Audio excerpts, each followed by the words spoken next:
All right. Howdy, folks. There's the link. Anybody wants to hop in?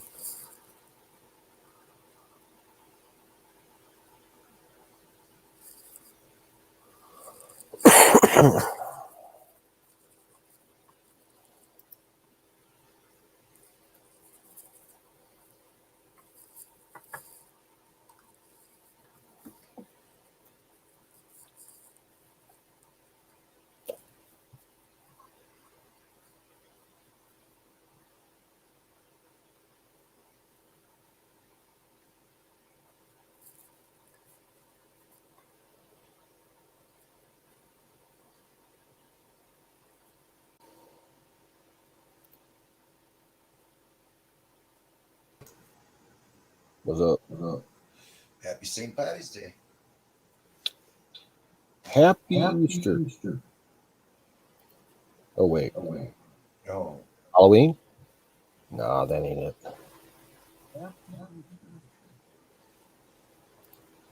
Oh, I got problems. There, I solved them. Check. Shit. Okay, it sounds better. It was. Hey, what's up, man? John. Sup? Howdy.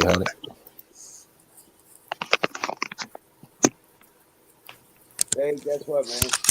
So, is this thing on? Yes, sir. Yes. Okay, so I'm not going to take too much of your time this evening. I'm going to be a spectator more than anything else, but I want to take this opportunity to promote my latest video, just shot today, 1 minute 53 seconds of where we're at. So where the RV sets and what the fuck we're doing. Anyway, that's all. Thank you very much for your time, and I'll post it in the YouTube chat. Would you Most put it in the likely. private chat as well? Put it in the what chat? The private chat. Yep. Yes, sir. Thank you. Happy Crotch Rot Day. What? Oh, shit. Happy freaking Crotch Rot Day.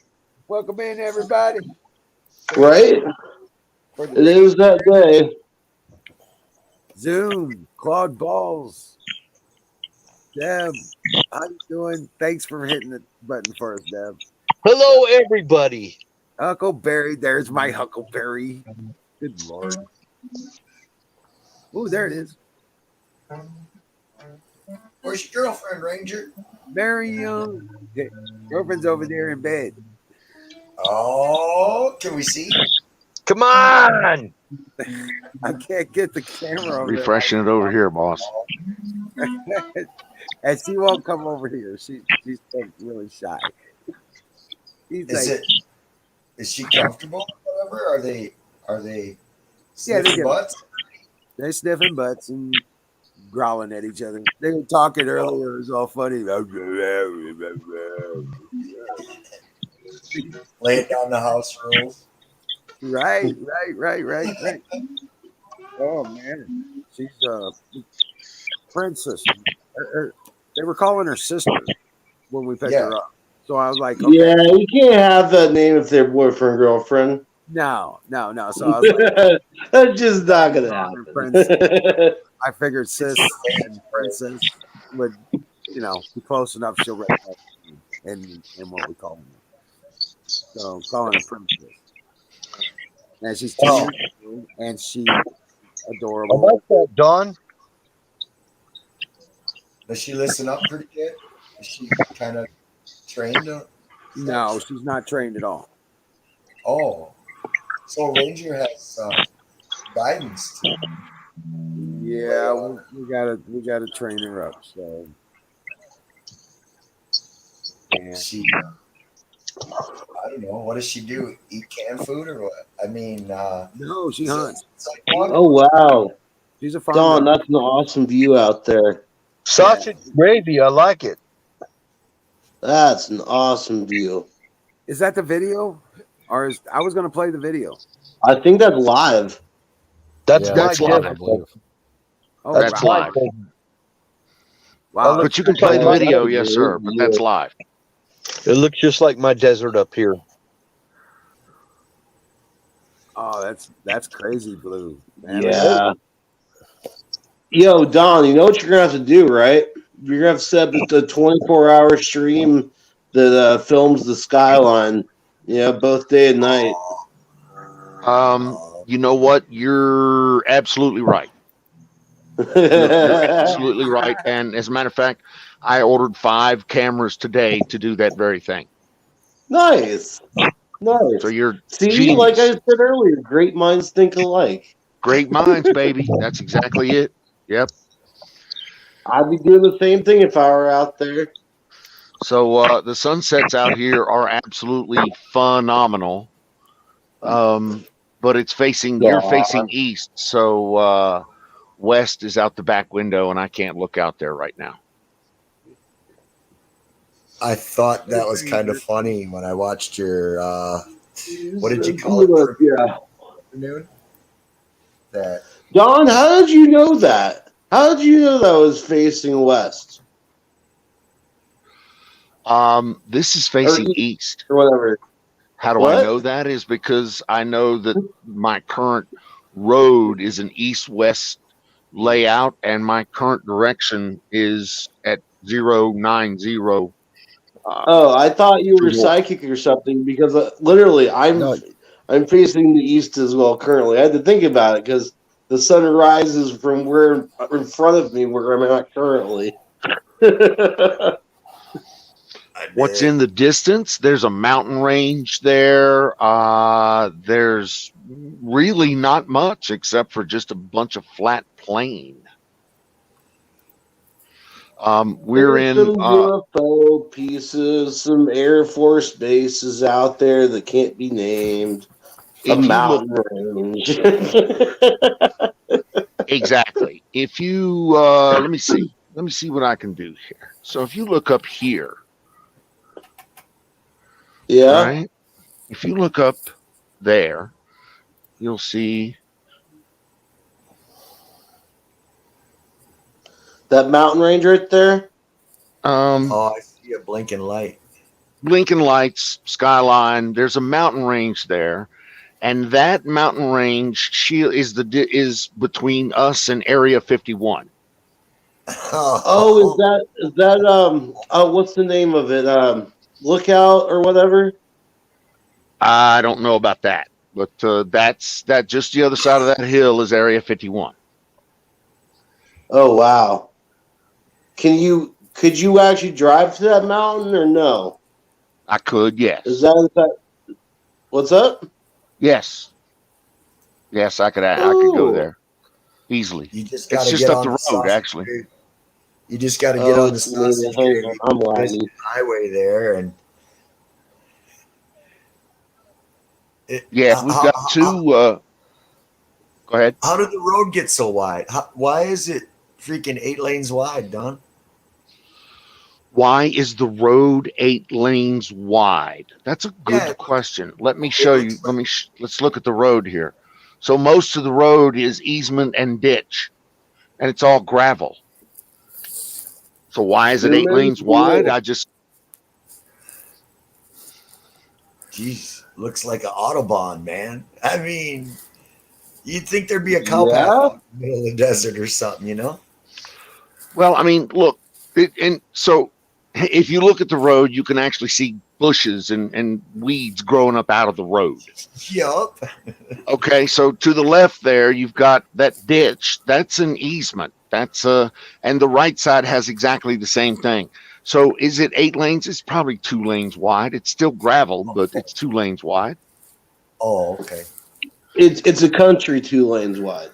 It's a country 2 lanes wide, exactly, and it's got a wide ditch on both sides. It's got a big ditch on both sides. Yeah. I guess I expected to see a couple wagon wheel tracks, and that's about it. Well, the only tracks stereotyping, sir. About the only tracks out here is my tracks and the wife's tracks. There you go. I feel like that might be a good spot to test some high performance cars. Well, wifey and I were sitting here yesterday morning, and we saw two unmarked black, no tail number jets flying in at about 200 feet. And I know it was 200 feet because I saw them go hide behind a little peak over here that wasn't more than 200 feet tall. So they were Maybe low and high-profile cars are not fast things out there. and having a good time, it looked like. Right on. So we see a lot of that around here from That's cool. various different places. That's cool. But I like my proximity to my neighbors. That's one of my really endearing traits here. Yep. About 12 miles, right? About that, yeah. That's a good distance. Yeah. They say Thank you very much, Deb. Very much appreciate it. Man. Oh, big shout to Joker and Mr. Balls. Much love. Right. Lisa, always got love for Lisa. Oh, yeah.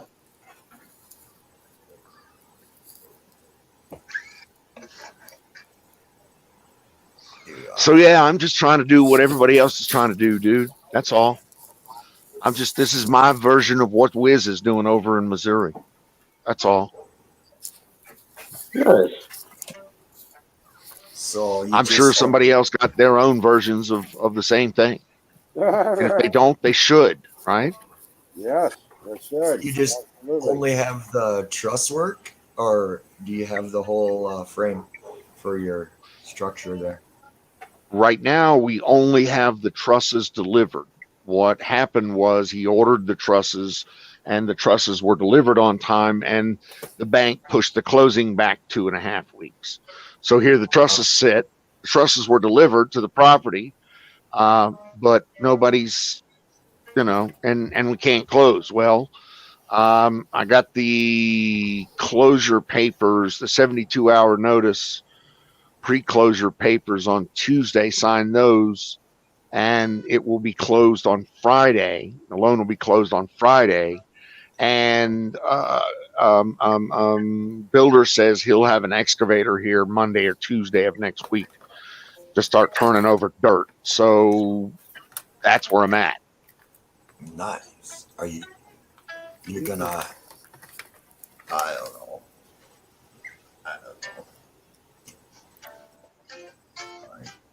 Am I gonna what? I'm gonna do a lot of shit. Trust me. I don't know. I just wanted to talk because I don't know. That's fine. I like talking too. I got big plans. Got to order internet, utilities, this, that, and the other thing. The contractor's already told me. He says he'd love for me to be on site. So I'm probably going to park on the property as soon as he gets utilities in here. He's going to run them to a pad. He's going to build me an RV pad with a 50 amp feed and water and sewer. So I can sit there on the property and watch the construction, have my own RV site plus power, won't have to boondock all the time, and it'll be nice. Got it. Can I ask you a question? Decent distance to doctors and hospitals, about 30 minutes, 40 minutes out. Yeah. Right. Maybe you can't hear me. The little burg here that's like, there is a, medevac that's like 3 miles up the road. That if I have to, I can fly into, I can be in, they can medevac you to the major medical centers in Vegas in 20 minutes. Is this thing on? Or you can go to Los Angeles. Just across the mountain, there's California. So. I stay away from California. Yeah, I'm not a big fan either. But just across the mountain there is my western mountain range is Death Valley, where I really want to spend some time. And we've got ATVs, you know that, and you've seen the Jeep. So all this dirt out here is just made for me to get out here and get some stuff going, get some dirt turned over. Make a dirt track around the property. Oh fuck yeah! Right. Oh fuck yeah! Dirt bikes too. Hell yeah. Well, I got 2 ATVs quads, plus the Jeep, and I'll probably get at least 2 more ATVs. I also want a tractor. What a tractor. That'd be cool. Guess what time it is? Don't look like you need a mower. What time is it? Fire in the bowl. That's what time it is. All right, Fire yeah, in the motherfucking bowl. I can roll with that. It's There you go. no, we got it. Don, Randy you were was talking going through- about sending links for what, television and news, and I couldn't get them to function. I'll try that again. Try the links again. Yeah, I'd be happy to try the links again, but talking about getting free TV programs and news programs and stuff out there. yeah. All of those. So ustvgo.net is one of them. Watchlivenews.net is another. Both of those have literally an entire cable lineup of current whatever's on TV channels. Right. Live, like football games and what I mean. Live, like ABC, CBS, NBC, Fox, OANN, Fox News, CNN, MSNBC. Yes, all of it live. Yes. That's cool. I'd like to try that again because I got 404'd out on them, both of them. Okay, so are you trying it on a web browser or a laptop? Try it on your phone. It works best on your phone. Oh, now you just hit a sore spot. Oh, I'm sorry. ustvgo.net. Yes, ma'am. Again, both of those work best on your phone. Okay. Me and the wife use them watching TV. Works great on her tablet, she says. Awesome. My phone. I got 2 phones. I've noticed ustvgo.net does not work very well in browser in on your desktop, but it works better on your phone. Oh, Okay. What the hell? And one of my really proud moments is we're sitting here in the middle of fucking nowhere, and I've got a little bit of bandwidth, but we're able to get the wife's UK TV schedule literally live across the internet, blasted to the TVs here in the RV. nice. That is really cool. And you're able to do your thing, right? I'm able to do all my thing. I've been working a regular schedule from here. Yes, sir. Oh, that's badass. So yeah, there you go. Oh, I'm excited. I'm fucking charged. I really am. Rock on. Did you guys see my doppelganger on American Journal this morning? You see that shit? I did not know. No. That guy looked like he had the same hair, length, color, same beard that I used to have. And he was saying the same kind of shit that I say. The link's in the chat if you want to show it. It's a 2-minute video. Him talking about talking to a couple of gals about they should learn to think for themselves instead of being controlled by a bunch of mass tards. I couldn't believe it. The guy looks just like me, man. Oh shit. Yeah, it was fucking. I had stepped away for a smoke. I came back and they were like, "Whoa!" No, we went to go. We went today and picked up Princess. Yeah. And they were like, "We think she's a mixed breed shepherd," and I was like, "No, that's an Anatolian.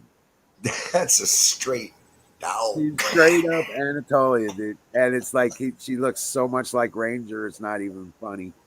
And I was like, we bought her a red collar instead of a blue collar, and she's 2 years old, and yeah, they're already like, they're already getting along and everything. Are there papers? No. No, because they think it's a crossbreed. You know, you can go DNA test and get papers. Yeah, I know, but I'm not worried about it. All right. Well, Yeah, I mean, unless she you looks. want to She see is some puppy, so Anatolian. There's no question. She's purebred Anatolian. right? I'm sorry, Outlaw. I couldn't hear you. It's my fault. I'll refresh.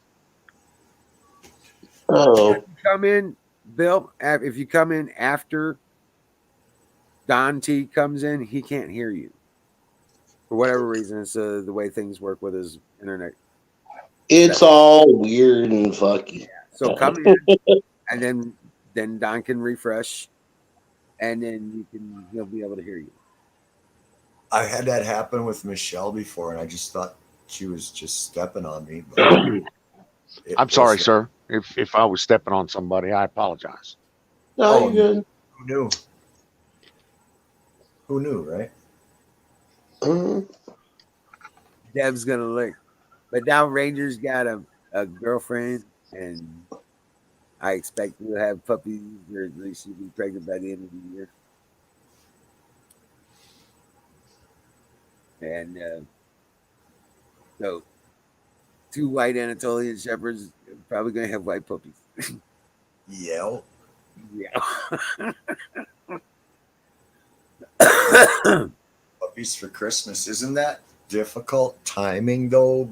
Because they won't be able to be outside and such.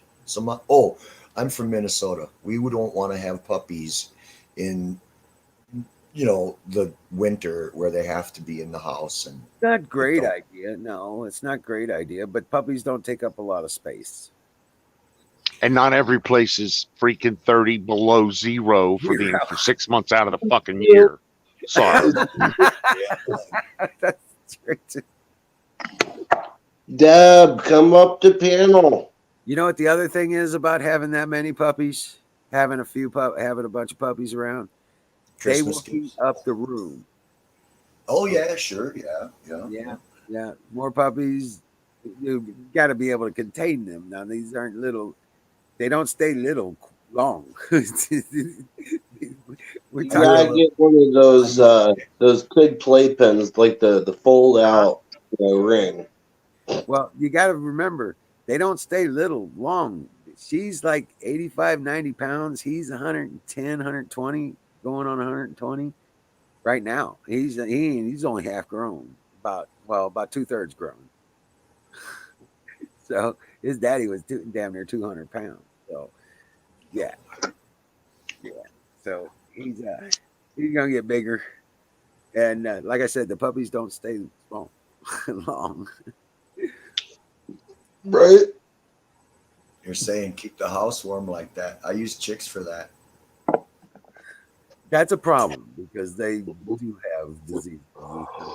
Yeah. Fuck with you, especially with your sinuses. And, the nasty situation. I don't like the house myself, but yeah. No, I don't. That's why I don't do cats. They want to sit. I ain't putting up with that shit. No shit in my house. I figured out how to use shot glass for a slide. Oh, okay. Nice. So how your dog's liking it out there, Don? So they love it. To give you some context about how much they love it. We were stuck in an RV park for 30 plus days. Yeah. Am I talking over anybody? Nope. Okay. Just checking. Just Apex just playing. I'm adding background ambient music. All good, brother. You sound great. We were in an RV park. There was absolutely, positively no empty spots. So we were butt up against each other. Right. So I had to take them out every day, every night, and every pair of deuces that they ever dropped, I had to pick up and police for those 30 days. And I'm just not used to that. Right. These are 200-pound labs. I mean, they're not Anatolian shepherds, but they're still fucking dropping 3-pound deuces all over the place. Right. And I got to pick every one of them up. So to say that I don't like that or I'm not used to that, that's just fucking an understatement. Right. That me and the wife were getting a little cramped, a little claustrophobic there. We couldn't do our shit. You know what I'm saying? Right. So it was time for us to break out of that. Dogs are digging this.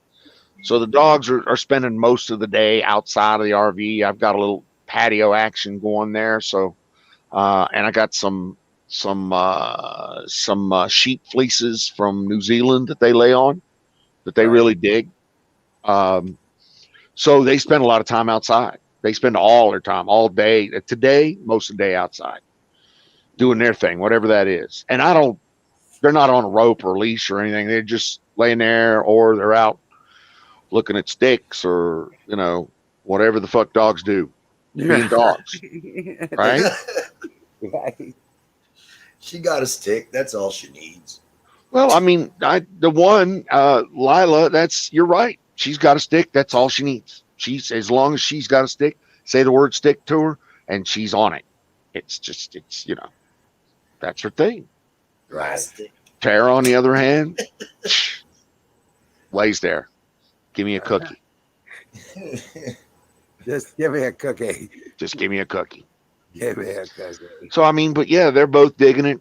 Wife is digging it. She said she was sleeping so good last night. We heard a couple coyotes howl, but my dogs answered them about 2 o'clock in the morning, and the coyotes shut up. Oh yeah, nice. You gotta tell them. You gotta. So apparently there's a new boss in town, or a new pair of dogs in town, and everybody needed to understand that. So that was pretty cool. Wife was enjoying the quiet and the beautiful breezes, and dude, the stars. I mean, it's just amazing. Right. I bet you can see the Milky Way where you're at. You can see the Milky Way where we're at, and then a whole lot more.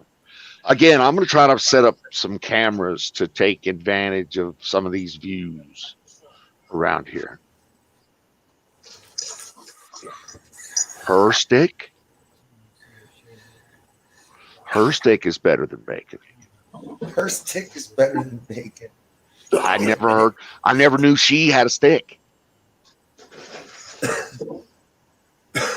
Oh shit. I gotta go. I'm not well. I'm just being all icky. Yeah. Why do you gotta go? You're not well. Oh yeah, my dog stick. Yeah, you're right. You're absolutely right. Her stick is clearly better than bacon.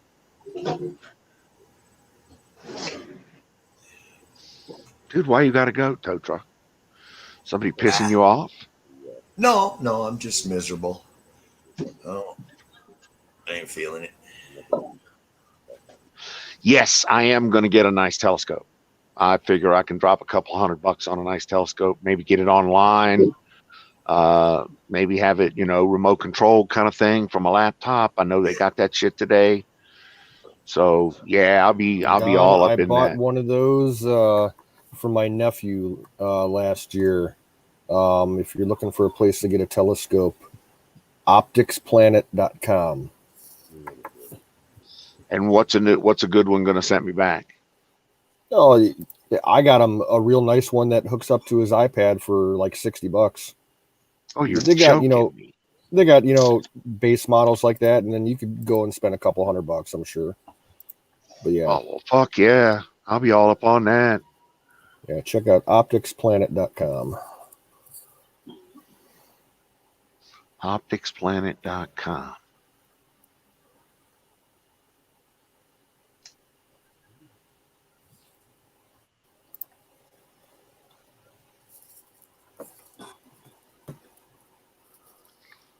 You probably see nothing but black, right? Yep. Yep. Trying to show that it's dark here now, so yeah. I'm trying to show there's just a line of lights across the horizon there. But anyway, it's pretty cool. 26 miles to Area 51. Actually, I think I'm closer than 26 miles to Area 51. All right, wish me luck. I'm gonna try this old ass dial timer. I don't know if you can see that. Yeah, I got a few of those. Oh, it's whisper quiet here. Yeah. Let's see. But I'm running a generator in the RV right now, and the generator's pretty quiet. It meets all, national forest rules and this, that, and the other. It's got spark arrestor, but I could run it all night. Nobody's going to say anything about it. And I generally will run it. I'll run it for a couple more hours to charge batteries. Then I'll turn it off and probably won't start it again until about 4 in the morning. If it gets cold, that's when I'll start it. If not, I got batteries to do coffee in the morning. So I got a real cool setup there to run my Keurig. I got a big old Blue Eddy AC 200 battery that just kicks its ass.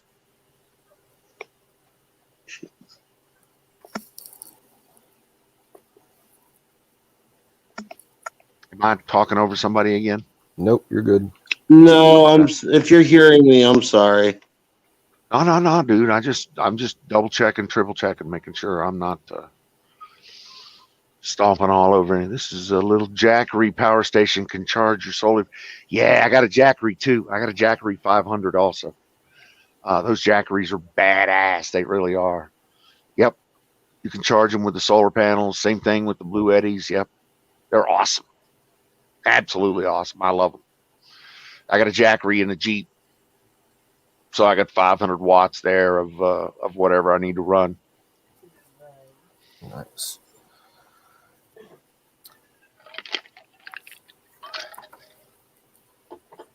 But the Jackery won't run my coffee maker, which is sad. I tried it. I figured what the fuck, I'd give it a shot. Didn't burn it up, just reset it. Sounds like I've got an echo here. Oh, you got an echo? It sounds like it.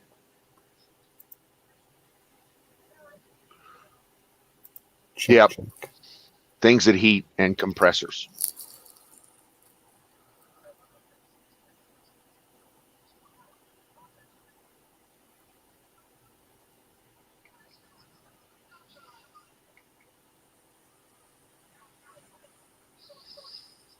Peace. A little late in the chat. With power electric blanket for 4 hours. Yeah. Jackery will do that. Such great. Oh man. Okay.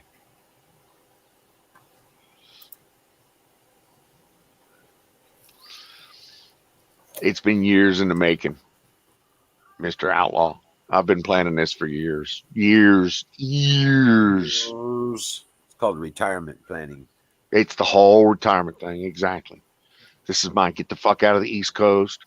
Carve my little slice of the West out into, do what I want to do. Get it built. I've already got some family out here, so they're jonesing to come out and visit. I'm 100 miles north of Vegas, so everybody wants to be in my fucking backyard, which is pretty cool, actually. Right. I'll build a pool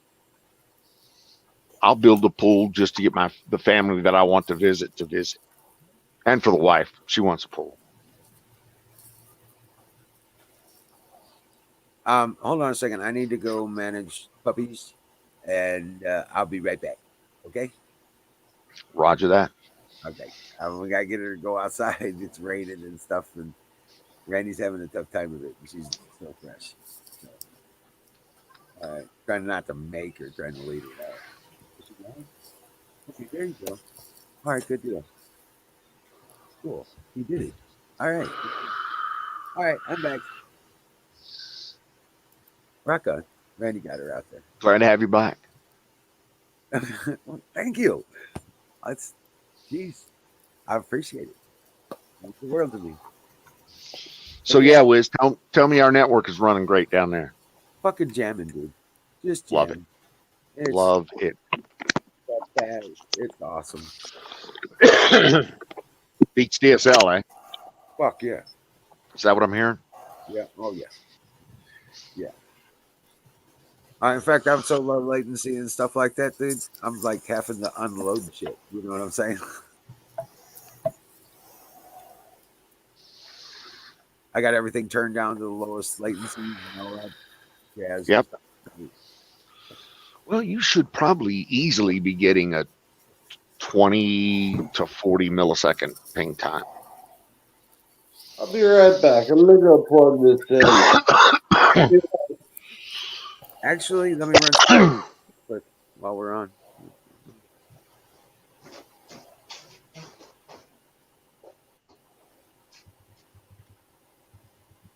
See, a sailboat is a good plan. The sailboat is a good plan if you want to be alone. Yeah. Also, you need to know how to use a sailboat. It's a lot different than a motorboat. It is. It is. There are navigation things, rules, things like that. Yep. You're absolutely right. Not just learning how to operate the sails and all the ropage and. Yep. I just don't want to be that solitary. You know what I'm saying? I don't know if I want to be that solitary. Well, I'm not people's biggest fan, but I don't want to be, fucking Kaczynski or any of that other shit. Some recluse fucking hermit with a goddamn beard like, I don't know, all of you motherfuckers. Wilson! But a beard like Canoes or a beard like Aaron, I probably should stay away from that, because then they'd look at me like they'd come pack me away, probably. So I need to stay away from that. Right. Okay, so while I'm online, I've got 4, 5, 6 tabs open on different things. On the show, I'm sitting at 37 ping. Yeah, that sounds about right. Yeah, 45 down and looks like about 9 up. Yeah, that sounds fucking pretty solid.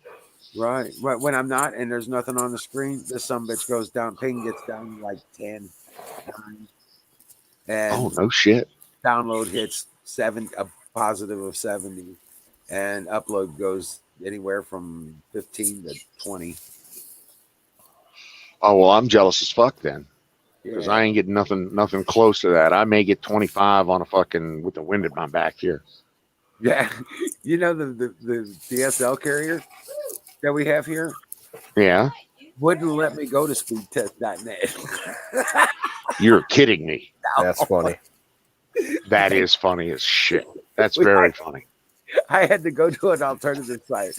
You couldn't just type it. I'm so used as a text, speedtest.net. Boom, I'm done and go. Right? Right. And so I was like, I had to find an alternative speed net test. The standard nowadays is Ookla. That's the good one. Is correct, yeah. DSL reports is a good one. But if you've got a DSL line, DSL reports generally don't speak well of AT&T's DSL lines. They just don't. Well, this is an AT&T, so it's a local company thing. You know what I'm saying? Okay. Quality or some shit. Ooh, I've returned. Yeah. Well, I'm glad you got off there. Yeah, me too. I'm not going to beat DSL up. It was fucking, dude, that was the shit I ran him. I ran DSL lines. I've put more packets across waterlogged DSL lines. Exactly. ISDN? I can say ISDN. Yeah, I know you can. I know. So I've floated. I'm not going to talk bad about DSL or ISDN, because that was the way of the future back in the day. Yeah, it was. I still live in awe of the fact that I can get FiOS at home, which is gigabit speed, for $100 a month. Right. I was just fucking amazed. I remember paying $2,500 a month for a T1, which was 1.544 megabits up and down. My back. Yep. So, dude, I mean, again, I'm just in awe that we get the speeds that we get across the mediums that we have. You know what? So- When I learned about the True. combo routers, and when we were doing the combo routers for FedEx, we were rewiring and installing servers for the FedEx offices.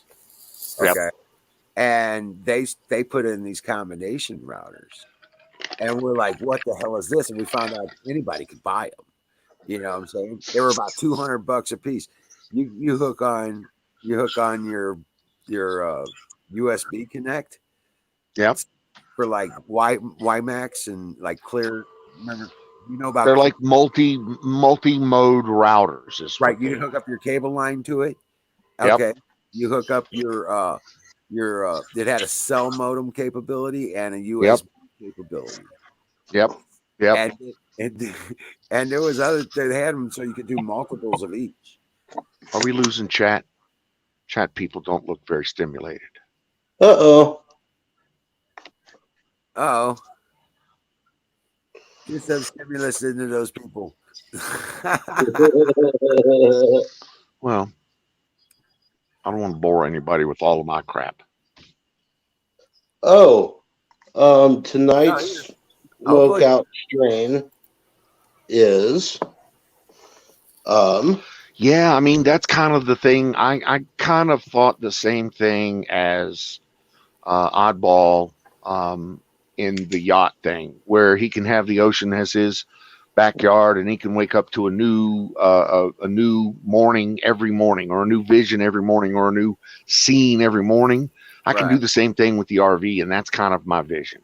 I would like very much to boondock and look at places, you know, in Colorado at the top of Rocky Mountains. I just look at it like this. It's going to take me a long time to build paradise, but I'd rather live in paradise.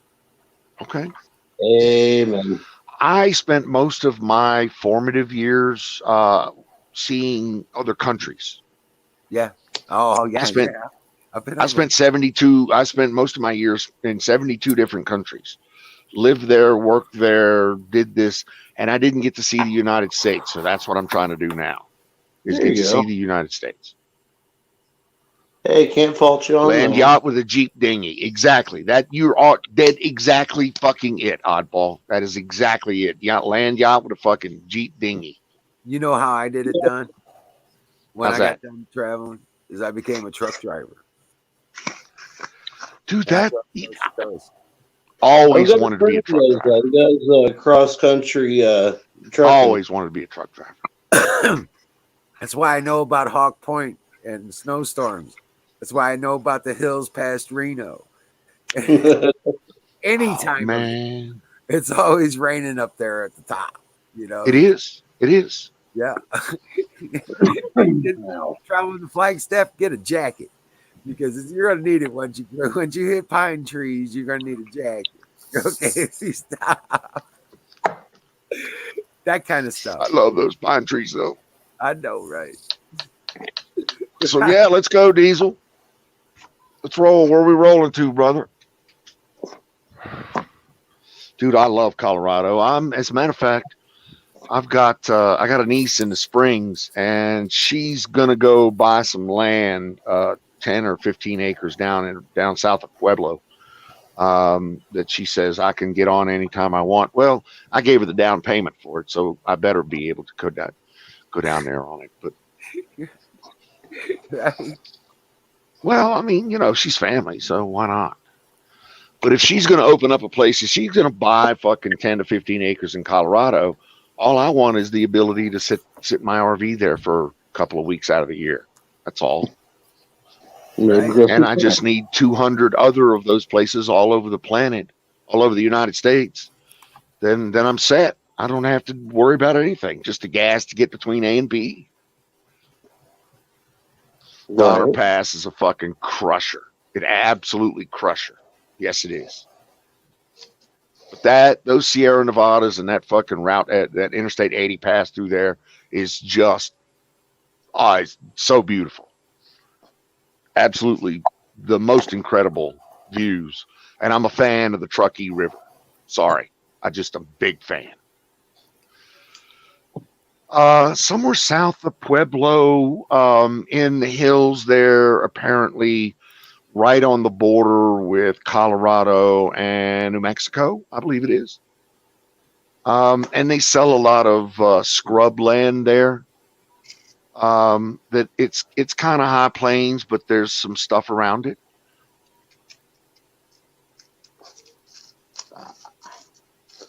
Yeah, she says it's about 2 hours south of where she's at in the Springs, Colorado Springs. So again, I don't care where she buys, just let me put the RV on it. I want to get another 5-acre spot up in Oregon along the Columbia River, past the Dalles, where the Columbia and the Snake meet, right? Oh, east of the Dalles then. East of the Dalles, excuse me. Yeah. East of the Dalles. And I would like to get a 5-acre slot up there and just be able to park the fucking RV on for, a couple of weeks out of the year. That part of the state, I don't know, man. I mean, you got fucking Hanford over there. I'd be worried about all that getting into the water. Yeah, but that's the Columbia, man. I mean, that's fucking, the only thing even close to that's the Mississippi. Yeah. I've often wanted to be up on the Columbia. I love Portland. That fucking Antifa has destroyed Portland. Portland used to be such I've always wanted to town. visit it. Like 20 years ago, I thought about moving out there, but not now. 20 years ago, it was the shit. Jobs, all kind of fucking jobs. I would go down from Seattle to Portland working on tankers for Exxon in the Portland shipyard there on the, it's on the, it starts with a K, not the Columbia in Portland, but what's the other river? That's where the rivers meet. There's another river there in Portland. Yeah, the one that runs north-south. Yes. Not the Clackamas, but anyway, there's a shipyard. Portland has a shipyard there, and they work on all these tankers that do ferries on the West Coast, say out of Valdez or up and down the Inside Passage there in Vancouver. The Willamette River? Willamette, yes. That's it. Willamette. That's it. Willamette. W. Willamette River, yes. That's it. So anyway, I used to sail those boats out of the river there, and out of Portland, you have to take the Columbia out through Astoria. And dude, what a ride! Yeah, I've heard all kinds of stories about the bar on the river there. Oh my God, what a ride! The shipwreck coast of the country. It is. That's where the Coast Guard trains all the rescue swimmers and shit. And dude, yes, and the bar pilots there are animals. They're absolute savages. The way they're linking onto these boats, and these and of course they have high tech, totally new boats there for the bar pilots that you could bury these things for whatever water and they still surface. So, yeah, these guys are just, and in rough days, they don't give a fuck. They'll shuffle off a 60-foot fucking freeboard of an empty tanker down a rope ladder with a full pack on, 20, 30 extra pounds of nothing but nav gear and radio gear, and drop down onto this little boat in the fucking dead of night in a howling wind. There's no fucking way I would ever do that shit. And I've done that shit. Right. Sorry. But yeah, fuck. These men, of course, They pay them too. These motherfuckers make $250,000 a year for working, 20 hours a week. But they're responsible for everything. They roll up on these big old tankers and they take the con, and they're responsible for the whole thing. So if they run it up against the ground, their insurance is paying for it. Yep. But they grill them. These bar pilots know this fucking, they know that Astoria bar there better than anybody ever will. So they grill them on it. Anyway, I'm gonna hit this here. Thing. Fire in the bowl. Portland is a mess. Yes, it is. But I'm telling you, 20 years ago, Portland was the shit. I loved it. One of the best strip bars in the world was there. The Dancing Bear. I am not kidding you. That was the greatest strip bar ever. Well, they were one of the innovative cities that started the whole independent dining scene, getting away from chain restaurants and stuff. Yep. Hundreds of independent restaurants popped up in Portland. And they kind of started the whole the brew theater thing. Yes. Go to a movie theater, but instead of your standard cinema seating, you can sit on a leather couch, table seating, and you can eat a pizza and drink beer. Yeah. Yep. Awesome. Totally awesome. Oh, and donuts. Oh, Portland. Voodoo. Yeah, Voodoo Donuts. Voodoo Donuts. Enough said. Those guys are kind of nutty, though. They're off the fucking. Yeah. But the donuts, and it's not just Voodoo Donut. There's all manner of little donut shops around downtown Portland. But Voodoo is the shit. Yes. You can get bacon on your donuts there. You can, yes. You can get married there. One of the owners is a priest, or he's a ordained minister somewhere. I did not know that. Yeah, people get married there all the time. I hear there's truck drivers out there that won't run in and out of New York. They simply won't do it. Oh yeah, They New refuse. York's a nightmare.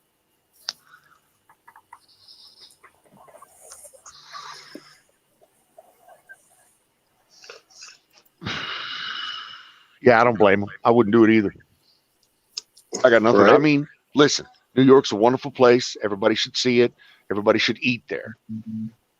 Then that's it. I'm done with it. I fucking never want to see it again. I could do New York City, everything I wanted to see there in one day, and never go back again. I'd be happy. Yep. I'd have breakfast at that diner, that has the corned beef, that's famous for it.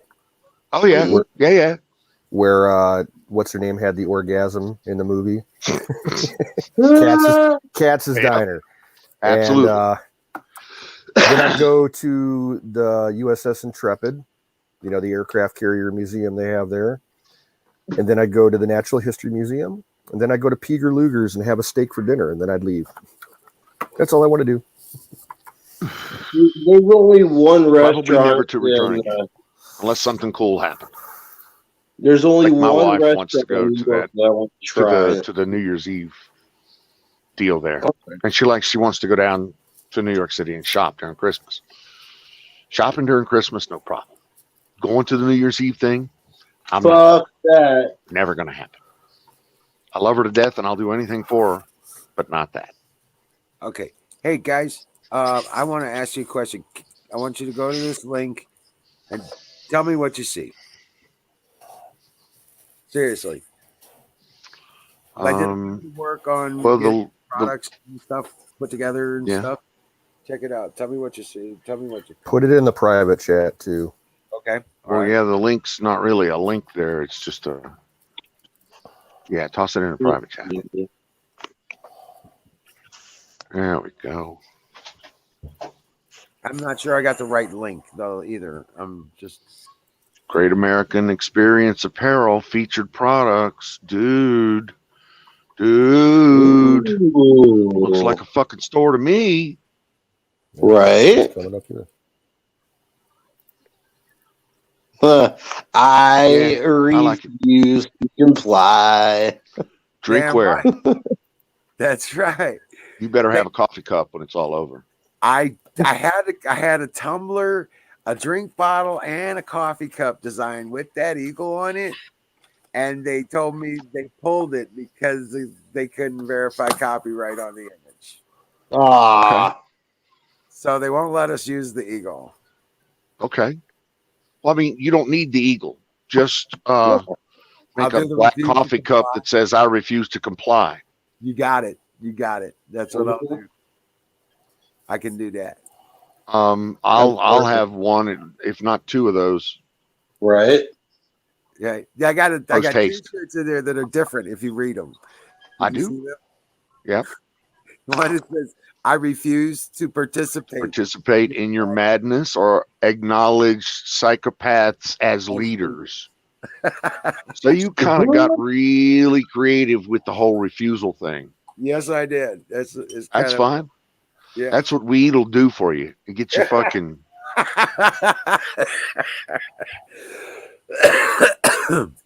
But I spent a bunch of, like I said, we've had some rainy days, so I've been busy doing. I ain't gonna sit still doing nothing. I think it looks awesome. Yeah, that was really good. Was I got to do more work with the banner and stuff like that. But yeah, I was just trying to get something done. Now the tumbler looked badass, and so did the drink bottle with the eagle on it. It looked sharp. Yeah. And it was really nice because I had the GAmE with the GAME separated with periods underneath it. It looked really kick ass, but they wouldn't let us do it. that's annoying. I know, right? But I was thinking about I'm gonna do a drink tumbler with sausage gravy biscuit farm stick. Oh, there you go. Damn. And a There coffee cup for that, and a drink bottle. So Plant on Calverton. Made $30 an hour at security. Yeah. I get another Yeah. couple of work on it and with the product and stuff, and then we'll turn around and then we'll find out what it's going to cost to promote it in their system set. Dude, that's awesome. I think it's the greatest thing in the world. I'm not averted to this stuff. I mean, I can figure. Dude, now you gotta get that link out there and promote the store. Right. I'm sorry, I'm missing you. Why are you dropping out? Who am I dropping out? Me? To me, you're dropping out. I don't hear you. You start like you're going to say something, then all of a sudden I get blank air, dead air. Am I? And anybody else seeing that? No, I hear you. Little pixelation. So not a problem. I hear you now. Yes, sir. You're fine. Oh, that's weird. Nobody else is seeing it. Okay, let me refresh. Could be me. All right. Be right back. Okay, hurry up. Hey, Huckleberry. No, but Ranger and Princess are jamming. They're getting along great for first day and stuff. Yes, I'm talking about you. Yeah, everybody's got 70 fucking speed coming down on fucking eggs. Oh, you want that? Oof. Hold on a second. I gotta let Bonehead outside. It's gonna rain. You know that. It's gonna get wet. They don't care. They're dogs. He said that's more the better I make it worse. The worse I make it sound, the faster his tail's away.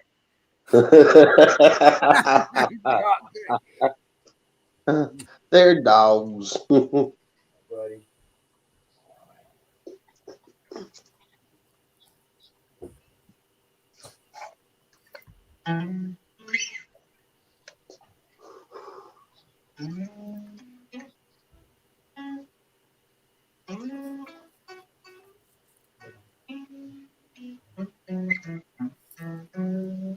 Wow, that sucks, Zach.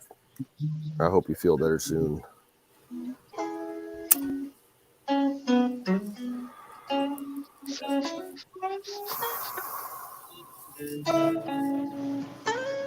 Canoes, you brilliant motherfucker, you. I had to adopt it after that's what you called me earlier today. I'm like, fuck yeah.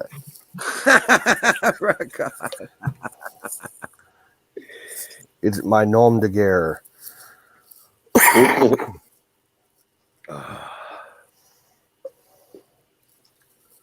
So, but I just can't believe the princess that they were just giving her away. You know what I'm saying? Right. Yeah. Well, wifey likes to say it. Things happen for a reason, brother. Right. Mm-hmm. Right. Things happen for a reason. And exactly what we needed, Into that. at exactly the right time. And for exactly the right price. Oh, I had to just go The get it. Lord will provide, right? Right. Oh, it cost me $20 for gas. You know what I'm saying? See, you're lucky because I get none of that. I get nothing in time in exactly the right time at exactly the right price. I just never do. It's always fucking late. It's always fucking late. It's always overpriced. Right. Why is that? I never get any of that. I just don't have expectations. Out of sight, out of mind. Well, no, it's about not having expectations. It'll happen when it happens. Right. Faith and just live your life. It'll happen when it needs to happen. And usually when things like that are destined to happen, there's nothing you can do to stop it anyway. Right. So why worry about it? It's gonna happen. Just stand out of the way, I guess. Right. Now you just like your house, right? There was nothing you could do to change anything that happened, right? Well, apparently cussing, screaming, stomping my feet, You can't protect it. it's not. Yeah, didn't get the desired result. So yeah, you're right. Yeah. New strategy. Right. Still late. It's still late. And still overpriced. And overpriced. Story of my life, brother. Hey, but you know what? Here in the next year or two, that property value's gonna double. You know that, right? Oh no, I know. And I'll be brutally honest with you. I consider myself lucky to be able to do what I do. Yeah. So $1 million estate within 10 years, dude. I'm a blessed guy. I'm a happy guy. Yeah. I'm lucky as fuck too, because I have a lovely wife that loves me and understands me and doesn't kick me in the balls. We are blessed. You are very blessed. You deserve it, man. Yeah, I do all right. I don't know if I deserve it or not, but oh, trust me. If you didn't deserve it, you would not have it. Well, there are a lot of people out there that will tell you that I do not deserve it. So, right. It's not that I. There are those people. I listen to people. For each one of us, brother. Oh, no. I don't listen to any of those people, but that's there's still those people out there. Yeah. Fuck them. Remember Nick, Spike, the whole thing.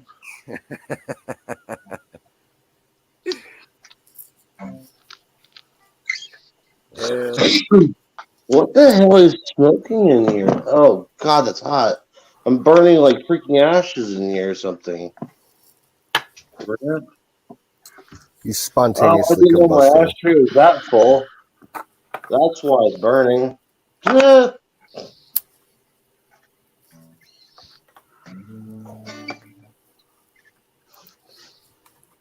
What's Dingus Day? Dingus Day is a Polish holiday. It's kind of like, I believe it takes place within a week after Easter, and it's kind of like the Polish, welcoming of spring. It's just an excuse for a bunch of Clevelanders to have a little parade and get drunk on Polish beer and Polish vodka Let's see. and crown a pierogi princess and a kielbasi king. Listen to music. It historically, boys would chase girls and throw water on I'm them. sure that there's no way in hell shit you like can that. see that. Oh, see the lights. We see some lights along the Do bottom. you see the lights? Yeah, you do see the lights. Yeah. Okay. But that's all we can see. Is that what we're supposed to see? What's Oh wow,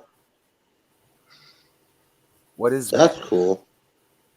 These are the lights. These are little solar powered lights that I've put out around the RV. I'm pointing out the RV window. Oh, So what you see is just what's outside of my RV. so you got Christmas lights on your RV. That's Pretty cool. much. Yeah, it's little Christmas lights, little flashy LEDs, solar driven, Nice. that mark my patio in front of the RV there. Oh wow. And Okay. There you go. so yeah, I mean they're like $15 on Amazon. So I just made myself a little square there, and you can actually look. See, with no like reference to I scale, don't know if you it can looked see like across the street, but I also did some runway out there. lighting But in the we won't distance. bother with that. Anyway, that's my story, and I'm sticking to it. Oh yeah. Yeah, it looked like runway lights, man. Hey, Yep. That's exactly Don what to they are. refresh. She can't Exactly hear like me. runway lights. There's my little camera.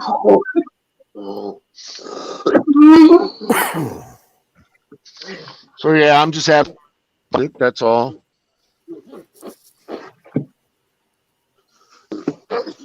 Trying to make it look homely. I know I'm going to be here for at least 30 days, if not more.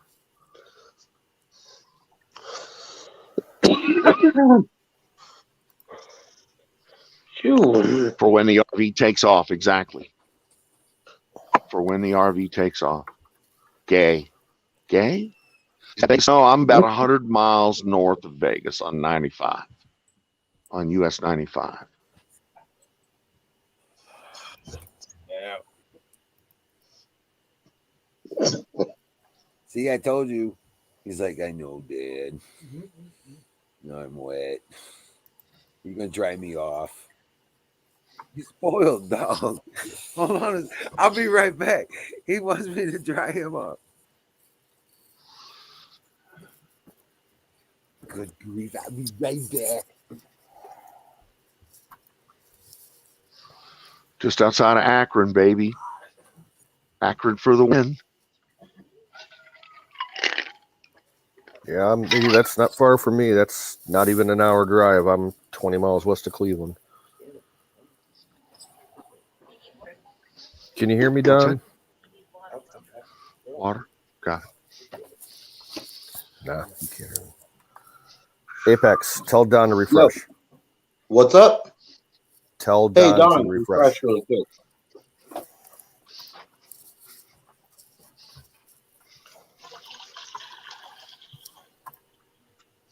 I told him.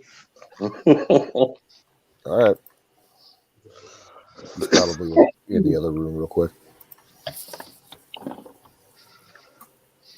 Man, that just sent me to the different world. Whew.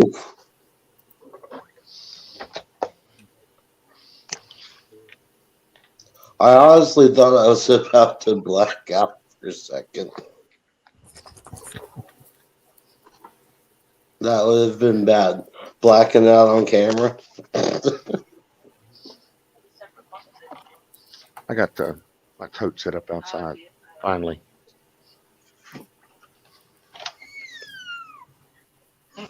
Squeak.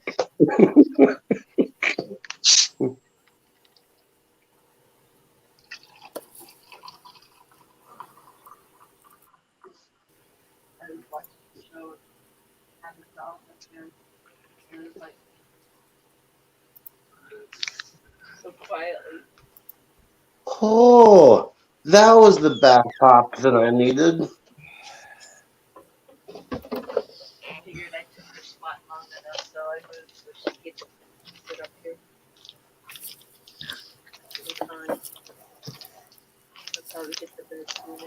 So what's going on? What did I miss?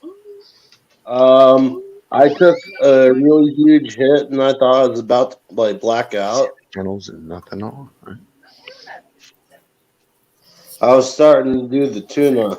3. Fish out of the water. Oh, great. I got it. Okay, Shaun of the Dead is about to die. Bye bye, Sean.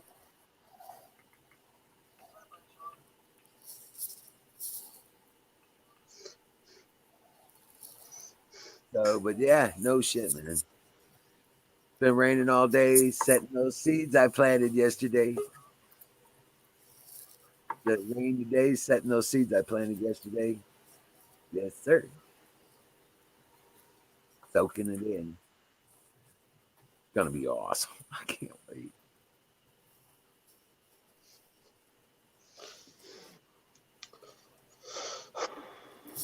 Woosah. So Yeah. let's see here. So buy a shirt. Yeah. Sure.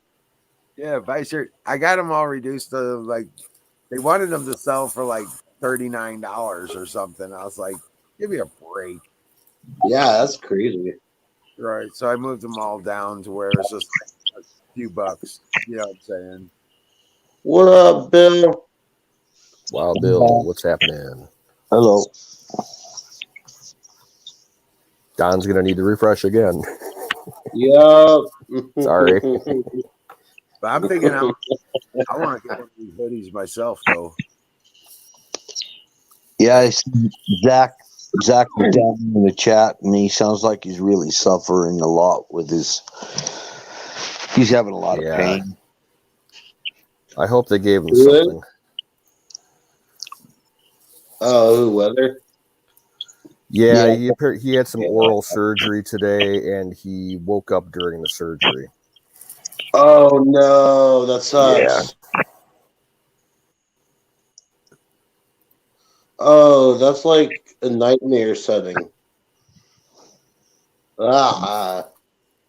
Especially with being oral surgery, add the dentist fear and the waking up during surgery fear together. Oh my god, that would suck. That's nightmare fuel.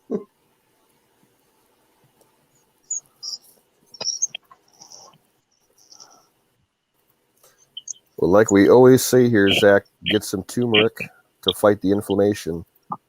Oh yeah. And use colloidal silver to fight the infection. Yeah. You're done. Yeah, good. I'm telling you. You can get it all at your local drugstore. Yeah, because he's got both things going on right now. Yeah. I mean, in situations like this, I'm a fan of morphine. Where I'll shut up. I like them. I did that once. I started using that turmeric myself, and both the swelling in my ankle and my knee are both down. Go ahead. It's awesome. Go ahead, Caduce. I had to self-administer morphine once when I was working up in Canada because I smashed my hand up pretty bad. And luckily, my mother, who was an RN at a level 2 trauma center, she kind of helped outfit my first aid kit. And I had morphine styrets, like what the soldiers use for gunshot wounds and shit. So yeah, I was able to. I was able to get by, 4 days. Shit. I told you she was the head trauma nurse at a level 2 trauma center. Well, I mean, not all of us have access. Yeah, I know, Mr. Brilliant. I know. Yeah, I feel like it's a necessity now. I had basically a full EMT kit with me.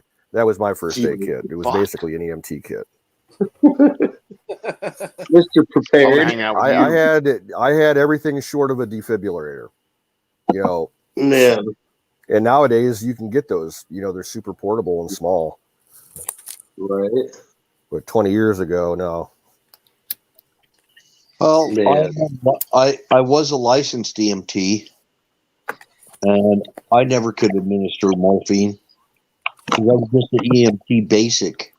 Yeah. Wish I had morphine on hand. I've got a trauma kit. I've got a gunshot trauma kit, but I don't have morphine. I had a military dentist take out my wisdom teeth. Local anesthetic only. Dude, I had the only reason my mom same thing. gave me this morphine was because when we were operating, if you got hurt, you're 50, 60 miles away from the nearest road. To evac you gotta take like a 5-hour boat ride or call the Coast Guard for a helicopter, and then it's like a 2-hour drive to the hospital from there. So she's like, only use this in an emergency. And at the end of the season, when I came home, she's like, I need the morphine back. I'm like, I used it. And she's like, no, you didn't. So she didn't believe me. I had her call my base director, my boss. And, he told her, yeah, George smashed his hand up pretty bad. Well, I'm trying to figure out, with the absence of that, not having morphine on hand, for like a traumatic gunshot wound or something like that. I was thinking I'd like to have some chloroform, I mean. Yeah. Chloroform, yeah. Yeah. I Or think that whippets. For Nitrous non-illegal oxide. chloroform is the Civil War era. That's what they had. Yeah. You got to saw somebody's leg off. You just freaking put some chloroform on them and take care of business. If you were lucky to get chloroform. Hey, Smiley, how you doing? There's Smiley. That way you shut them up so they ain't screaming. Right. Usually, the unfortunate part is typically on the battlefield, all you had was like a couple shots of whiskey and somebody holding you down. No, they had chloroform. They did, but it was a rarity, especially when you get into like the really big battles. In the Civil War? Yeah. Oh yeah, I've got a huge book on Civil War medicine. Oh. Dude, half of them didn't have shoes. Mm-hmm. They had covers for their feet. They didn't have shoes. Oh yeah. Yeah, there's All right, a video. I want to talk to the chat first. Diesel defects. Oh my God, I get the heebie-jeebies just reading your fucking post there about crumbling teeth pliers, screaming. Yeah, that would fuck me up. Huck, morphine. You know what? I don't get much of a buzz on it either, but I don't really give a fuck what's going on when I have morphine. When they shoot you full of morphine, 1 or 2 grains pretty much takes care of any I don't give a fuck pain. So I don't do it for morphine for buzz, but morphine for pain, baby. That's what I'm talking about. Yeah. But when you're doing it, when you're on it though, I'm don't fucking move. Don't get up. Don't make sense. No. Lay down. No, don't get it. Just lay down, chill, breathe, and smile. Just be happy you're not in pain. You're not hurting as bad. Right. What? What? That gunshot was what? Yeah, I'm sorry. I see it, but I don't feel it. They gave it to me after I had spinal meningitis. You want to pull that out of what? Y'all go ahead. All right. Just don't tell me next time. Right. Just don't say nothing. I like Demerol. They put me on Demerol for my foot surgery. Yeah, well, that's what I'm that saying. shit makes me all those downs and fucking painkillers make me sick. I fucking throw up my ass. Yeah, but I got nothing for them. Yeah, that's what I use half of them and use weed for the other part of the pain. If you stand up from a laying position, you will puke. Yep. I get sick as a dog and that shit. I was just happy on Demerol. Happy on Demerol is pretty much on weed. That's the way it is. That's Demerol was intended for you to be, is happy. Dilute them all. Man. But yeah, I don't do, again, morphine. Yeah, I mean, if I'm in pain, only that shit when I'm in pain. But no, I got nothing for it in any other, and only enough to get me out of pain.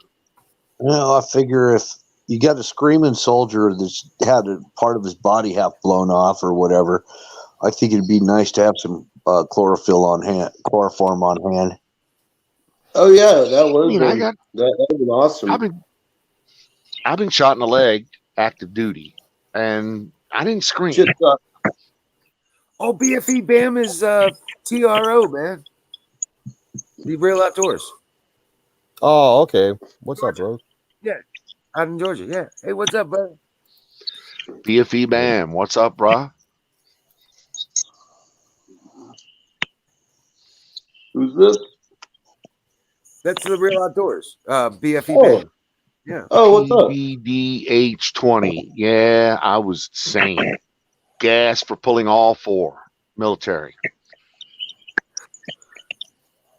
I'll tell you what, I got hit with the 9mm ricochet in the back, and that shit even sucks. Dude, that's a fucking gunshot's a painful motherfucker. They burn. They burn. That's what it is. It fucks the pain and all that. What it's not like a. It's not a normal pain. It's a burning is what it is. Like the hottest fire you've ever felt inside where that wound just is. Right. It sucks. Right. Oh, and but I then was they still have to able. take I mean, it out. I caught a 7.62 round to the fucking to the femur on the left. Fuck that. Ouch. Tibia. Well, at least that was a quick. What's that? At least it was a high velocity shot. Right. So the one below it, below the knees, the tibia, right? Okay. Uh-huh. Sorry. Yeah. Tibia and the fibia. Tibia is where I caught the round. And, Mid tibia, and the other left one, leg. Yeah. Yep. Ouch. You actually That's, got, you know, it is what it is. Was that combat or was that training accident? I was so you probably may or may not hear about it, but there was we were doing patrol off the coast of Nicaragua in 1983. Okay. And around this point came this speedboat that was trying to get the fuck out of Dodge, clearly, out to the 12-mile mark where we were. And around the other point came this big patrol boat shooting this fucking speedboat. Gotcha. Oh, shit. So where we are, we just shoot we put a 5-inch 54 round across the speedboat's bow. The speedboat then, which is Nicaraguan Patrol Navy, they then turn on us and start peppering us with Bofors and 7.62 rounds. Jesus. Like I'm you on were like your level destroyer? 3 in the EW shack, and I'm on a destroyer which is made of aluminum. Yeah. Right. So yeah, I catch a 7.62 round in the leg. That's it. That's my story. We got the people and ended up blowing the fucking gunboat out of the water. So it was happy ending kind of thing. But that's it. There you go. I wouldn't want to mess with a destroyer. No Yeah. thanks. We're Yeah, fucking it's gunship, usually a baby. battle here. Yeah, you don't do that. I no any not just a destroyer, but any U.S. naval vessel, like no, they almost all have Sea-Wiz on them. They do. Or M60. You don't pull on Superman's cape. You don't. That's it. Right there, you just, especially if you're a little ass gunboat in the Nicaraguan Navy, which half of your fucking rounds are, all of your shit's Russian made, half of it works and half doesn't. And you're chasing a fucking, and you're chasing a little boat. You turn on the big boat. I mean, if you're going to try to kick the biggest guy in the yard's ass, this is not the place to do it. Right. Right. Like death by battleship. Yeah, so I mean, it was one round over the fucking bow. It was a little 60 caliber fucking gunfire, and then it was two fucking 5-inch 54 rounds straight to the fucking wheelhouse. The thing was splinters in seconds. Jeez. That's What it. class? What class was your destroyer? Was that a Farragut? No, we were actually we were a guided missile destroyer. It was a DDG 54, the William V. Pratt. I've actually flashed it up here a couple of times. Yeah. But was that a Forrestal class or an Adams class? No, that is a Kuntz class guided missile destroyer. Ooh. Yeah, I wouldn't want to fuck with COOTZ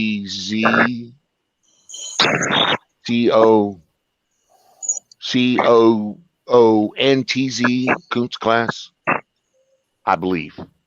Fuck. Yeah, Way either too way, I many wouldn't years, wanna brother. fuck with Well, it. there's a Way USS too many Goose, years. but it's a Farragut. Yeah, It think I sounds know what like you're a bad talking about. idea.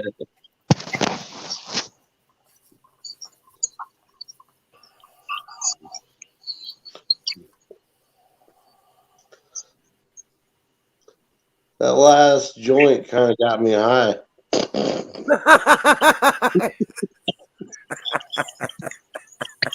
Well, it's like my fourth joint in like almost 2 hours. Well, I mean, So- did you get the effect that you were looking for? I could be higher. Okay, well then, Fired cheers, brother. Fucking love success like that. Then Fire in the bowl. give me a minute. I'm trying to keep up. Oh no, you did. I got to repack anyways. I'm wondering, can you still get Colombian red? Weed? You know, okay. Here's the thing I found out about that. The old school like red, buds, like Colombian, red, and the Mexican red hair. It was red because of the drying technique. Apparently, just recently found this out. That was the very first weed I ever smoked. Yeah. Yeah, I wouldn't Now wanna I mess with found that out shit. that if you vape keef at a certain temperature, it turns red like that, and if you put that shit in your bowl at that temperature, you're gonna get really, really high. Just saying. I wouldn't fuck with that shit. Me and a friend of mine smoked a whole bag of that, and I really didn't really get really high. I just laughed. All I did was laugh the whole freaking time.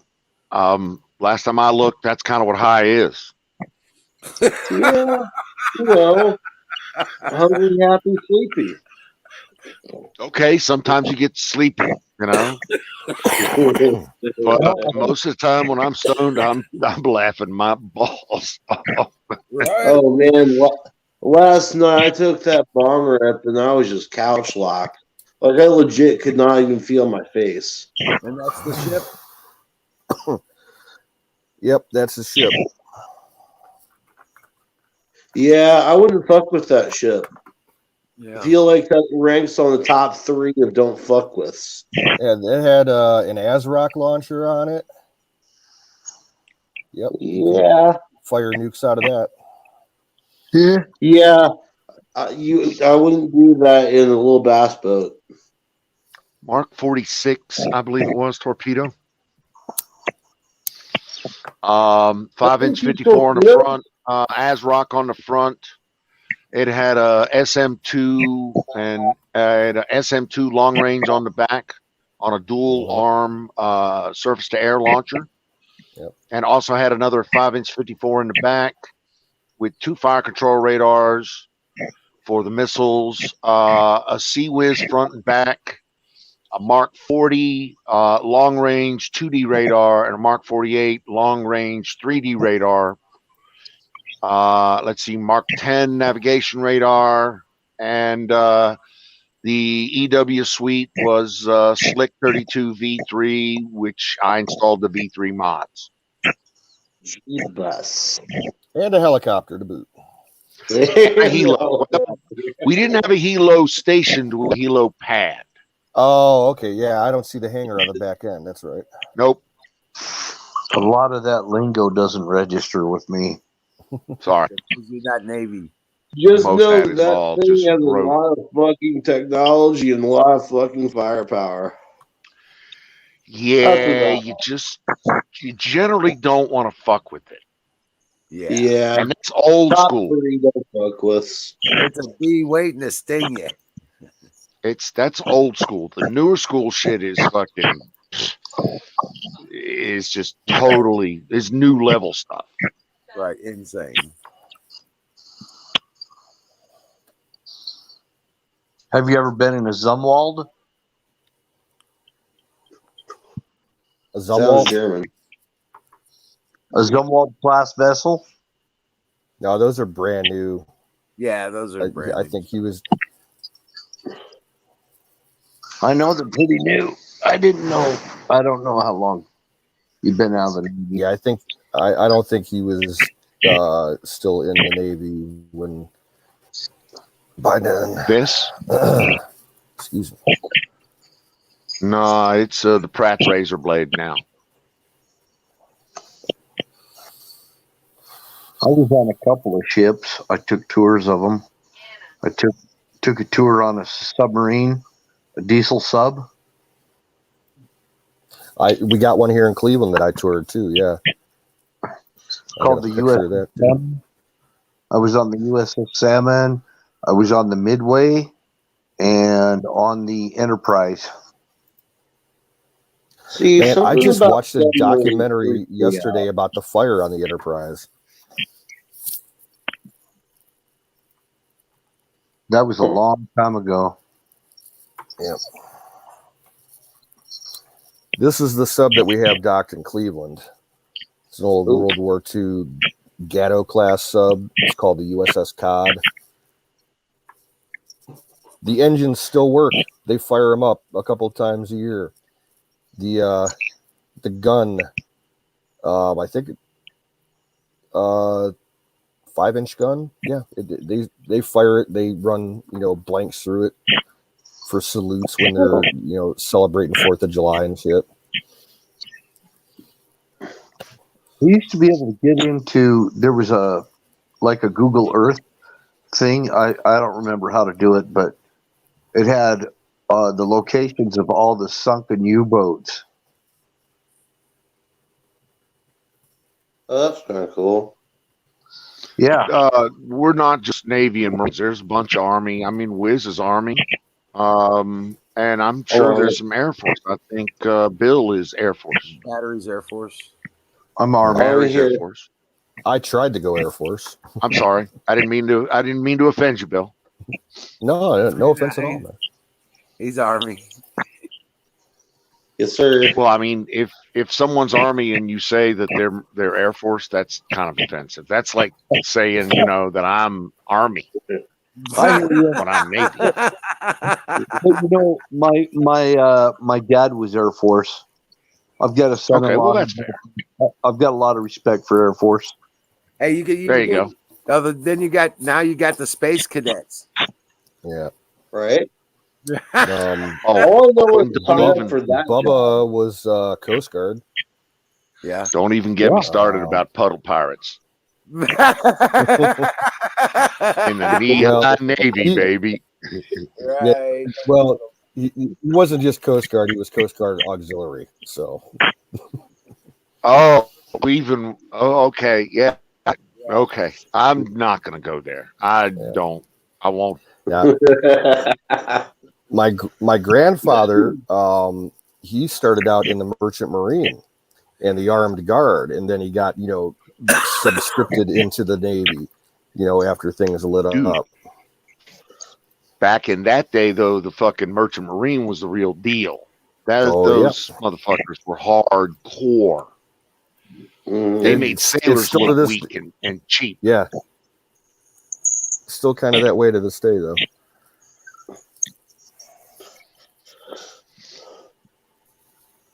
Oh yeah. And say something. Family members, or especially wives and husbands.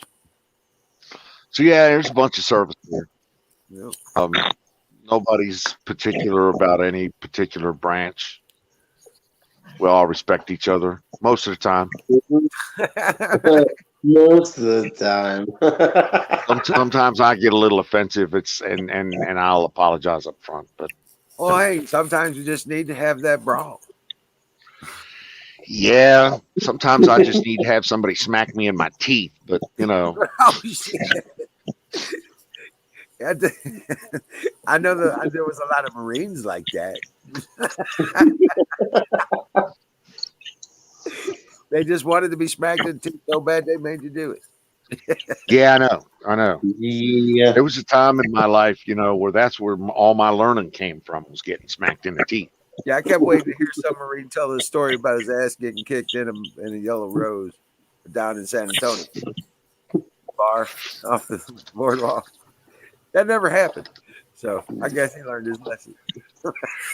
One thing I think is kind of cool was Apex and I both have Mausers, and we're both Army veterans. What's up now?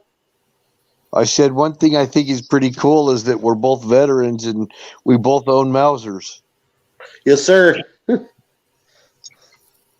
I used to own a Mauser. It was one of my first handguns, a little 32 Mauser. No, we're talking Mauser rifles. Yeah, 8 mil. Oh, okay. Yeah. All right. Which I will be bringing mine out to the. Yeah. Well, I mean, it's clear that the Germans can make the fuck out of a gun. That's for sure. Yeah. So at least we can spare ammo. Yeah. We can spare ammo in a shit hits the fan scenario. Yeah. See, I kind of don't want to shoot the rounds that I have, though. They're steel jacketed armor piercers. I know. Why you want to shoot them? Just hold on to them. Yeah, Right. Those things will be worth Well, that's what fucking I'm like saying. I kind of gold. want to get some rounds just for shooting. Yeah, No, exactly. I'm gonna look it up right now and tell you the best deal that you can get. Ooh, sweet. Freight mill? I got some Iranian steel core shit. Yeah. I know I got some 308. I got some 22 and 25. Got some 9 mil. We get some new Shooting stripper 9 mil, clips, too. Russian 9mm and Remington 45 hollow points. I got some 40. I got some 45. I wish I still had that piece of hardened steel. I'd show you what a Mauser will do to hardened steel compared to a 30-06. Oh, yeah. It'll bolt the back side of it. Freaking serious, machine type hardened, case hardened steel. And it'll bulge the back side of it. It makes craters in it. And a 30-06 just does little divot. I'm actually kind of surprised. 8mm Mauser is not ridiculously overpriced like a lot of the other stuff is right now. Probably A 20 round box of PPU brand, which is I believe Croatian. Yeah. 196 grain, 20 round soft point, $25. It's only That's not bad at all. $1.25 a round. Yeah. What website? What website? It's on grabagun.com. Okay. Okay. Check it out. I'll get the link up. Give me a sec. Yeah, I'd And always they'll ship straight to your house. 198 grain. I'm telling you, 30-06 is they don't run 198 grain usually. Okay, here's 198 grain full metal jacket. Same thing. Privy Partisan PPU. That looks like that's the only brand that's available right now. That's good ammo. Yeah. PPU non-corrosive. And here you go. How about this? Brass cased 8mm Mauser incendiary ammunition. 25 Ooh. rounds for $60. Mamma mia! Incendiary rounds. Oh no! Look, hey, Apex, we need that. Yeah. Oh yeah. Oh yeah. Do we? I'm looking for A-pit, armor piercing incendiary tracer type shit for Yes. both my 5.56 and the 308 Okay. Would you like to bring some tracer ammo? and We can- tracer. Yeah. Yeah, that way we have a safety backup if one of the hydrogen balloons go. Right. We got tracer rounds. We can at least ignite it.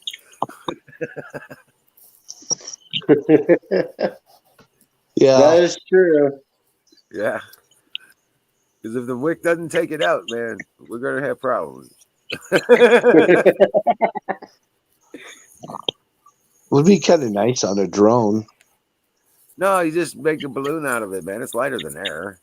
You make a mylar balloon and you fill it up with hydrogen. You light the wick and let it float. It floats up, and you just gotta have the wick long enough for it to, so it gets far enough in the air. Hey, Gimme, what's up, girl? Kimmy, how you doing, doll? Yeah, so but you wanted to get up far enough up in the air. You know what would be cool? You know what would be cool is some illumination rounds for 12 gauge. Those I haven't seen in a while. Oh, you're talking about like Sky Flare? Yes. Starburst, yeah. Yeah. There used to be an outfit called Fire Quest that sold those. I don't know if they're in business anymore though. Did we get a hold of some Dragon's Breath rounds? Yep, you can still get those. I I know a bunch of places. want 12 feet of fire. Yeah, I know a couple sites that specialize in exotic 12 gauge ammo, and you can get all the crazy. You can get the Dragon's Breath. You can get the Super Dragon's Breath. You can get like the Rhodesian Jungle. You can get the Bolo rounds. You can get the Fleche rounds. Pepper spray rounds. Door busters. All kinds of shit. They got ones that'll go through like the door and then be like grenades when they get inside. Just Oh yeah. Oh, wow. mhm. Oh, that's cool. They go Flashbang. through the door, go up on the other side. That's cool. That's what you need is some flashbangs, man. No, it's not a Get flash. this. It's a grenade, dude. Do you guys ever see there's a YouTube channel called Tau Flatermouse? Yes. Oh. I watched. Okay. Yeah, it's a good channel. These guys, they test out all kinds of like homemade exotic ammunition. Somebody sent them 12 gauge shotgun slugs that were made out of fucking Gorilla Glue. Huh. Hardened Oh, wow. Gorilla Glue, like in a mold. And I think there was like a steel ball bearing on the inside of the, at the core of the round, to help stabilize it and everything. They're fucking devastating and they're accurate as fuck. Oh, wow. Of course, there's always the old country boy slug. Cut shells. Yeah. I've heard about it. I've never tried those before, but Yeah. like I'm only just getting in the shotgun. Shotgun was never really my thing. Right. Yeah. But now I got a bunch of them. Well, when you need a slug, you just make a cut shell. Yeah. Yep. Well, it's kind of looking like that timer's not working. Yeah, it looked kind of old, dude. Yeah. It's probably shot. Yeah, because Yeah. you know what? It's time for pie. It's time for, well, I got a couple options. I could have Oreos. I could have corn nuts. So I could have Amish made beef jerky. Oh, wow. So Apex, technically, if you I mean, if you couldn't find much shotgun ammo, but say you come across some buckshot or some birdshot or something, you just make a cut Right. and plug. That's basically what you're going to do. Oh, And yeah. The first time I ever heard about cut shell, I didn't believe the guy, and I'm like, that Oh, yeah. won't No, I've work. tried it. It I'm like, really you're gonna does blow up work. your barrel, and you're gonna get a Nah. shitload of like shit coming back in your face from the action. He's like, no, man, watch. And he took his pocket knife and whittled around the shell, and I was like, damn, that's impressive. I never knew that. I only found out about him about maybe 3 years ago. I saw it on Iraq Veteran 888. That's when I first saw it. I love those guys. Yeah, he's way cool. Do you ever watch some of their older videos with the old dude who passed away a couple years ago? Yeah.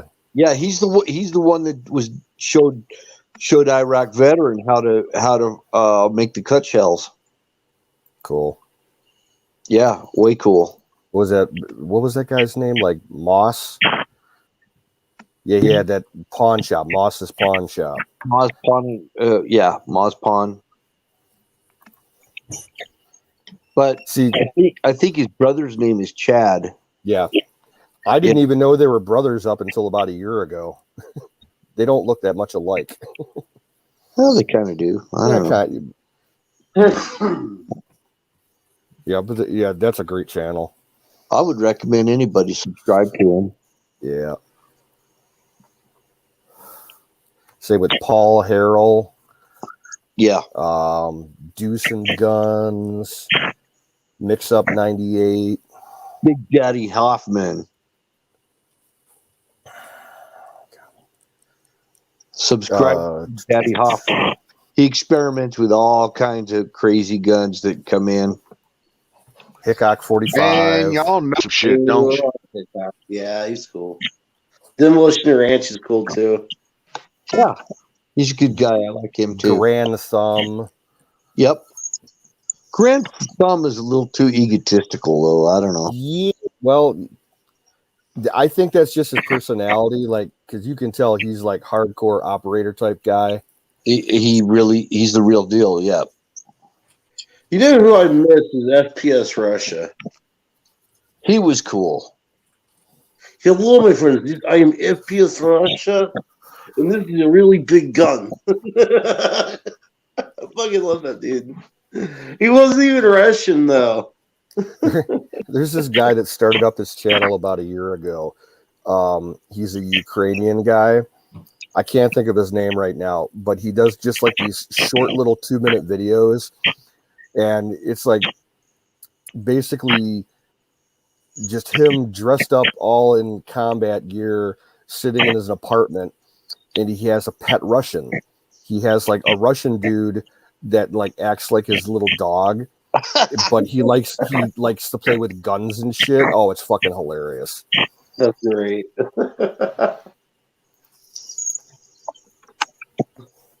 Oh, but I found this awesome channel last week, guys.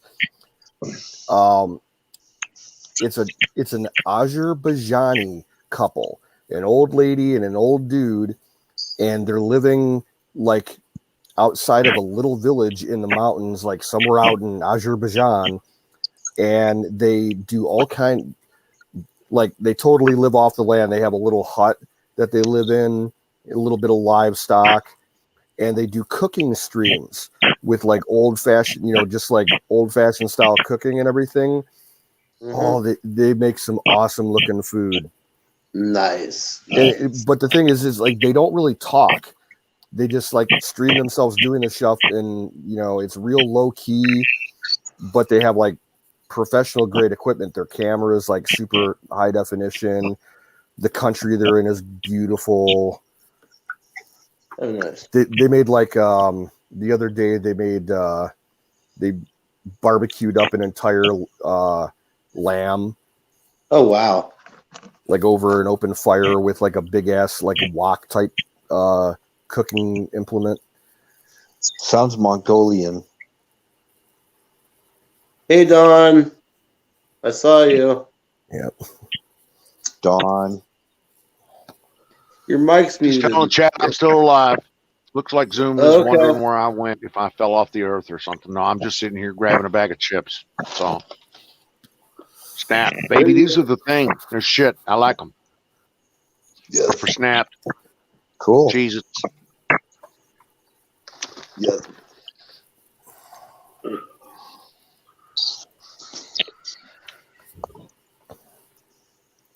Yeah, one of these nights I'll have to get the link for those guys. Share. Really interesting. Make some awesome looking food. Shoot, it really is almost 12. Ah, I did it again, guys. What did? I didn't eat dinner. Dinner. Why didn't you? Yeah. What's up? That's kind of been my routine lately. I don't eat until real late. Yeah. It shouldn't be too bad. All I've got to do is get murder together or something. Hey, Tex, I'm wondering, are you going to do dreadlocks or what? Nah. Actually, I really need to get it cut. Oh, Yeah.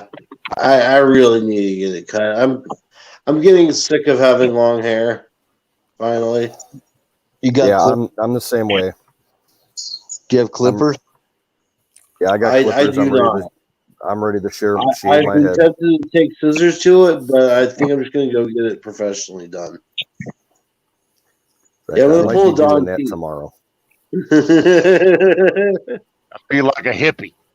You understand? Yeah? I feel like a hippie. My shit's so long. Jeez. Look, it's just like, it just gets out of hand, you know? I mean, don't get me wrong. I could do it by feel. I don't even have to look in a mirror. I just freaking take them clippers and just do it by feel. Yep, that's how I do it. Because I can't see the back of my head, and I got to freaking tweak the mirror and all that. I just do it until Bill, I do the same thing. Huh? Number 2 blade all across. Same thing. I feel you do exactly the same thing. Why waste your See, money? I would do that, but Ammo money. You don't want to spend your good ammo money for a freaking haircut. Just get some clippers, dude. I mean, you're not wrong. What he said. Sounds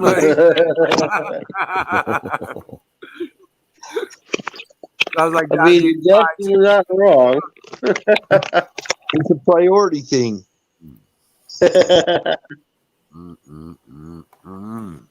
That's what I do.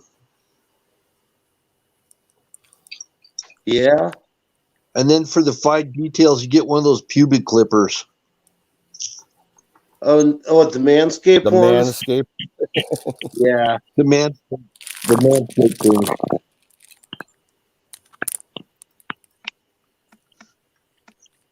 Don't you hate when people text you when you're on stream? These are the best bunnies. The Bunny? best ever. Are you pimping some Easter Bunny chocolate? Yes, I am. I'm stocking up. You made me go to the refrigerator now, ain't you? Shit. I'm telling you. I'm thinking I might buzz my head. My hair's all kind of ski wampus. Good. I might get a Don T haircut.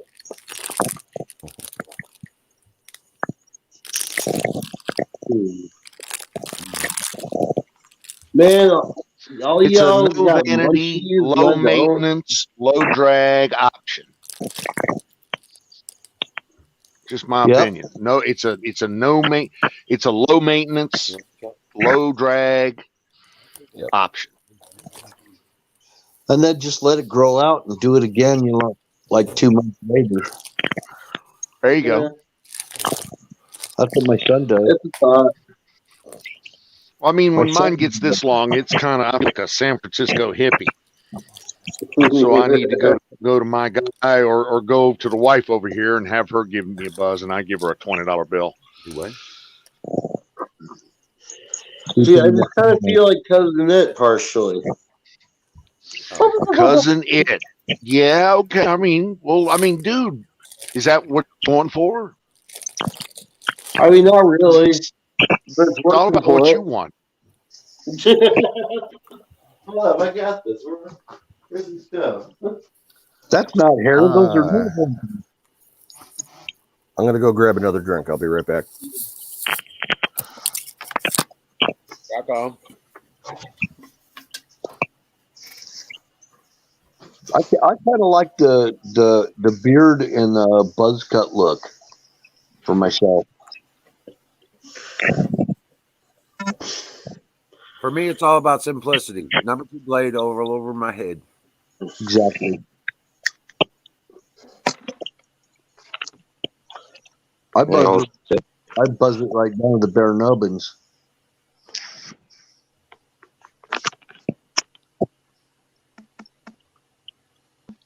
It'll all grow back.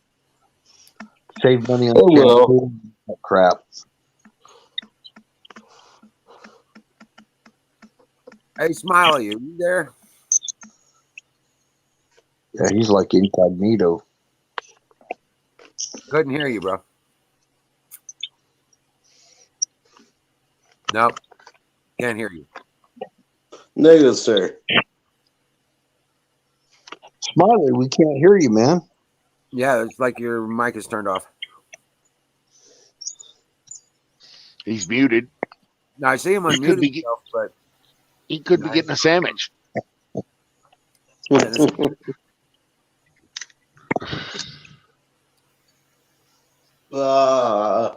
So much fucking hair.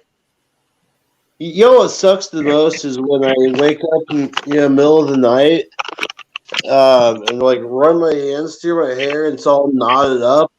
I end up like pulling just clumps out with my fingers, and it's just cut it. Just cut it down. Just cut it. Yeah, you're right. There'd be a lot less bitching if I just cut it. Okay, so now hold on. Let's not be jumping to conclusions or anything here. Okay? Okay. So let me ask a few quick qualifying questions here. Right? Okay. Do you now or do you envision in the near future being the next 30, 60, 90 days, do you now or do you envision in the near future being part of or leading, therefore, any kind of rock band or musical endeavors going forward? Not in that time frame, no. Okay. Second, do you or do you not envision having employment in some sort of Hollywood or Hollyweird homosexual fantasy visions that might be entailed therein? What did I walk back into? Only if it involves Seth Rogen and James Franco. Question. It's a valid question. No, you're going to go with no on that? That's good. That's good. That's I'm a good answer. Okay. And last but not least, do you have some kind of do you know a girl named Delilah? No. Okay. Then we're good. That was not a qualifying question. As in Samson and Delilah? Oh, cutting off hair, strength, kind of thing. I'm just saying, if you don't know any chicks named Delilah, all right, then you're probably good. Probably go ahead and proceed with whacking that bitch off. Take a number 2 blade, right, and go to work. Hey, Apex. Yo, I saw some of your older videos, man, when your hair was short, and you actually looked better with your hair shorter like that. Besides, you can always wear a wig. Oh, wait, are you talking on YouTube? You can actually get those hats that have hair attached to them that you can put on. And the wigs come in all the colors of the rainbow. There is Right. the. Yeah, but I'm not trying to look like Takashi 6ix9ine. You know, it's 2021. Why don't we have smell-o-vision? Right. I really wish you guys could fucking smell this. Oh my god, it smells so fucking good. Man. Yeah, that's a really good question. Why the fuck don't we have smell-o-vision yet? Our flying cars. Yeah. And flying We cars. were promised jetpacks. They told us we would have I fucking feel like- flying cars by now. Yeah, flying cars. NASA, If there's exclusive smell-o-vision, NASA. Japan will have I it saw first. the motherfucker on TV. Promise me They said that by 1990 we'd all be flying around in flying cars. no. They said 2012. You mean you guys don't have flying cars? Just me? Pick a fucking thing. I don't care. Just where's my flying car? Oh, Just you and your smell-o-vision. flying car. Yeah, It's I'm in my smell-o-vision. flying car right now. We should already Okay, have George Jetson. Didn't you ever see Chitty Chitty Bang Bang? that. I did. Yeah. Yeah, I but did. that. I mean, Herbie. Our it's hard to argue with that logic. Flubber. Remember Flubber? Yeah. You know what? Just like Antifa and all these young fucks expect the government to give away free shit, free money, free healthcare, free college education. Everybody's supposed to get free shit. Just like they expect shit today. I, as a youngster, when I was growing up, I did fucking smell-o-vision and flying cars. Right. See, I should have gotten it. I think the government owes me a hovercraft. In Japan, I they have agree. I think in the Japan, government they at least have owes used me flying panties and cars and vending smell-o-vision. in Japan, they have used panties and vending machines. It's kind of like smell-o-vision. Yeah. And two $1,400 stimulus checks. Yes. Of course. How about a Dude, jetpack? Dude, after the I'll take a stimulus jetpack, checks, free healthcare, free college education. I gotta get all that. too. after the stimulus, I gotta check get what's thing, right? mine. Right? Is that what the TV commercials tell us? After, Hey, Don, after the I think stimulus you need checks, to right? refresh. Roger that. Yeah. I'm out. Right. Now, has anybody here gotten one of those stimulus checks?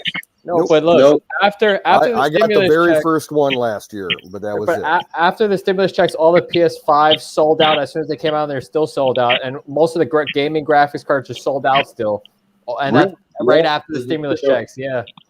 Because people believe in their head that they have more money than they actually have, so they just end up buying all the top line electronics. Yeah. Well, they're using those graphics cards to mine Bitcoin. And all the trolls upgraded their computers, probably. Like you can't buy it's hard to find a PS5 right now because my brother wants to buy one and can't find one to buy. Freaking basement My dwellers. question is, why would you want to spend that money on it? You know? My brother makes makes a lot of money. That's why. Oh, well, that's a good reason. Not that careful with money because he makes a lot of money right now. So Understandable. So you have a flying car. yes, I'm in it right now. Oh, you're in it right now, huh? That's pretty fucking impressive. They do have them. The Molar. The Molar is a flying car. They've got several versions of flying cars. Man, people had magic carpets back in the day. I know, right? I want a broom. I want to fly around on a broom. A wizard hat. Like Harry Potter. I want to play some fucking Quidditch. Well, you get high enough, you can. Yes.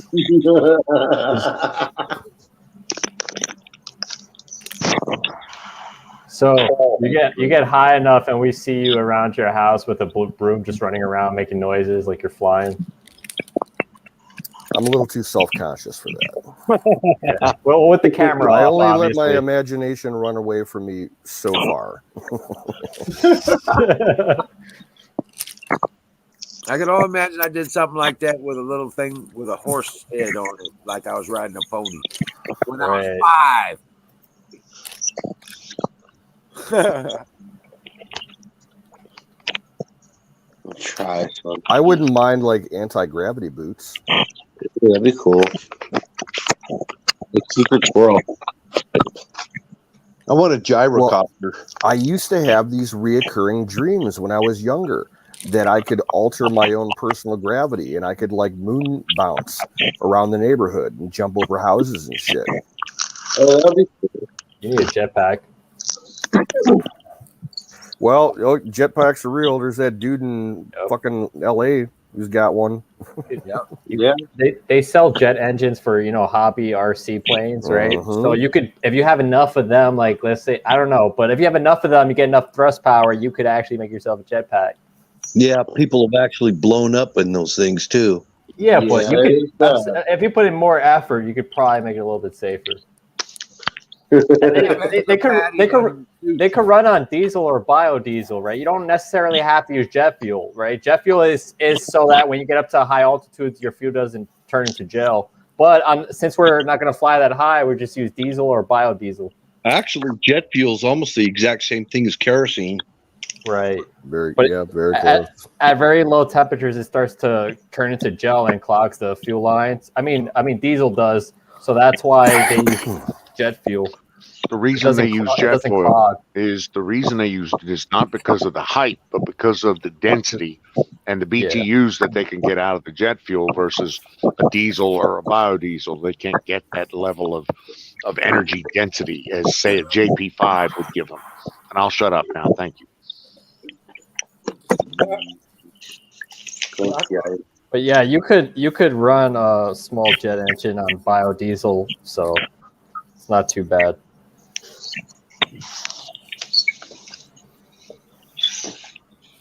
I just want a gyro. Well, I'm gonna go fire up the grill, guys. So I gotta go do it now.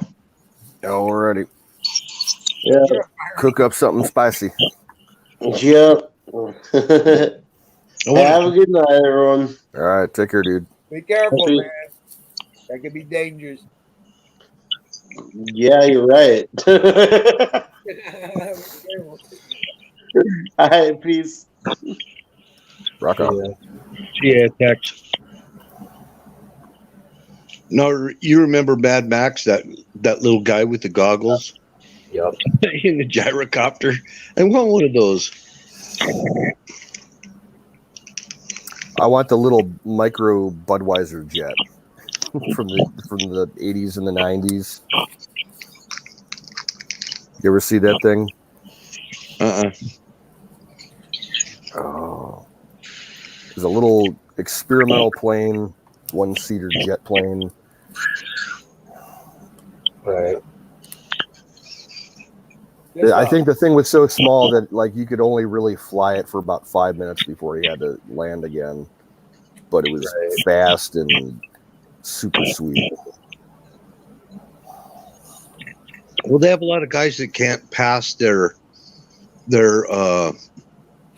required physical thing for their pilot's licenses. Yep. They're getting these ultralight planes, and the planes, I mean, they're a plane. They're all together a plane. You fly everywhere in these things, but they're buying them because they don't have the FAA requirements on them. Uh-huh. I live near a private airport. I've seen a whole ton of them out there. A lot of one-seaters and stuff. Yep. Yeah, there's the Bud Light jet. Oh yeah, there's Yeah, there's just not enough space for fuel on it. Yep. Yeah, like that. That's a Like they would bring it to the Cleveland Air Show and it would take off and do like 4 minutes of acrobats and then have to land. That's one of those rocket planes. No, I think it was a jet. Yeah, it had like a turbofan jet. Well, they also have electric solar powered ultralights that are gliders. They're actually in the category. but they've got a prop on them. Yeah, you could do that. There's really strong electric RC planes, so you could definitely do that. All electric. Well, the glider license, I mean, that's a pretty easy one to get. There's a glider, so when you run out of energy, you can still land. Yeah, you can still land. That's better.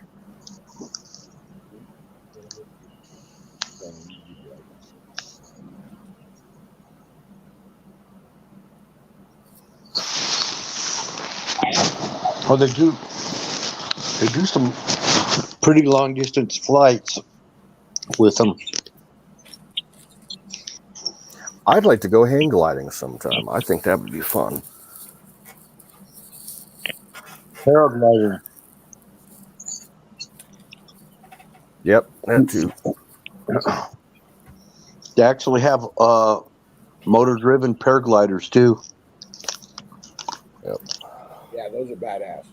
And they've gotten really good recently. And I don't think there's any license needed for them. Ultralights? No, I don't think there's any license. Motorized paragliders.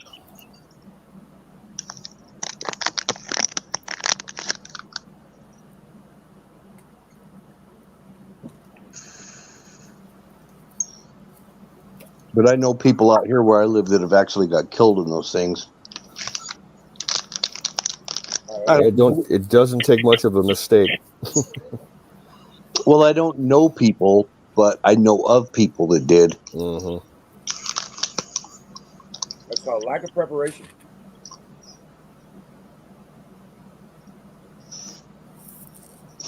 No, there's other things too there, Wizard. Sometimes you hit what they call a thermal.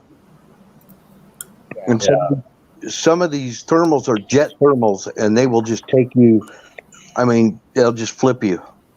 Right. But if you have a parachute on your ass, let me tell you something, you're going to be all right. That's what you're supposed to do. It's called preparation. Yeah, these thermals are updraft, and some of them have some real powerful updrafts. Yeah, I get it. But if you got a parachute strapped to your ass, that's what we have. Bald eagles over here, and they try to catch those updrafts. Same with the vultures that we have here. Just ride circles. Yep. It's like fish riding a current. They just stretch their wings out and just hang out there, up in the sky. Like they've been known to fall asleep.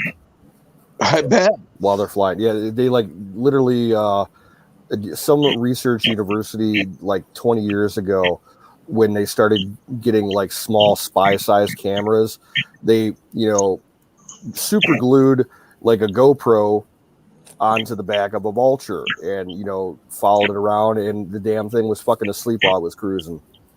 The head was all like, Oh, really? Yeah. Like he's hanging out waiting for something to happen, huh?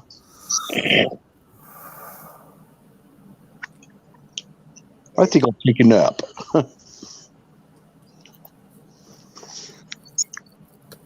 That's crazy. I believe it, though.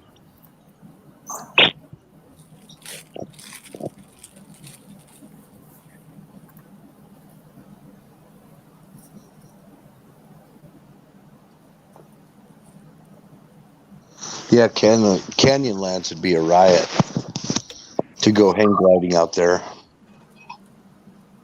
Or Bryce Canyon. Yep. Zion. Moab. Can you do that out there? Because I thought that was all off limits because of the dirt and all that shit. Yeah, if it's you just go somewhere else. Well, I'm just asking, can you do that? You might have to get a permit. Oh, I think they do. I think they hang glide the Grand Canyon and stuff all the time. Hang glide. I saw a lot of gliders when I was up in Colorado, though. We don't really have a lot of gliders around here. We have a lot of hang gliders. Mountain, and they let go off the mountain, headed east. Around here, one of the big things has always been hot air balloons. Here too. They have a big meetup. It's about maybe 50 miles from here. They get hundreds of them every summer. Same here.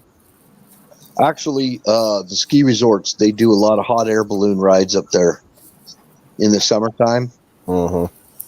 You know, it's just it's their dead time of year, so they do stuff like that. Yeah, all the ski resorts like around by Erin, in New York and Pennsylvania that I used to go to in the summertime, like 30 years ago, they were just ski resorts, but now they're open year round. They do mountain biking on all the trails. They have like mountain cart. They call them carts. It's like a little non-motorized dune buggy that you can ride down the slopes. They have adventure courses, zip lines, anything that they can do to generate some money during the off season. Oh my gosh! They host music festivals now and all kinds of shit. That's like kind of a recent discovery for me. Since in the 2000s, since I started driving a truck, I never knew that New York had such beautiful mountains. Like the Adirondacks and stuff. Yeah. Yeah, I've only been in western New York, like where Aaron is. He's not really near the Adirondacks. That's like way upstate New York, but it's still pretty country out there. Yeah. The mountains are big enough that you can ski on them. Niagara Falls, all that. Yeah, it's beautiful up there. The farms and everything, and it's just stunningly beautiful country.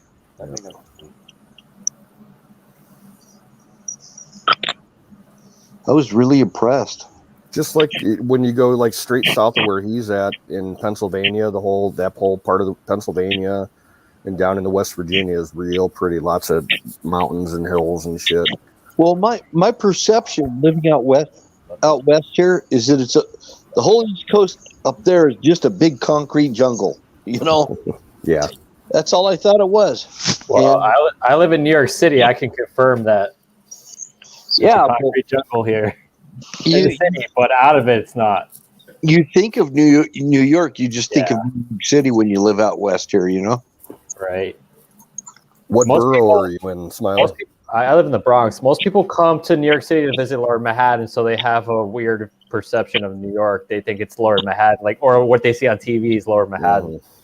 Right, but even the Bronx is way different from Lower Manhattan, right? And then once you leave the city, it's beautiful mountainside and all that. Well, like Long Island, I hear all these stories about Long Island. I go out there, and it's really very neighborhoody. When you say Long Island, I immediately think of backyard wrestling. No, I mean it's really urban, and people's yards and nice yards and stuff with gardens in the back and all. Yeah. I never thought I never knew. I just thought of Long Island as a shithole. Sometimes, some parts. I almost took a job out there at Calverton by Brookhaven, like in the central part of Long Island, before you hit the Hamptons and all that shit. But see, I don't know people in that area. I don't know anybody. I mean, I know a few people like you guys, that get on stage and everything, but I don't know people from having lived there or anything like that to really understand what New York is about. Well, I've been to Long Island to meet people down there, and like I said, everybody I knew was fans of wrestling, so I think of backyard wrestling. Yeah. Well, wrestling's kind of a dead thing now. No, AEW is a big promotion, besides WWE. And then WWE plans to do WrestleMania in Florida, the same stadium where the Super Bowl was, right? So they plan on opening up like little by little, but they're going to do WrestleMania this year in Florida. Okay, this whole wrestling conversation could go a whole new direction. Yeah.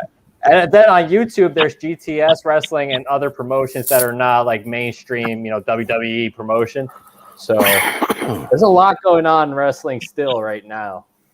I was just reading about Andre the Giant, and they just said that he was. I don't mean to go too far into that discussion, but they're talking about voting for him as the greatest drinker of all time. Well, he was huge. They're creating an award for him, of being the greatest drinker. It's like this people that knew him would say, man, he'd put down 121 beers and go freaking do a match. Who is this? Andre the Giant. Oh, okay. He wouldn't even piss. The guy is huge. He was 500 pounds. Yep.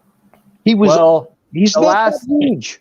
The last big promotion was that AEW just had a few nights ago was Cody Rhodes versus Shaq, right? And Shaq took a table slam off the side of the ring, from Cody Rhodes, and that was pretty impressive. Shaq's, he was 7 foot tall, so him standing at the side of the ring he looked huge. And then Cody Rhodes took a power slam. Well, Andre the Giant was only 6'11". People thought he was 7 feet tall. Yeah, but he was like a human wall when you're standing there staring at this guy. And he did suffer from giantism, which affected his joints and everything else. But yeah, he was only 6'11". Yeah, well, Shaq was just in there the other night, 7 foot tall on the side of the ropes, and you could tell like the guy is abnormally tall.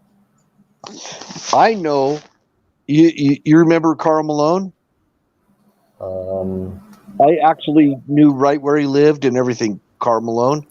I saw him out in his front yard picking up some mail from his mailbox, and I was painting a house up near Karl Malone, and he built his kids all a huge water slide park in his backyard and planted all these pine trees that all died.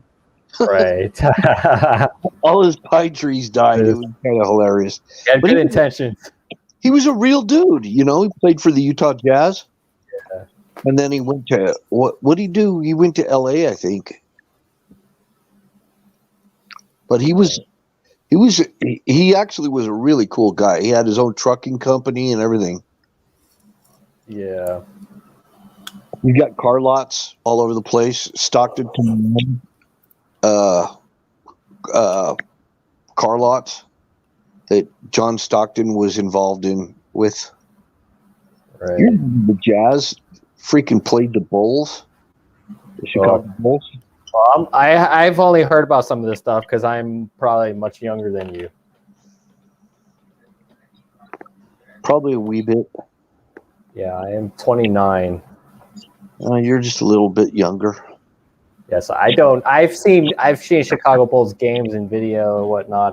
But I wouldn't know the history of that. Because I'm only 158 years old. I bet.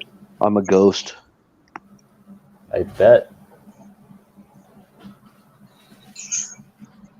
No, I'm actually 60. I think I'm. That's not too bad. Yeah, I'm Don T. Don T's just behind me by a couple months. Right. So I'm probably the oldest one in the chat here. Yeah, you're about double my age. Well, I got kids that are 35. My oldest is 35. Right. Well, he turns 35 in May. And your kids are older than me. Yeah. My youngest is 32. Oh, yeah. That's my daughter. She's married to a guy from Alaska. And then I've got another son who lives here too. He got divorced. Yep. You're out in Utah, right? Yeah. What part of Utah you live in again? I live up just about 10 miles north of Salt Lake City. Oh, so you're close to Salt Lake City. Unfortunately, yes. Yeah, I hear bad things about Salt Lake City, but I've never been to Utah, so I wouldn't know. Well, there's bad and good. There's the bad is there are a lot of liberals that live in the Salt Lake City area. That's what I hear. Yeah. Yep. But the rest of the state, we're pretty much Trump supporters. Right.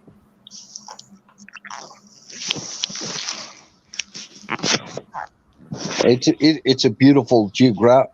I've seen pictures. I've seen pictures. The thing is, like, to see mountains in the background. A lot of YouTubers like that live in Utah. You could see the mountains that's how you know they're in Utah. You see the mountains in the background. Yeah. Sometimes I'll go on stream when it's early in the day before it gets dark. Sometimes I'll stream and you guys could see it. I do little drive-alongs a couple times and stuff like that. Right. What's your channel name for YouTube? I'll subscribe to it. My channel? Yeah. Wild Bill's Ghost. All right. I'll search it now. Now, Bill, how far away are you like from the ski resorts? I'm very close. All the ski resorts, a lot of the ski resorts are in close proximity. They did the Winter Olympics there that one year, didn't they? Yep. I worked in the Winter Olympics. Oh, that's cool. Yeah, I was. I worked at the main media center as a load zone dispatcher for the media to the venues.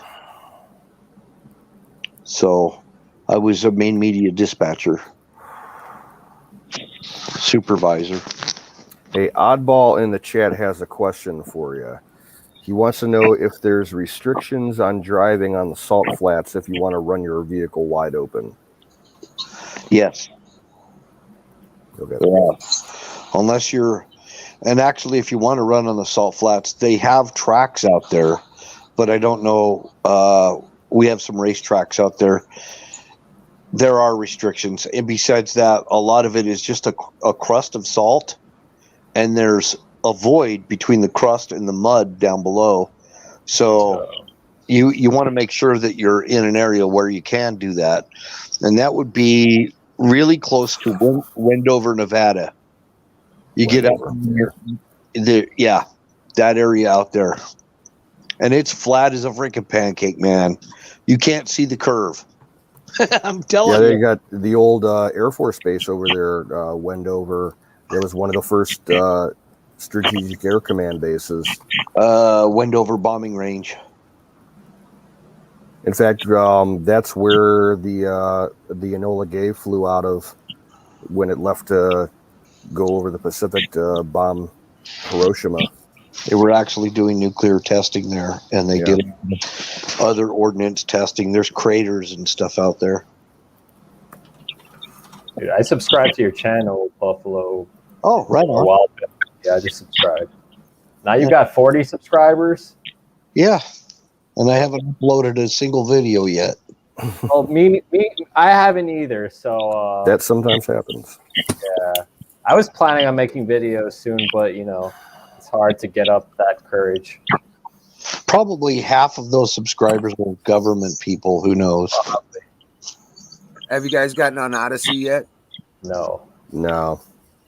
Well, Anakin told me about it, and I went and uploaded some videos over there for Emerald City. I created a channel for the game, but you have to build up your thing with them. Yeah, you said it was a little confusing and time consuming.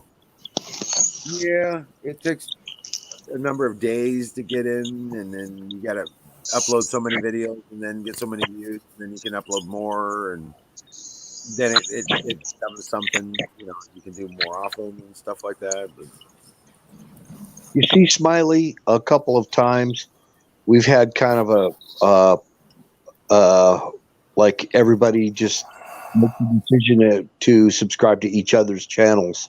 Right. And that way we can kind of keep track of each other, and if I had to make an announcement and there was no other way to get that announcement out for something, I would upload a video about it. But I don't inadvertently upload videos like that. What's up, Techno?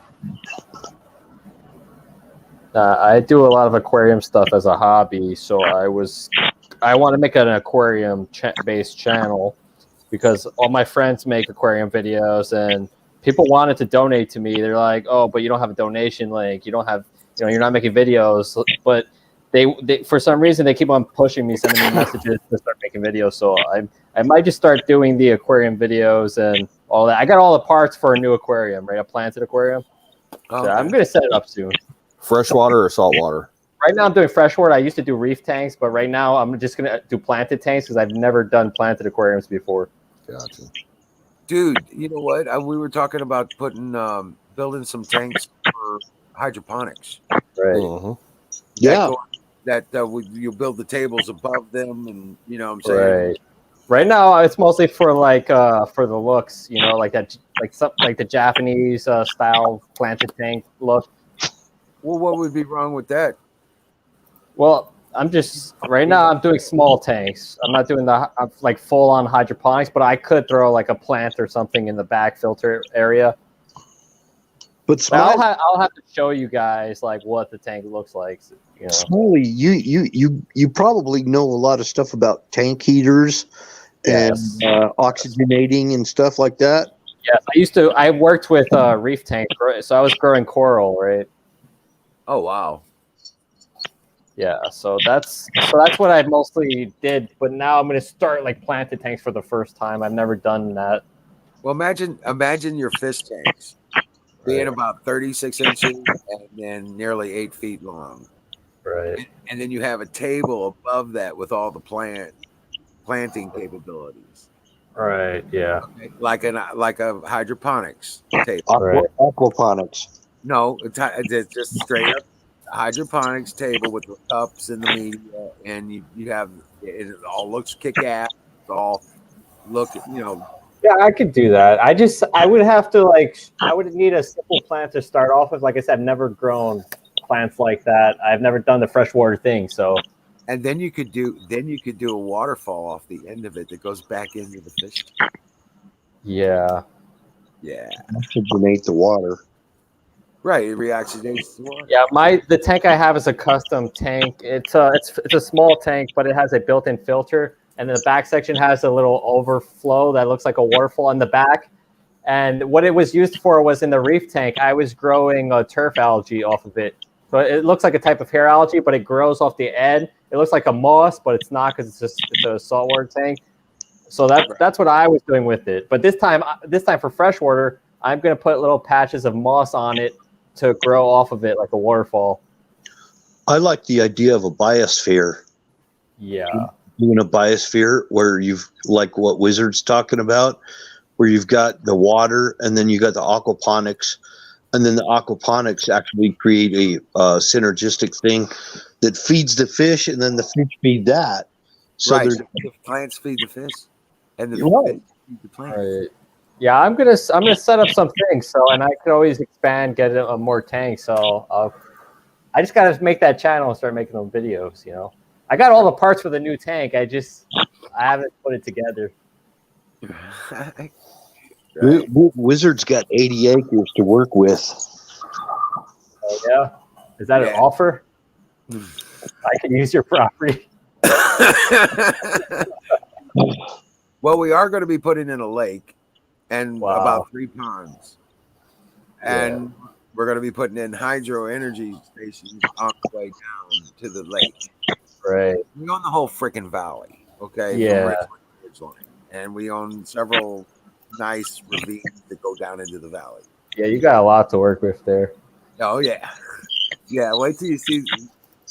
If I ever get it put onto paper, I actually plan on building a barn that has a waterfall in it and a fish pond in it, and it automatically waters all the animals. The only thing you have to worry about, right, inside of a barn is humidity, right? Because you got to worry about mold. So you have to make sure you have good ventilation, or if you want to enclose the system, you would need a dehumidifier, which you probably don't want to use a lot of electricity. So you might want to like a fan blowing the air out. Right, there are solutions you can do. Right. Yeah. Because mold is like a huge problem with enclosed systems, right? Or tanks with no lids. Well, we will have bypass. Right. We will have a bypass. We'll have a cistern and a bypass up further up the ravine from the barn. Right. Okay, and then the barn just basically cut the sides of the ravine off, put a roof over it, and then stage the son of a bitch. So they even have sensors, humidity sensors connected to like fan controllers for that reason, because humidity is such a big problem with those systems. They're called humidistats. Yeah. Well, if you have a heat upflow, it pulls all your air out the roof, so you've got a constant exhaust, coming out the roof, like a roof that opens, and then you can run like not a fluke necessarily, but just some kind of an airflow. An updraft.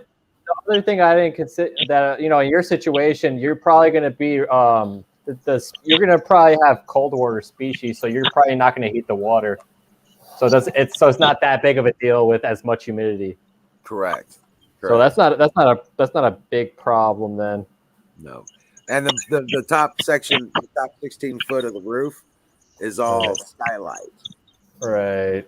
Near the apex. So I'll get a ravine. It's a huge barn. Right. Open skylights that you can open, or what? No, but we'll have ventilation at the both ends, obviously, and it's all thermal. You have to understand, this is geothermal. Basically, all I'm doing is bottoming out a ravine and putting a roof over it, and one wall. All the rest of it is the rock in the hillsides around it. Right. This is all going to be basically in the ground. Only I ain't got to dig it all out. All I got to do is square off the ravine. Right. So, but the ravine comes with a creek. Well, I've incorporated a cistern for collection and filtration, for backup, and then the overflow will build in bypasses, but turn around the main overflow goes back, is controlled and into the barn, becomes a waterfall when I want it, and we'll have a fish pond down the middle of the barn. Are you building a sawmill on that waterfall there? No. I've seen a video where the Amish were doing something like that. They're powering the sawmill on a waterfall. Well, the problem is, the reason I had to have a cistern is because these are only runoff creeks. Right. If it doesn't rain for more than about 14 days, yeah, that's dry. Yeah. But one good rain will feed that creek. It'll run for 2 weeks. Yep. So this year in the last 20 months, we haven't had a problem with anyone. Right. So yeah, I'm doing like more of a decorative stylized. I don't have as much real estate to work with as you do. Right. But I do understand what you're doing. I like, what I like about the outdoor ponds is I do like the koi fish type of stuff. So no, I'm not into koi fish. This is not for fancy. Yeah. This is for eating. I'm gonna be raising trout and bass and bluegill and bullfrogs, ducks. Next thing you'll know, you'll be wearing like the Japanese robe and you'll have the wooden sandals and picking out koi. Right. If I'm building a fish tank, it's for breeding fish in the aquaponics labs. You know what I'm saying? Yeah. In the aquaponics. And my thing is, I just want to build the concrete box in the ground. Right. And then turn around and have all my equipment be able to go down in the corner of the corner of the tank. So they use this like synthetic type of rubber material. A lot of people use it now to line the bottom of the pond instead of concrete because it could stretch when the pond ices over in the winter. Instead of concrete, it has a problem with cracking. Right. So there's just a bunch of that I've heard over the years with pond people. Well, the idea is that you build it 4 feet deep, and potentially it's not going to freeze, especially if you have some heat in there, just to keep it even just 50 degrees. It's a grow lab, basically. Right. I can heat it with wood. Building the tanks, I can run the piping Yeah. from a rocket stove around this stuff and run it if necessary. Right. But You with know, koi fish, they let the top, they let the top ice over. They keep an air hole in there, and koi fish will hibernate in the winter. And the water under the ice insulates the water under it. Oh, I see what you're saying. Yeah. Yeah. So they don't heat the water. And part of the thing is, if you heat the water, and that has to do with oxygenation, but they basically rather it freeze over the surface and with some air holes, and then let the Well, fish you don't get hibernate. a lot of evaporation at that point, so you don't have any Yeah, that too. mineralized doesn't happen because it doesn't concentrate. Hey, Wizard. Yeah. Quad Balls is asking, "Are koi good to eat?" Well, You could eat them. they're ornamental carp. You can eat them, but they taste like shit. And they got lots of bones. Yeah. Lots of bones. Yeah, it's not fun. It's not fun to eat koi. I guess you were starving. You would. Well, I guess if you were starving, then of course, You could eat anything like when you're starving. right? Except those funky looking frogs. Right. Can't eat frogs.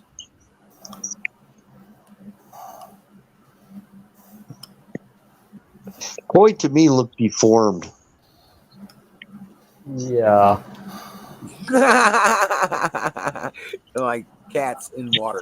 It depends on the breeders too. Like in Japan, they're very strict about culling koi that look weird or deformed. The cull rate's really high with koi because they have hundreds of babies at a time. So a lot of the fish are reused as ground up and reused as fish food. Yeah.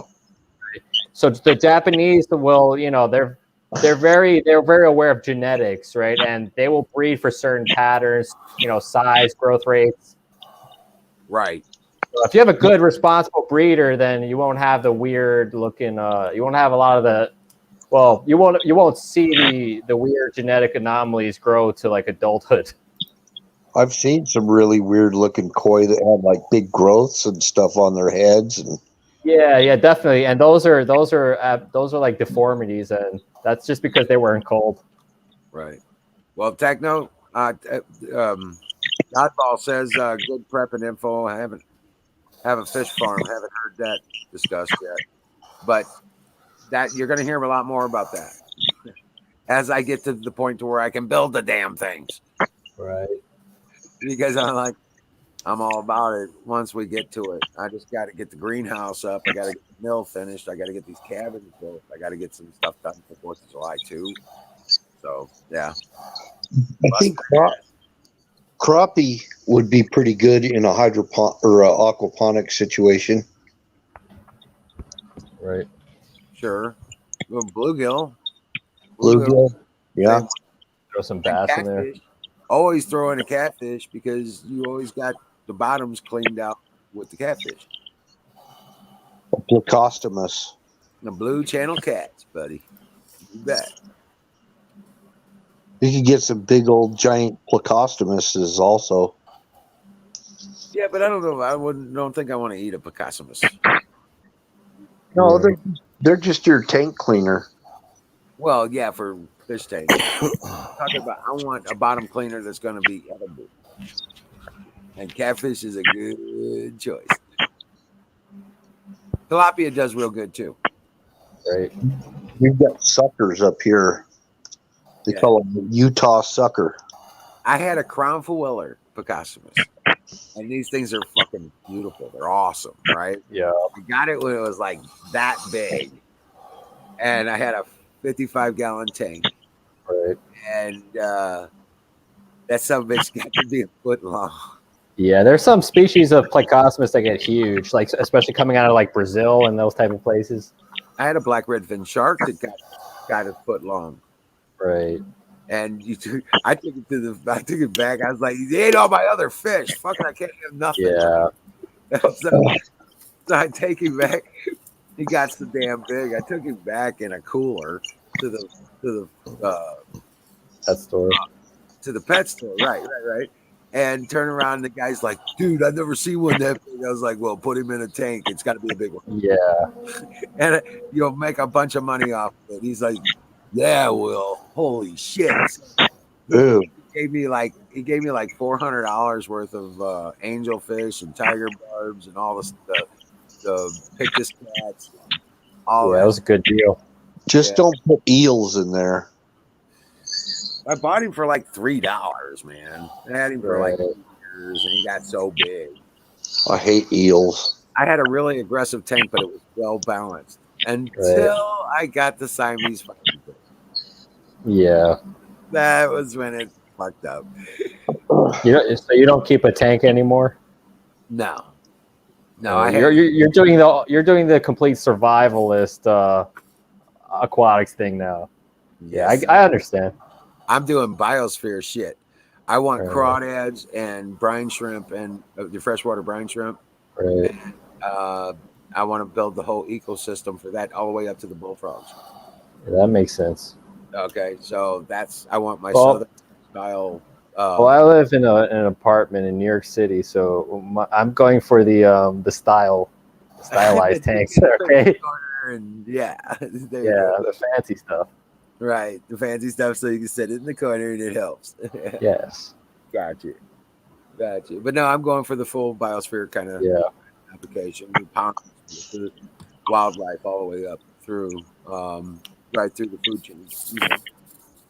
You're going for the ambiance of fish calming your nerves. Yeah, I'm going to bring a little piece of nature to the concrete jungle. There you go. Yeah, a fish tank does real good with that. Yeah, that's why I used to keep the coral tanks. It's just, it's like looking at nature. Like all I see is concrete outside. Like today I went out for like a 9 mile. I did a 9 mile like around walk because I track like how far I walk and stuff, just trying to keep in shape, right? So I did 9 miles today. It's mostly all concrete everywhere. So, so I like to see some nature once in a while. Shin splint. Yeah. It's gonna hurt. Wake up with Charlie horses. Okay, here's a question for you, Smiley. Right. What part of New York was All in the Family? Let me search up All in the Family first because I don't know what that is. What year is that from? The main actor was Carol O'Connor. It says it's from 1971 to 1979. I'm 29 years old. Oh. I couldn't. I don't know. All right. I think Archie Bunker's been banned from history. Probably. Yeah. He played in that movie later on. There was a series called Heat of the Night. Remember that? You don't remember. I don't know. Okay. He used to play in B-rate country movies as the sheriffs, stuff like that too. Yeah. That's what Heat of the Night was about. Yeah.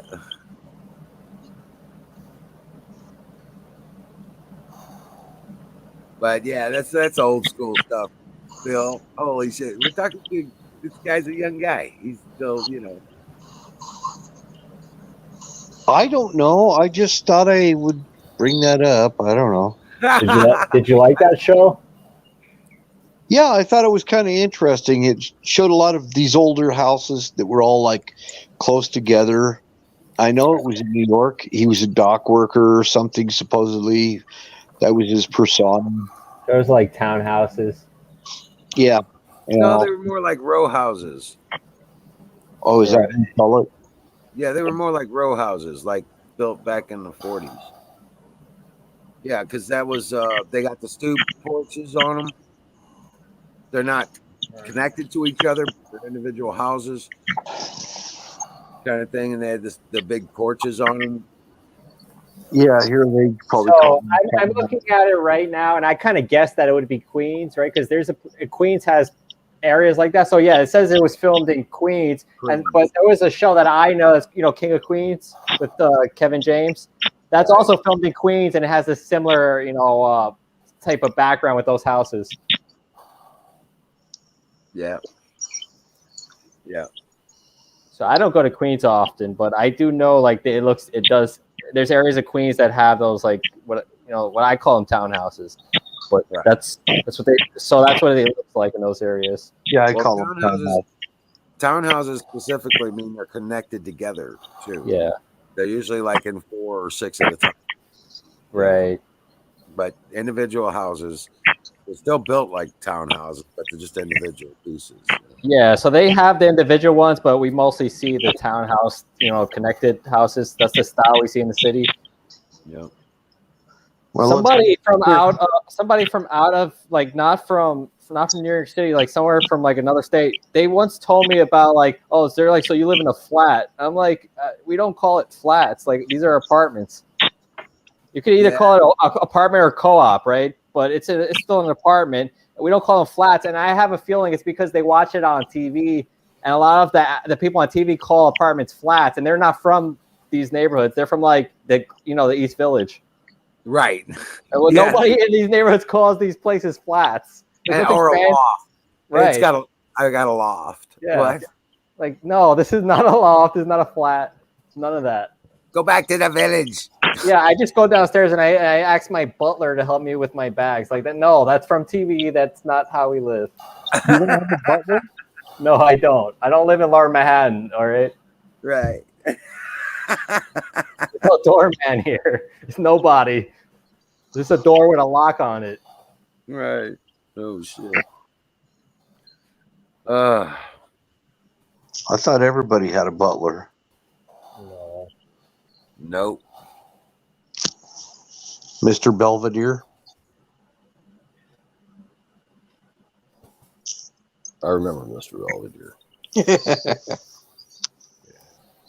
We have porters, maintenance guys, and we have a superintendent. He's in charge. He tells the porters what to do. We have that. Right. We have a huge. This building is huge. That's why it's very wide. The building's huge, so there's a lot of area to cover. So do you have to take a taxi, or do you have a car and stuff, or what? I don't need to drive now, so I don't have a car, and I don't need to take a taxi either because where I go, I could just walk. Wow. I don't travel far. Some people do. Right. Well, it's kind of fascinating to me what life would be like in a place like that. Yeah, it depends on who you are. Everybody lives differently. Like, I don't live far away from the subway trains or the buses. I don't live that. I could walk and catch the bus if I needed to. If I wanted to take a taxi, I could do that. I've done that. Like, I've taken taxis. That'll get me somewhere quick. And in that case, you don't have to worry about parking either because New York City's tough with parking and traffic. Right. So licensing and all that shit. Yeah, the insurance prices are super high too. Right. Plus, you get broke into. That too. Like you have to pay for indoor parking, or you're at the will of the public. I was going out near Daylight in Lower Queens, I think it was, right? Where Daylight shipping is. Right. And turn around and I ran over a car on the orders of a cop because he was parked on the corner. Right. I was like, I'm going to run over that car. I can't. What'd you stop for? You're not supposed to stop, even on a red light. Okay, this is that way it is down there. And turn around, he's like, I stopped because I swung out for that corner, but the car was in the way. He goes, I'm going to run over that car if I do. He goes, he's on the corner. Go. Right. Oh shit! Well, I'm worried about hitting the building on the other side if that trailer picked up too hard. Right. So I'm going kind of slow. That car just got smudged, dude. Bad. Yeah. I was loaded max. With Daylight Run is like almost max weight every time. Right. And so that I was glad to leave the trailer, and I told him, I said, "Look, I ran over a car on the way over here on the orders of a cop." So, right. So it was legal. It was legal damage. Yeah. And after I smashed that little car, I mean, it was bad, dude. he put a ticket on it. Yeah, incorrectly parked, You're right. So obstructing traffic. well, I was worried about the tires too. You know, what I'm saying? 'Cause Yeah. now you got 4 tires that are compromised potentially. That's why I told him where I dropped off the trailer. He says, "Yep, there's the trailer over there. Here's your paperwork. Get out." I was like, "You got it." Man, I'm the same way. That's why I know there was a ticket on it because Well, that's how it is here. They give anyone a ticket very fast. And now we got those traffic cameras everywhere too. Yeah. And they send you the ticket. They send you the ticket in the mail for speeding. And people know the semi-tractor trailers don't stop for red light. Right. Yeah. And you need a larger distance to stop anyway. So like. Well, it's not because of that. The cop told me, says you stop. No, I know. But also, like if you see a big truck coming through, you got to assume that they're not going to be able to stop. Just get out of the way. Yeah. Yeah. Dude said, I talked to one guy. He said he's seen a pickup truck traveling down the highway. They're driving backward. Oh. And they would get up behind these trucks, cut blocks off, and I'm going down the road. Yeah. No shit. I was like, you gotta be kidding. He says, no, that's all real. He says, that's all real. Seen that shit firsthand. I was like, checking my 6, right? Yep. Wow, that's crazy stuff though, man. That's where you can see the bullets on the signs. Like somebody sprayed the sign. Yeah. Show. I was like, holy shit. I ain't got a big enough sword for this. They didn't let us carry guns, so I carried a sword. Right. And a nice sticker knife, And I was like, I ain't got a big enough sword for this shit. Yeah. God. No wonder people don't go to New York and truck drivers anymore. It is dangerous here. Especially if you're not from around here. Especially like not you guys, but a lot of the uppity type of people from other places, they just think it's all peaceful here, and they're too gullible. Right? Like, if you drop them off like in the middle of the Bronx, they wouldn't survive because they trust people. People here, we have lots of con artists, aggressive people. So yeah, it's not the place for somebody gullible who just learns about New York City from seeing TV. Right. You turn down the wrong street, you ain't gonna have a car. Yeah. Your girlfriend's gonna get raped, and you might not live. Definitely.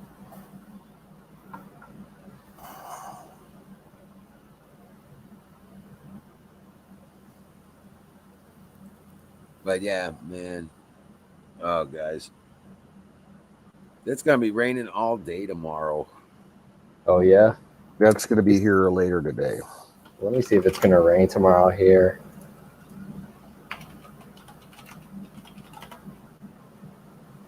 Well, it looks like I get all Craigslist work done. Get all my Craigslist ads updated and stuff. Right. Not gonna be able to do shit outside. I got some stuff I could do in the garage, but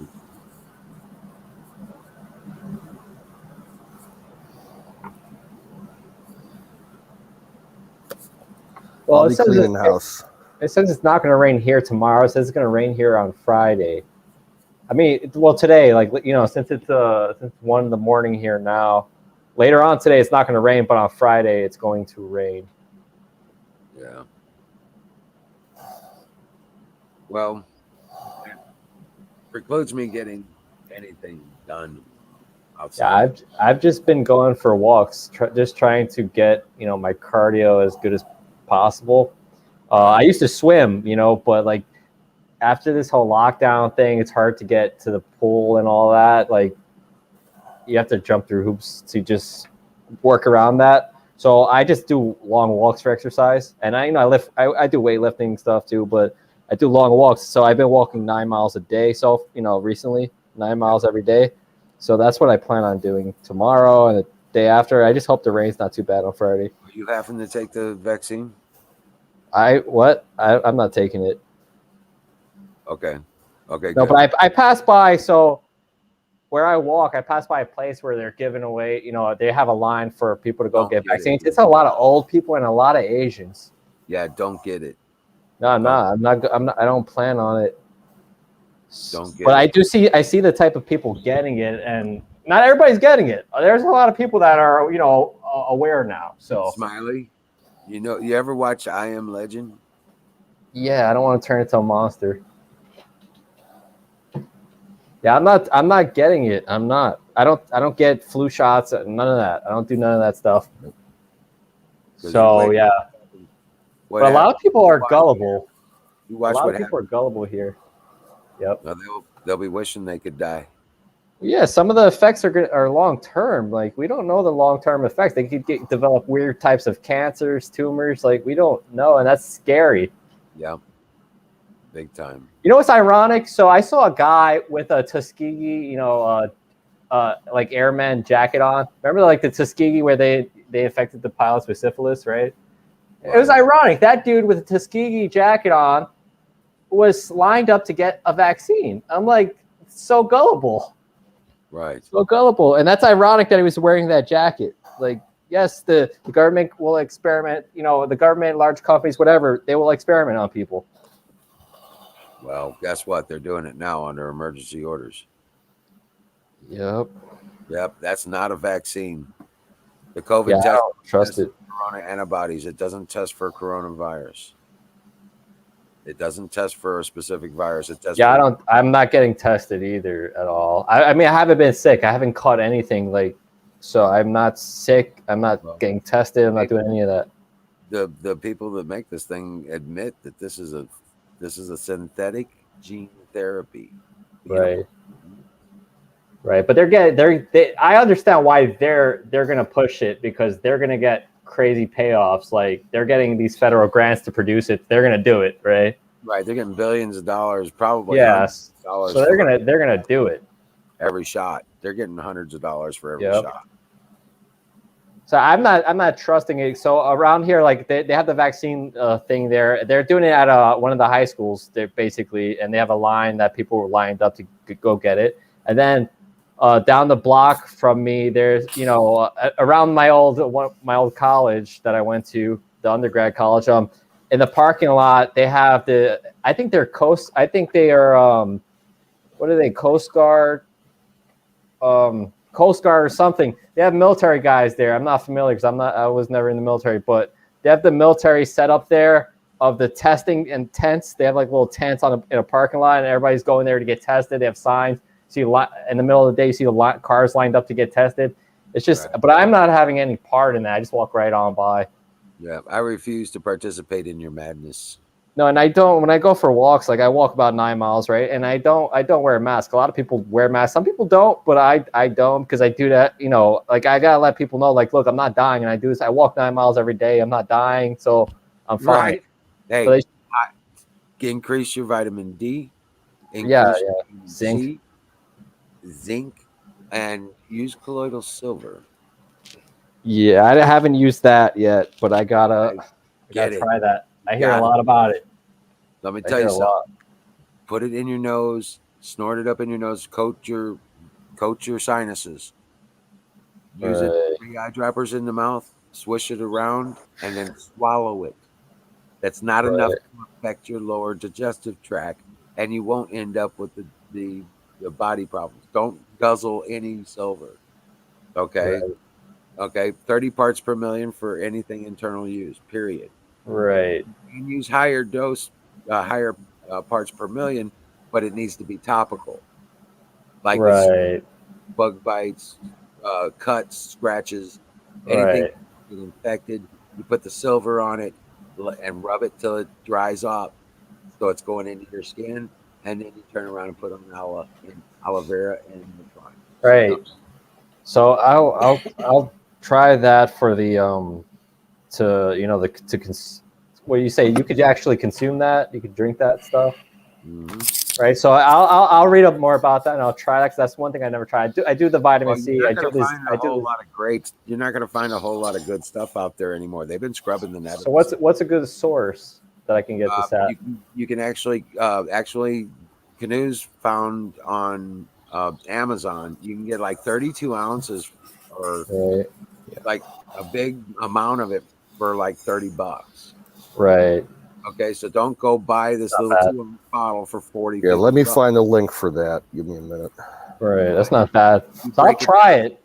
Because right now I do vitamin C, zinc, other the other vitamins. I put some of it in a bottle like this. I don't know if you can see that lid. There's a Right, spray yeah, I see top, it. I the see it. spray, and it's the little Right. blue one. Right. Dark colored glass, and then Keep the light out. Right, and I got in a spray bottle, so when I get a bug bite, Convenient. Yep. right, I can just spray it on, rub it down, and or I can spray it in my mouth, that kind of thing. Right. And Yeah, I'll try that one out. I also keep it in an eyedropper bottle too, Right. and then you put 3 eyedroppers in your mouth, swish it around in your mouth, Right. and then swallow it. You won't have gum infections. You won't Right. have throat infections. If you do your nose, you won't have sinus infections. And when you do your nose, snort it up until it makes you cough. You'll feel it run down the back of your throat. Right. If you cough, the coughing moves it into. It'll be interesting to see like the improvements because like I said, I'm in pretty good shape. Like I used to just a year ago, I used to swim a lot. I don't get out of breath. I do 9 miles like speed walking now.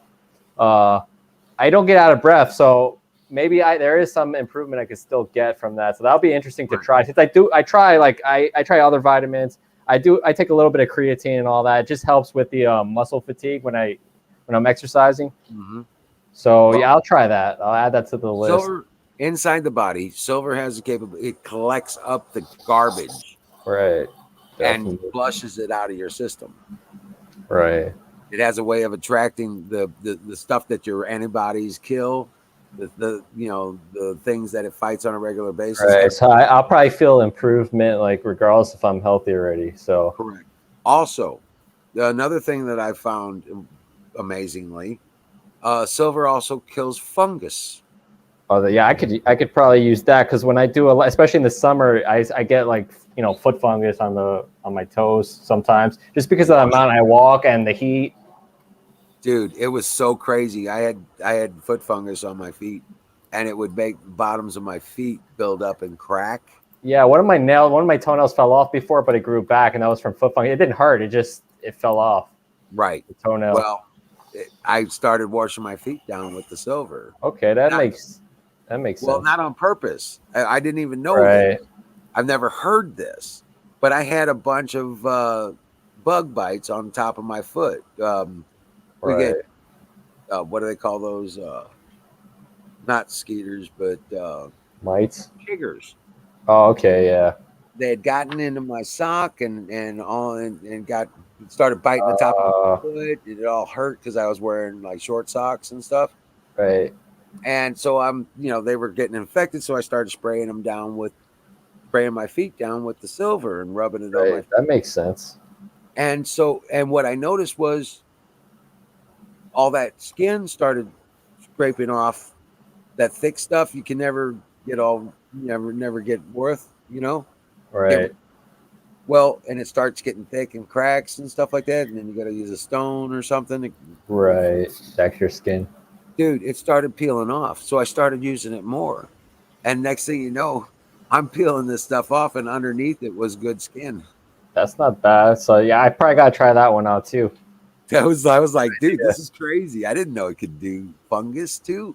So yeah, that will definitely help me because I do get foot fungus from time to time. So give it a shot. I mean, there are cures out there they will not let you know of. Yeah, obviously, yeah. Okay, and there's a big reason why people used to use silver goblets and silverware. Yep. Plates and natural germicidal properties. Bacterial, viral, fungal, fighting cleanness.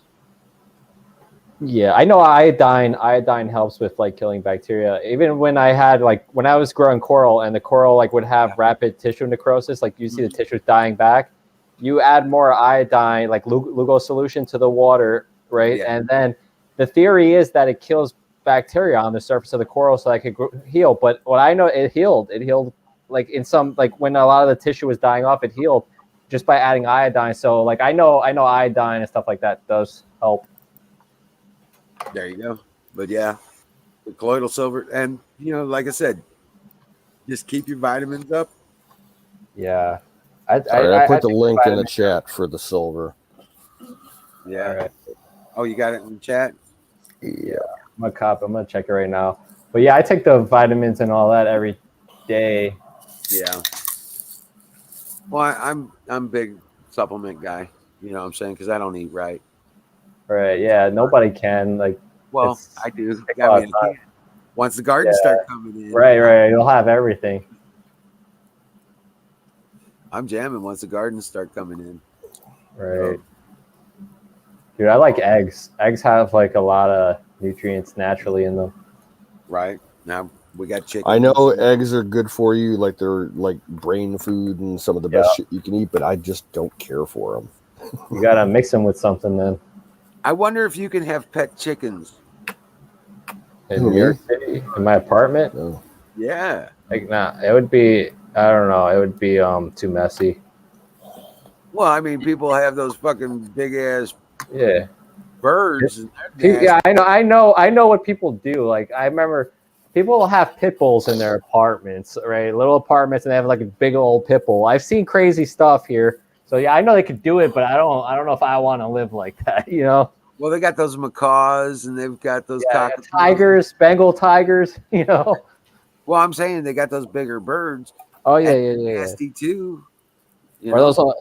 So the stereotype here is like them old Puerto Rican guys with the like they have the silk shirts, you know, and they have these pet Burmese pythons. They got parrots. Yeah. Like, yeah, there's people like that. There's still people like that here. Yeah. But yeah, they keep whatever they want in their apartments, but I'm not going to do that. Right.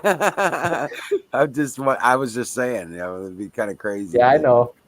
Imagine having a couple chickens, so you got 2 eggs every day. Right, that would be nice. Right. That's why I was mentioning. It's like you could have a couple chickens. Maybe I could even do chicken. What is it? They call it cockfighting down in Harlem. I could even I don't know if I go there, but I know, but I heard people still do that. I haven't been down to that part of New York City in a while, but I heard people still do things like that. Yeah, I heard people having like this like small farms on their roof. Yeah. And pigeons. People raise pigeons too. Well, they pigeons, chickens have gardens on their roof and shit. Yeah, I'm not allowed on this roof on my building. Oh yeah, I'm not allowed up there. Yeah. Oh, you're not. No, and maybe it is after 9/11. The restrictions on the rooftops increased after 9/11, and they did start installing all those 5G like towers on the roofs. So maybe that's also why they don't want us up there. Do you have a balcony? No, I have a windowsill. Really? Oh wow. Yeah. One windowsill? No, a bunch. But it depends on like what I would grow out there. But as far as like when I grow stuff with the like, for example, the planted aquariums, I'm going to use lights. I'm going to use LED lights. Right. So that's not option for you if you have a southern facing wall. Right. You could mount a like a telescope. Right. And instead of an optics coming out of it, so you look through it. Right. You have it go into a fiber optics that goes into the system and feeds the fiber optics to the plants. That's true. It's like a I forget what they call it, but they have these solar tubes that they connect to the roof. Right. They'll have those. I've seen that. Those telescopes that follow a star. Yeah. Auto trackers. Yep. Yeah. The motorized amateurs. Yeah. Well, you can have it follow the sun and then the moon at night. Yeah. And it'll light up the fiber optics. That is true, but yeah, I'm not too worried about the electricity right now. Well, I'm just saying that's another No, I option. know it is pretty cool. In fact, I that's one of the systems I want to hook up on my house because Yeah, I want and then when it gets too dark and there's no moon or sun to right. follow, it goes to a position 0 and kicks on a halogen lamp. It's charged. Right. At night here we can't really see stars in the sky. Light pollution. Right. Yeah. There's pollution, but it's also cloudy all the time. You get to see the moon only after the storms pass. Yeah, I see the moon sometimes, but I lived in Texas a while when I went to graduate school, and you can see the moon. The moon's huge. Right. It's huge. I can see the stars in the sky, all of that. And there was rarely any clouds in the sky unless there was about to be a huge storm. Right. But in New York City, we always have clouds, high humidity, air pollution, so we don't really see the stars like that. Only like about 12 hours after a huge storm goes through. Yep. Because it pushes all that. We see a lot of window lights. A lot of window lights. Right. Right. But yeah, I live by the Hudson. Now there's an idea. What if you took a telescope onto somebody's big skyrise light?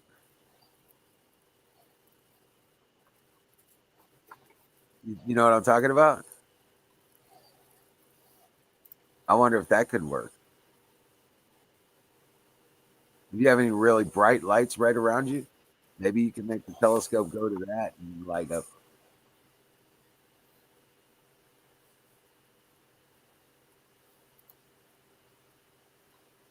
Anyway, I think he froze up. Yeah, I was gonna say, I'm gonna be cutting out here in a few minutes myself. That's already 12:21. Yeah. But fire in the motherfucking bowl. Oh, Let let me load her up. I'll throw a link back in the chat. Technology, I just got that. Dude, my There it is. my chat keeps stopping. All right, so I lost connection, so I switched to my cell phone, so I can show you outside the window at night, right? All right. Okay.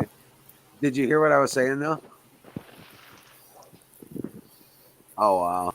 Let me throw you up on the full screen. Sideways. Put your phone sideways rather than straight up and down. Let me see if that Does that it help. Does it switch? No. No, Yeah, let me try that. Let me put it on automatic rotate. Sometimes I have it off of that. hey, Tanya, what's up? Holy crap, Put Tanya. it on auto rotate. Maybe that'll And do it. Huckleberry is back.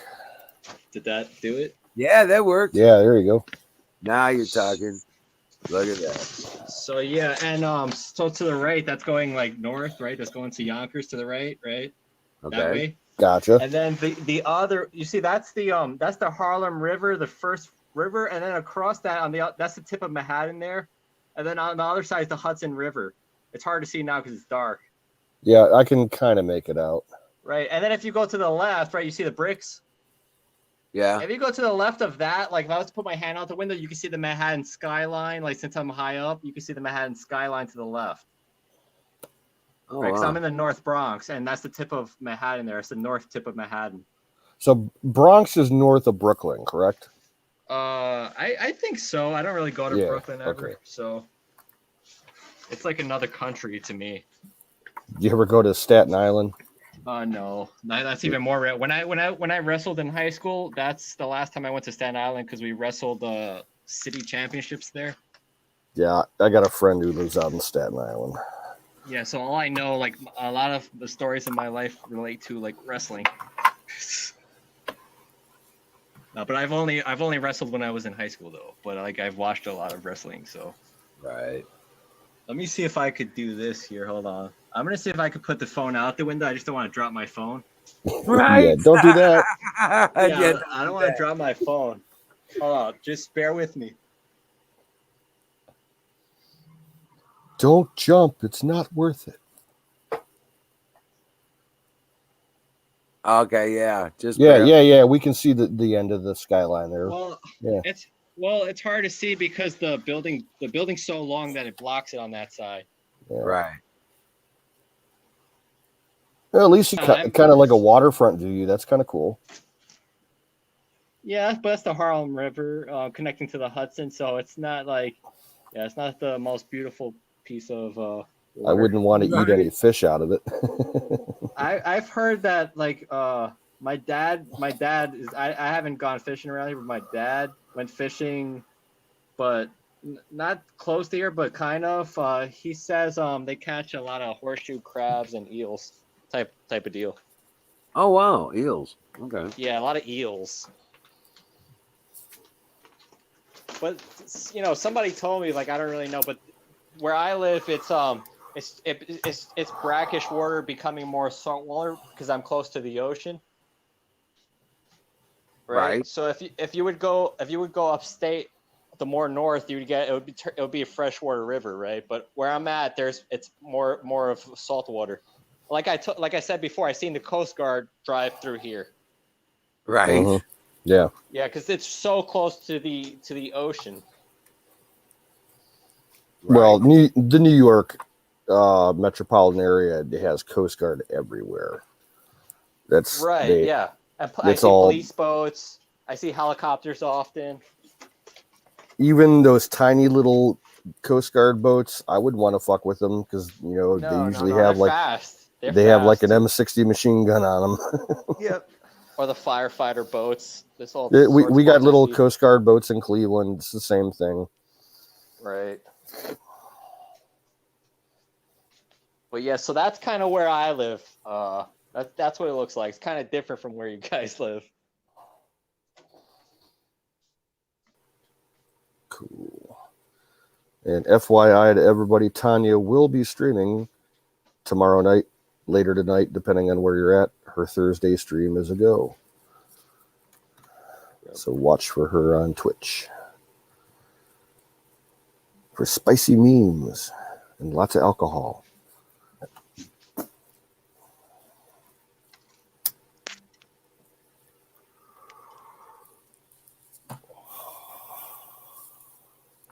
Hell yeah, right? Spicy memes.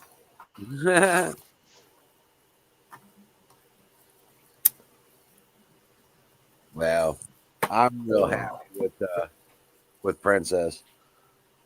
That's cool. Yeah, it looks like they're going to be doing great.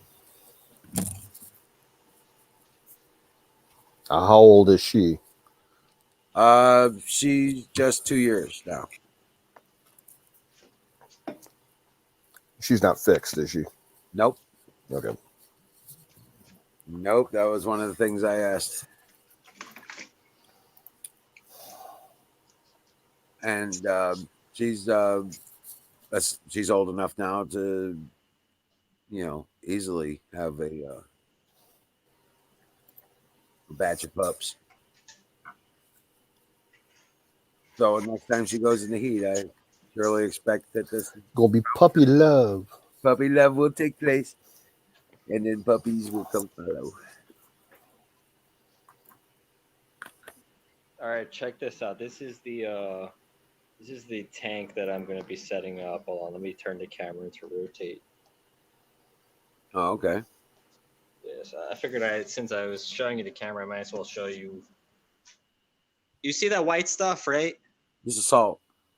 Yeah, that was actually coralline algae. It was purple, and I try to take as much of it off as possible because coralline algae because that's the guy who made this tank. He made that like a textured ABS plastic, and the coralline just stuck to it. It's hard to get out. I use vinegar. Everything's very hard. But anyway, There's a little waterfall, right? And this is the filter basket here. Right. Right. So I had turf algae growing off the back. There's a little window in the back where you could see into the filter. Let me take the filter box out to show you. That's the filter box. Right. This was custom built, so this is only a 4-gallon tank. This is a small one, but that's a 1/4 inch Starfire glass, low iron, and the name brand of the glass is Starfire glass. Nice. See, there's that. Let me take the pump out the return. All of my dad's old aquariums, he converted into psychedelic mushroom growing tanks. You could do that. The mushrooms are cool, to look at. Some species are cool to look at. Yeah, but I don't eat mushrooms, and the psychedelic kind never really did anything for me, so I don't have a use for them. So this is the pump. The pumps it's made in Italy, but it has these pumps last pretty long, and they fit in the filter, the return compartment nicely. Right. This is so you can see the water level on the return. It has a little window. You see, so I like the filters built in like that. And then that's the heater. I like this heater because it fits in there nice. I don't like the equipment to show in the main display. And so this is mostly as a project just for YouTube. So maybe I'll get a different tank, down the line. But I had this tank 7 years ago. That was the last time it was set up. You might try CLR. Might get that off. That's what I was thinking. But I gave up. I was thinking maybe algae would just grow on it. Maybe it'll look nice. I don't know. Spray paint. Yeah, you could. But it flakes after Duraseal. Spray some Yeah. Duraseal on it. Well, it's better than Sharpie. It actually, when you first showed it, it looked like a fish tank that had a CPU tower inside of it. That's what it looks like, kind of. Yeah, it's like it's the box filter. Because a guy was custom making this out of his garage, type of deal, but he did a good job here.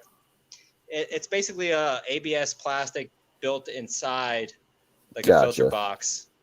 So it kind of looks like a tower, Right. It was self-contained processing center for the water tank. Yeah. Yeah. So this is gonna be this was a reef aquarium. I had a ragonite, sand. It's basically crushed coral. I had a live rock.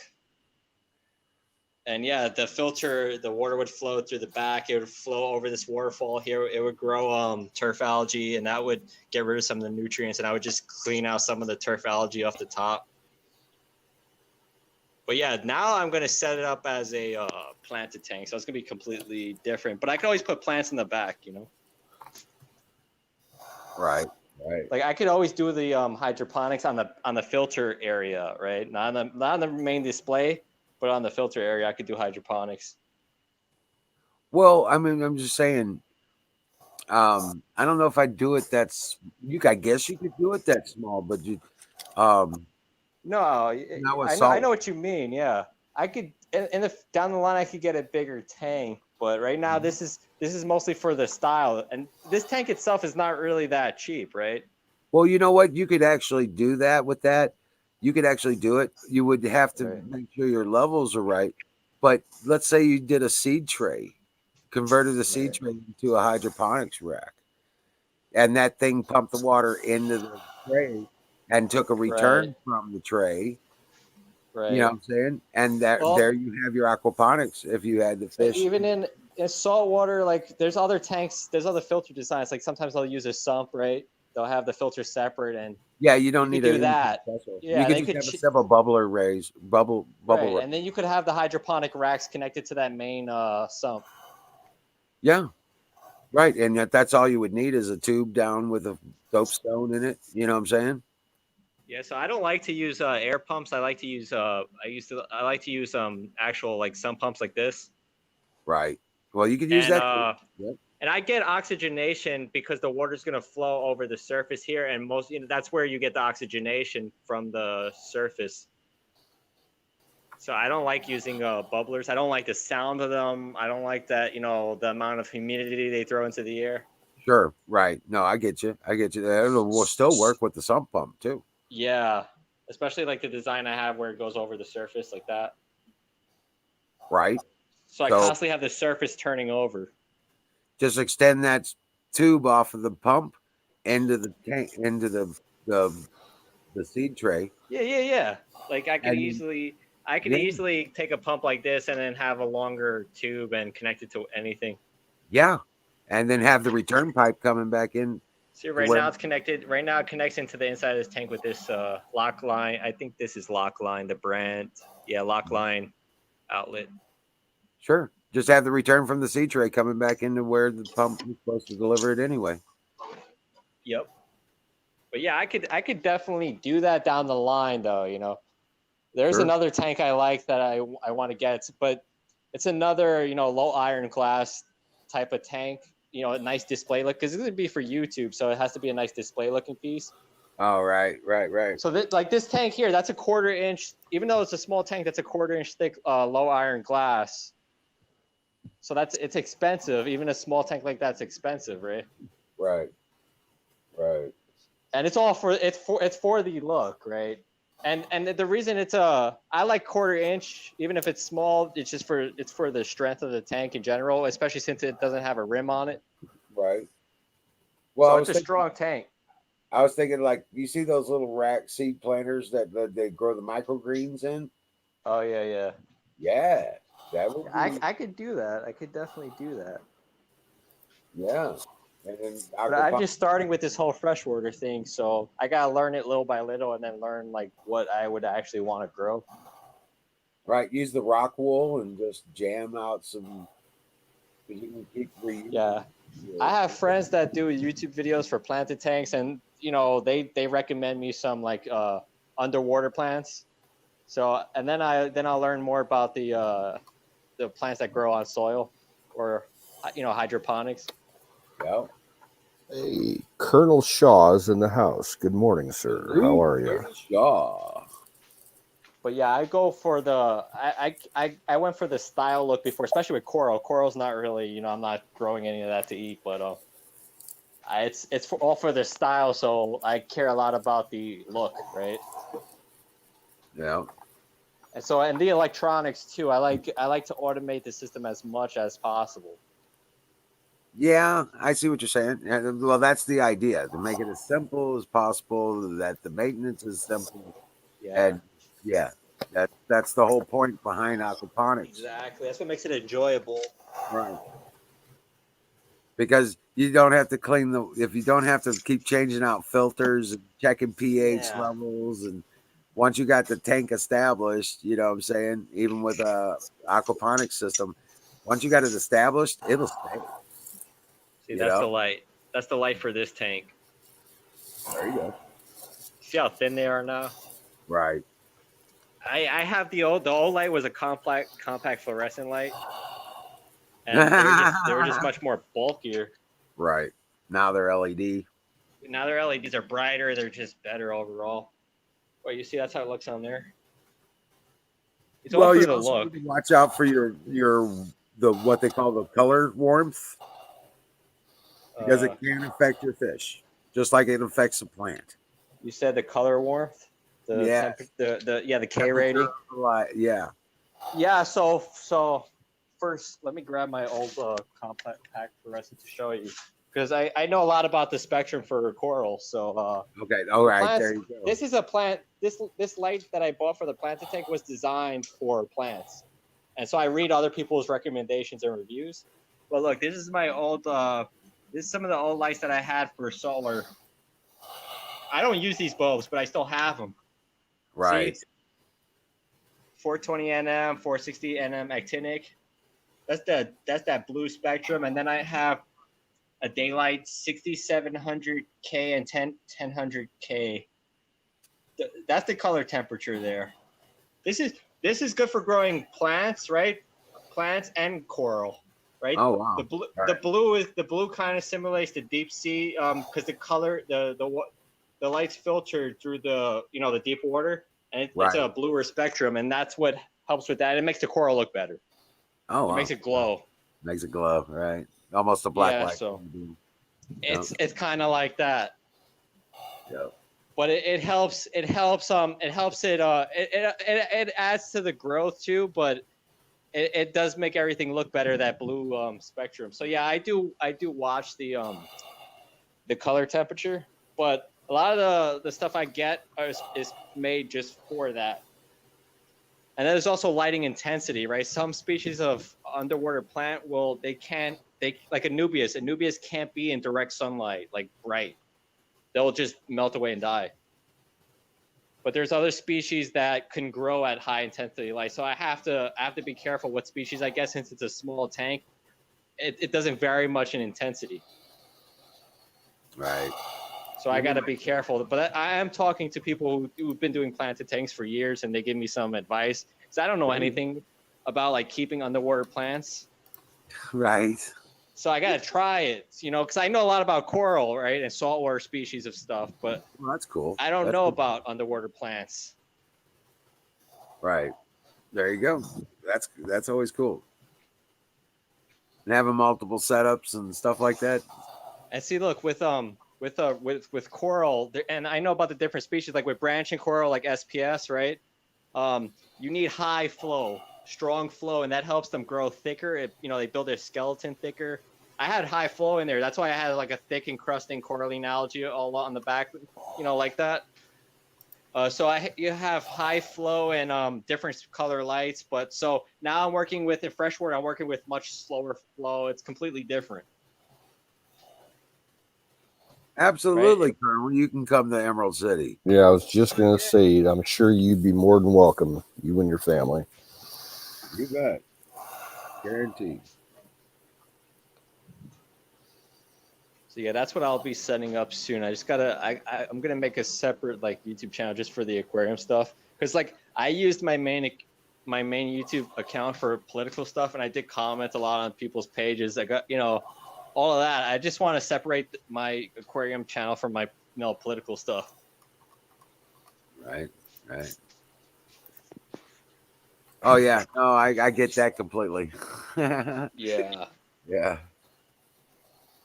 Yeah, I try to keep the political stuff away from Emerald City. You know what I'm saying? Yeah. It's good to separate it. Like you could always make money for your growing videos to educational stuff, and then you can use that money to help in your politics, but you don't have to talk about combining stuff. Right. Combining the stuff. Right.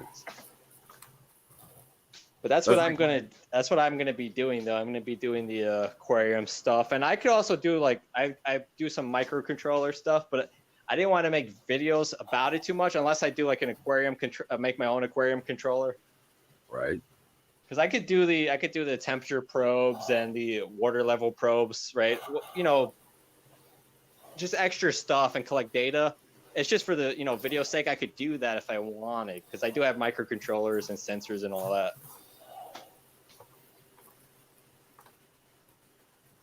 But it all depends, whatever the people want to see, because I can make it as high tech as possible, right? Yeah. Okay. I can make it more complicated than it needs to be, right? Because I know, you can keep it very simple and it'll still run the same and all that. But to add to the cool factor, I make it a little bit more complicated. Right. Colonel. Yeah. In fact, if you got any more news about it, anything local that you know about? Well, I just told him I heard some really sad shit about his military the other day. The Dutch Air Force is in such bad state of readiness that they can't even patrol their own airspace. They're hiring the Belgians to do it. What are they worried about? I'm not familiar with this. Well, just their continental air defense. Every European country flies, protected border missions, and their fighter squadrons are in such bad shape that they can't put enough planes up, and they're basically paying the Belgians to do it for them.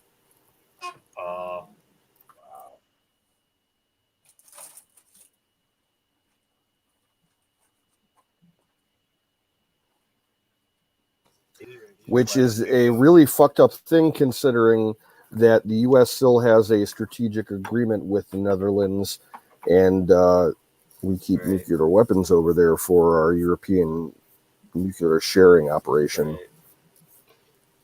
Right. So they're basically not fulfilling their NATO mission.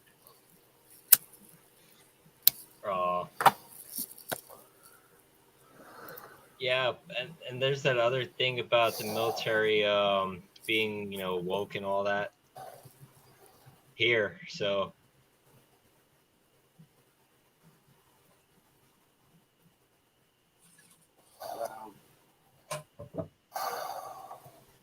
Well, they're not I got a talking basic. about it, but I'm sure there's lots of people getting fired and demoted. And Yeah. Have you seen these types of chicken? Have you seen these types of chicken before? The head looks like a turtle with the modeling. I'm trying to get one out, but they think there's food coming. I'm trying to get him out. So you got lizards? Yeah. They're 7 years old. I thought you said chickens, and I was That's like, what "What?" I said. Look, have you ever seen these types of chicken before? Gotcha. Kind of like chicken. I'm trying to get him out, but he won't move out of that spot.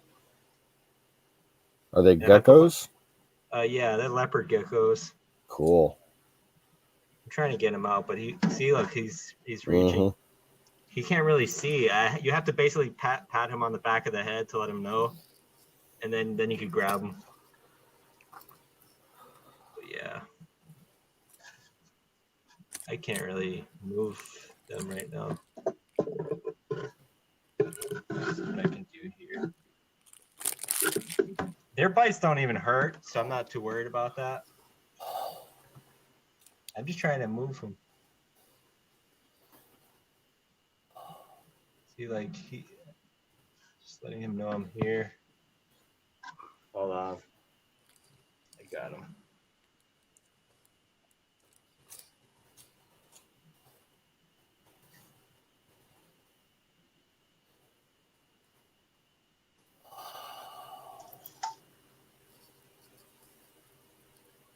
There he is. Cool. But he doesn't want to be held right now, so I'm gonna put him back. I put him back. He does not want to be held right now. He's old and he's always had vision problems. So that's why I have to pet him in the back of the head so I could pick him up. Yeah. Their bites don't hurt. It's just I don't want to stress them out. Good night, Tanya. I always pet them, let them know I'm here. Tanya, have a good one. We'll see you tomorrow, today, whatever it is for you. Meme corner, all that good shit. Yeah, I have those leopard geckos here. Where my stick is better than bacon. Where you're angry, you've had enough of those people. They're a bunch of Christian murdering scum, running giant death factories, keeping babies. I got them on video.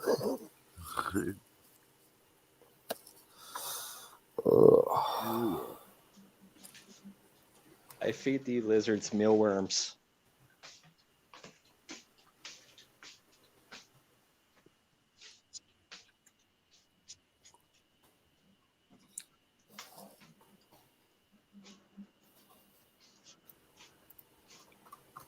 Oh, yeah, I got really pissed at work the other day.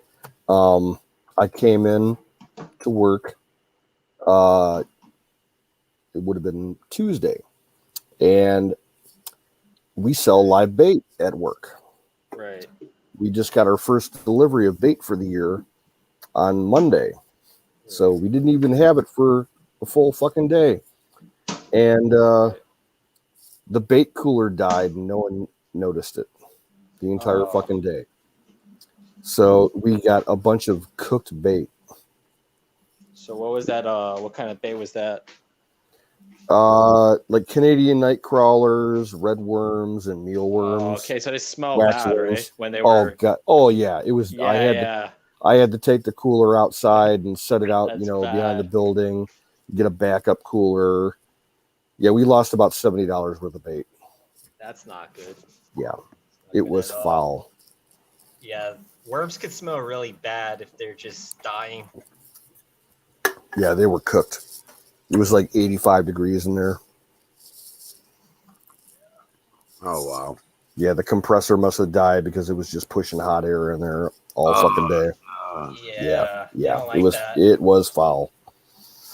The colder temperature keeps the worms dormant, Right. so it's not good Mhm. if they're heated up like that. Yeah, we've had people asking us for bait for like the last month because the weather has been so warm. No, we don't do crickets here. Other places do, but we don't. Yeah, I don't like crickets that much. They're just too noisy. They're noisy and they Well, smell around here, there's so many. Like we got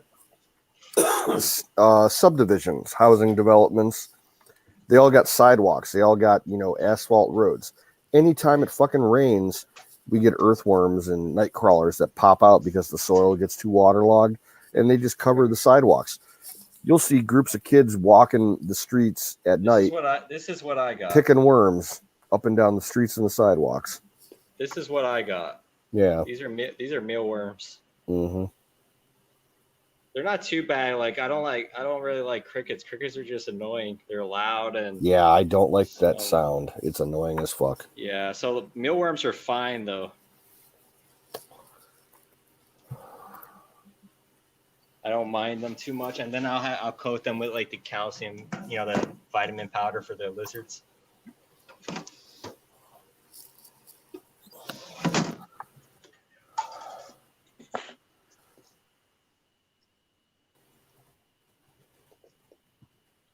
See, I put one in there. I don't know if she sees it. She doesn't see it. I think she makes. She doesn't see it. That's some serious There she light goes. going on there. There she sees it. That's a heat lamp, so it's red. Mm-hmm. There she ate it.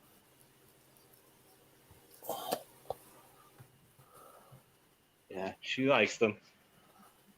But yeah, it's red. It just looks bright on the camera because the cameras pick up red lights so strong. Right. So it's not that bright as it looked there. It just looks brighter on camera.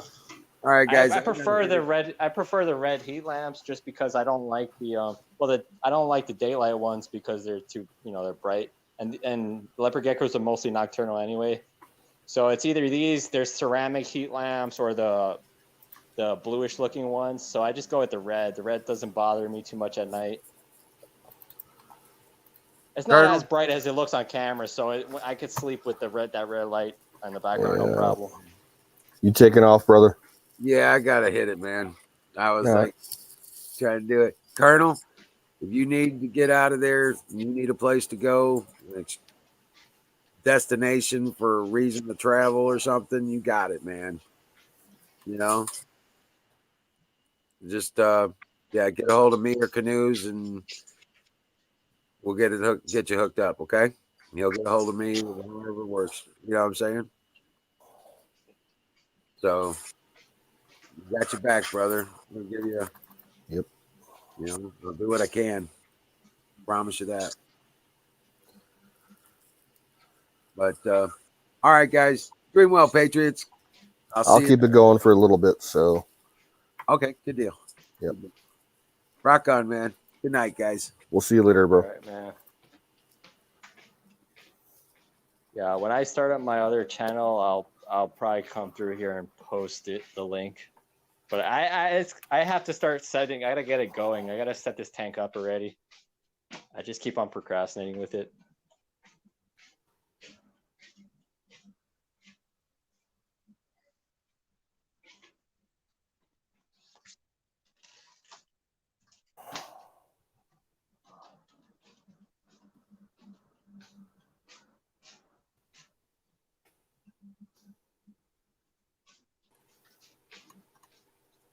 Yeah, so I do the I do the aquarium stuff, and then like my other side thing is I watch some wrestling still, but mostly like low budget stuff on YouTube.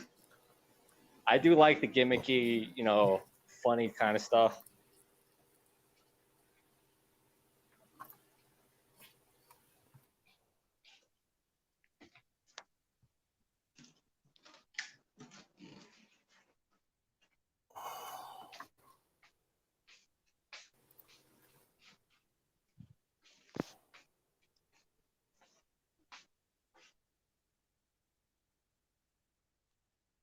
Yeah, so you already. Oh yeah, you put the. I gotta check out that colloidal silver stuff. Yeah, there's different size bottle options. You Yeah, can I get, wouldn't know I wouldn't know how to use it. Okay, basically, this is it comes in different parts per million. Right. If you're going to take it internally, ingesting it, you don't want to get anything stronger than 30 parts per million. You're going to see sometimes a lot of places selling 100 parts per million. That's only for topical use. Yeah, you only want to use that like for wound, if you got a cut or a scrape, putting it on that. But if you're going to put the body just gets rid of colloidal silver like through the urine. Is that how that works? Yes, it passes through naturally, but it chemically bonds with bad shit and draws it out. Yeah, toxins, bacteria, fungus. Yeah, the 30 part per million stuff. I've been taking it for close to 3 years orally, and I love it. So I'm gonna definitely do that because I do other supplements, and yeah, I'll definitely add this to. Do you take it like every day? I take 3 eyedroppers a day. All right, of the same stuff that you sent the link for, right? Yeah. 30 parts per million. Yep. All right, so I'll do the same thing. I mean, I probably don't weigh like the same as you. My body weight's probably lower. So I mean, do I have to take less? And I mean, if you're just starting out, I'd Just say, a drop or something? no, it'd go like with 1 dropper a day. And you can put it straight in your mouth if you want. It doesn't have a taste. A full dropper full or a drop? A full dropper full. Yeah. Oh, okay. It's tasteless. It has no scent. Right. So you can just drop it in your mouth, or if you want, put it in a glass of water. It doesn't make a difference. Right. Yeah, I'll do that. It's not that expensive either, so that's good. I need to order more of it because I'm down to about 1 vial of it. Yep. It's gonna be interesting. I mean, and there's other colloidal metals that you can take. I don't know really anything about taking colloidal gold or colloidal copper. That's for freakishly rich people. Yeah, or if you've got a specific medical issue that you need to address. Yeah, if you really need it. Yeah. I have no medical problems. I take no medication, nothing like that. I'm pretty fit. Like about a year ago, I used to swim all the time, go swimming. Now I do a lot of walking. Like I walk 9 miles a day. I do some light weightlifting, right? So no medical problems. Yeah. I'm only 29, so. Well, I got the usual getting old ache and pain shit that I'm dealing with. I have injuries. I have old injuries like when my knees and my feet are not anywhere like they used to be. They've gone downhill just within the last couple of years. So my big thing, I take turmeric. It's the greatest fucking thing for anti-inflammatory. Yeah.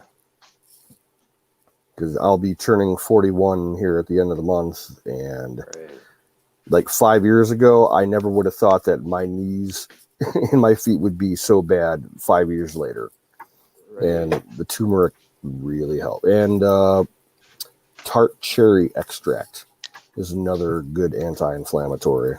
Right. I'll try that. I've never tried that before. I have knee injuries too because I used to, when I was like around my high school years, I used to do skateboarding stuff, BMX bike stuff, and I've gotten some knee damage.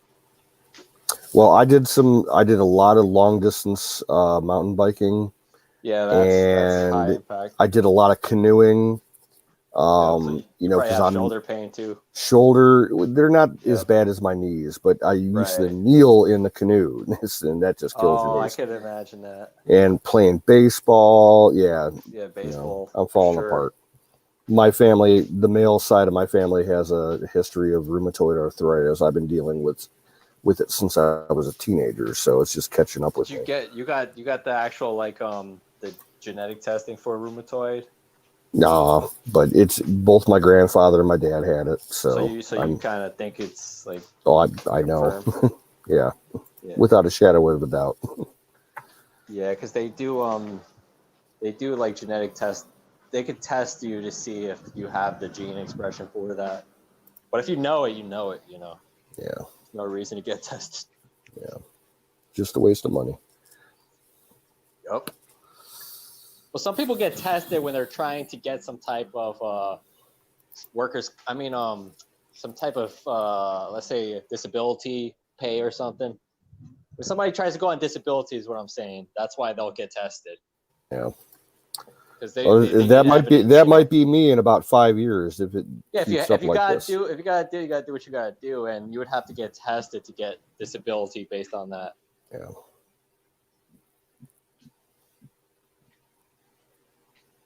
But yeah, rheumatoid is it's no. I've met somebody with that before, and they had some rare type though where it would flare up, and at one point they went on chemo to like to suppress the immune system because it was so bad. Yeah. But that was a rare type. That wasn't like ordinary rheumatoid.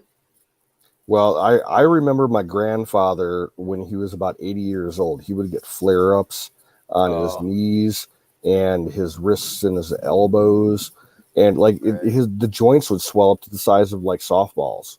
Oh, yeah. But they also both. Now here's the thing: both my grandfather and my father, they dealt with gout all their life. Gout's bad. Somehow that gene passed me. I don't get the gout. Thank God. Yeah, that's good. So maybe yours, like your rheumatoid, probably won't be that bad as. I hope so, because what I got now it's not fun. I have days, I'm 40 years old, and I have days where when I wake up and get in, sit up in bed, it takes me about a minute or two before I can, put any weight on my feet. Right.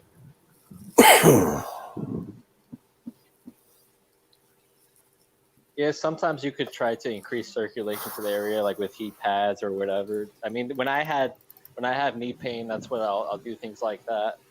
I've tried the compression socks, to increase the blood flow and everything. Yeah. I can't do the Epsom salt soak thing. Right. My body produces too much lactic acid, so I end up like throwing up, bile all day long if I do that.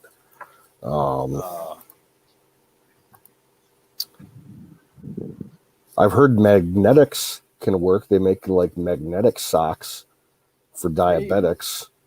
Maybe everybody's case is so different, Like some people in my family are like, "Oh, you may want to see if you got diabetes," and I'm like, "No, that's only in the female side of my family."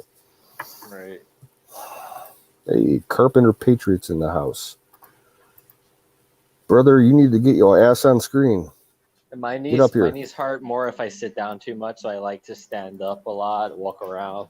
Yeah, that's my problem. If I sit down for a long period of time, like what I'm doing on the stream right now, like if I try to get up, the next 10 minutes are going to be pure hell. I'm on my feet all day long. At work, I do not sit down, so I'm used to standing. And sitting down just isn't fun. Right. Yeah, so once in a while, you just stand up and just stretch just to get the blood flowing. Yep. Because I know if I sit down too long, I get knee pains because I do have damage from the stuff that I've done.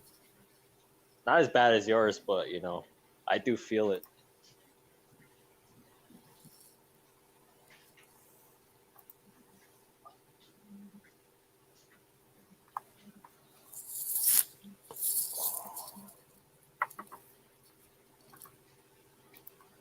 Yeah, I'll try that. I'll definitely try the silver stuff. It's going to be interesting. I rarely try anything new, so. Yeah, it's an ancient medicine. You know, the Egyptians and the Greeks and all that used it. They knew what they were about. Yeah. You know, it's considered a noble metal. If you know about those, they call them noble for a reason. Yeah.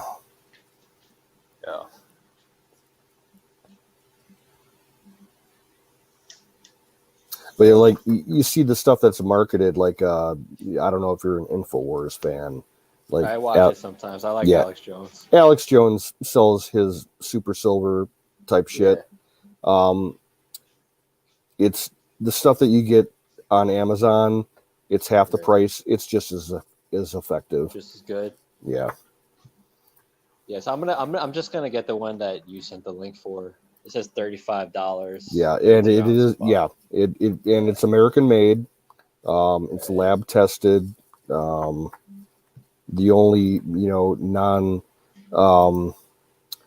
medicinal ingredient is distilled water. That's fine. So it's nice and pure. Yeah, I'm gonna definitely just go with the one you did. So because I'm not gonna. I'd rather try something that somebody's already tried out. You know. Yeah, I'm actually gonna order a bottle of it here before I go to bed tonight.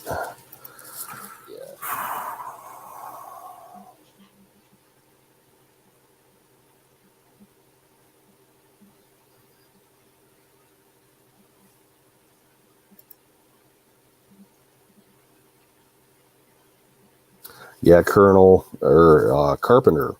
Yeah, when I'm lucky, when the weather changes, I don't get the joint issues, but I do get the sinus issues when I go from high to low pressure.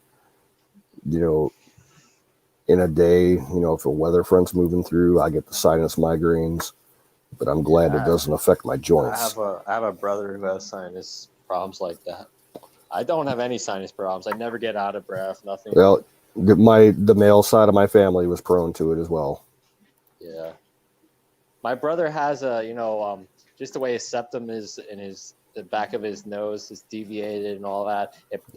He has problems draining that area naturally, so he gets the sinus blockages. Yeah, my father had the sinus surgery for the deviated septum shit back like in the mid 90s. My brother had that. They drilled like a hole. He always said afterwards that it was the one medical procedure that he wished he had never gotten done.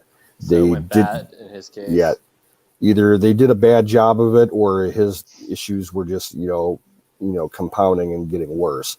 But it works for my brother. It helped. Like his was bad. They drilled the hole. They drained his sinuses because he was hospitalized for a couple of days because of how bad it was clogged. But the surgery helped him in his case. But there's always a risk in surgery. Some people it just doesn't go right. My dad always said that he thought that like it got worse for him when he was in his mid 20s. One night he said that he had to go ride a motorcycle about 10 miles like in the middle of the wintertime because he had to get somewhere, and he was never the same after that. And it's quite possible. Yeah, my brother was in the hospital a couple of days some years ago because out of nowhere it got really bad and clogged, and he had to get the surgery. Yeah, I have days where if the pressure's fucked up, like I'll wake up and my sinus passages are so clogged that I can't. I'm literally choking on the crap that's blocked up and dripping down the back of my throat.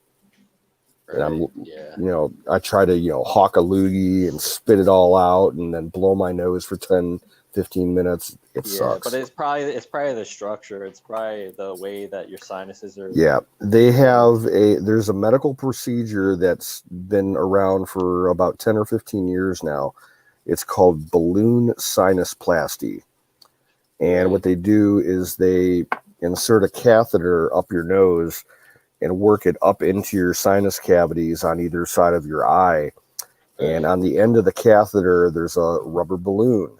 And once they get into the cavity, they inflate the balloon and then draw it outwards to Right. widen the passages and pull out all the gunk that's built up in there. But that Yeah, surgery, that you makes don't have sense. if you don't have insurance, that surgery costs like $7,000. Oh yeah, I can't afford it. yeah, that's a lot.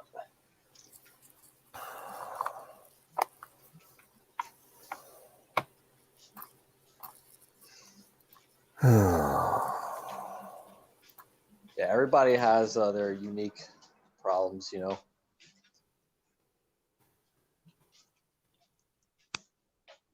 And then the people who are perfectly born, perfectly healthy, nothing wrong ever, a lot of their problems are like, you know, Hollywood type of problems. Oh yeah, first world. They make up problems, yes. Yeah.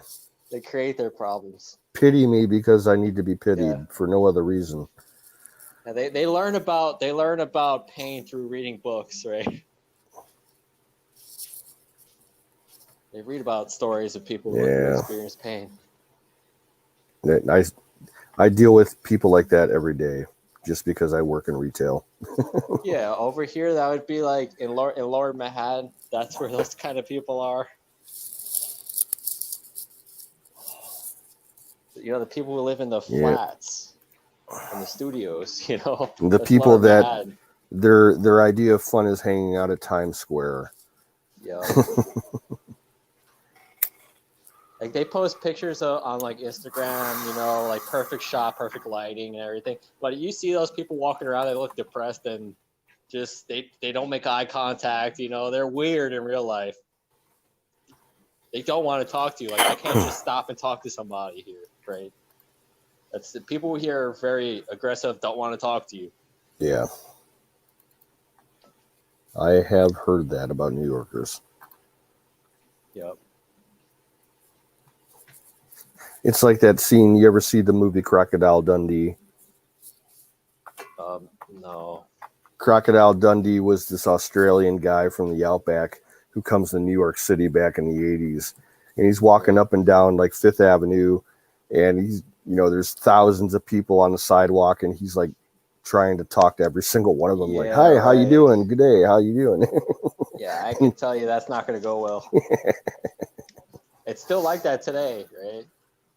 So when I went to Texas for graduate school, people were nice. You could talk to them. I got a little bit used to that. I come back here and I'm still trying to. I remember some of the stuff from Texas. Like I'm still making eye contact with people. And then I remember like this is back in New York City. People don't like that. Yeah. They don't want you to look at them. Everybody seems like they're always hiding something. They're all guilty of some weird thing.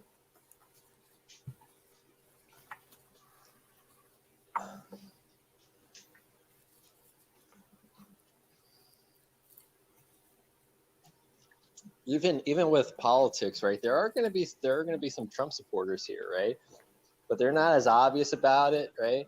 Well, they know that they're in enemy territory, so they stay low profile. Well, yeah, I do the same thing too. Yeah, we get it around here too, you know, because like where I live, I'm like right on the edge of suburbia in a rural country. So, you know, you get a lot of Democratic people coming out of Cleveland, but you know, there's a lot of Republicans, but they don't put up signs, they don't put up flags. Yeah. They just vote Republican. Yeah. Like I register as independent because I wouldn't want one of my neighbors looking up what party I registered for. You know? Yeah. It just wouldn't be smart. I'm not going to try to be the brave when I'm way outnumbered.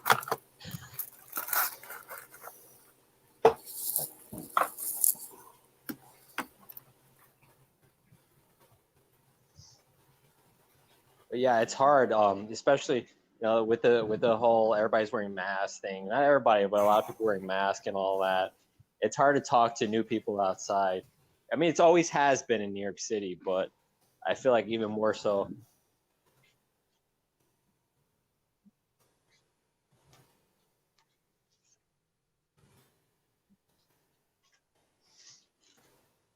Yeah, I've never been to New York City. The closest I've been Western New York, you know, Niagara Falls, the ski areas, like Holiday Valley and all that shit, and that's about it. Yeah, I've been like I don't even know how far I've been up there, but I went up there, stayed at someone's house, and he was all into hunting and all that stuff. So yeah, it's a different type of area, different type of people. I've been to DC once, and like Norfolk and Virginia Beach area. That's the only big cities on the East Coast that I've been to. I think I drove through Richmond. Yeah, I've been to DC. I've been down to Florida. I lived in Texas for like 4 years before. Never been to Texas. Furthest west I've been was Iowa. Yeah, well, Texas is the farthest I've been out there, and that was only for graduate school. Furthest south I've been was like Smoky Mountains, Tennessee, North Carolina area. Mostly a Midwest guy. Yeah, been all over the Midwest. No, I've never been to Florida. Florida's I had beautiful. It's like just tropical. I had a vacation scheduled a year and a half ago to Florida, but I ended up getting sick and couldn't go. I had to cancel all my reservations. Florida's great, and they've been like they haven't been so strict on this whole lockdown thing, so that's another good reason to go to Florida. But it's a beautiful place. I've been there a few times. A lot of conservatives down there. Oh yeah, especially in the Panhandle. Yep.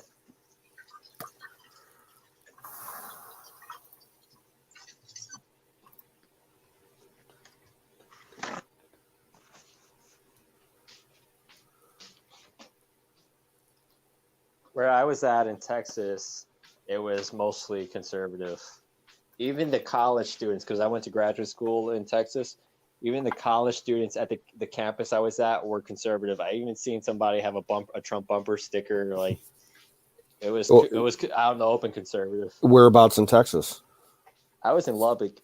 Lubbock, okay. Yeah, so people out there were. That's kind of like north central Texas, isn't it? Yeah, it's right next to Roswell, New Mexico. Gotcha. Not next, on the map, it looks like it's next to it,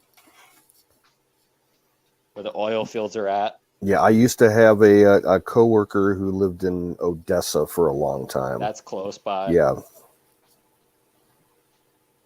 Yeah, the people out there are so nice. They're so nice. They're tough too, but they're nice. Like Texas is like one of the places that I'm considering moving to in a couple years if I don't end up like out with Wizard. But if I end up in Texas, I like the hill country. Dude, I felt like, so if you have breathing problems, I felt like I don't have breathing problems, but in Texas I could breathe so much easier. Like the air, just less humidity. I never felt like my nose was ever stuffed ever. Yeah. So I don't know, maybe that's a thing to consider. Well, just being away from the cities and everything. Right. But if you have certain types of allergies, like cotton allergies, where I was at, there's cotton fields, and some people, not me, but some people had allergies to the cotton.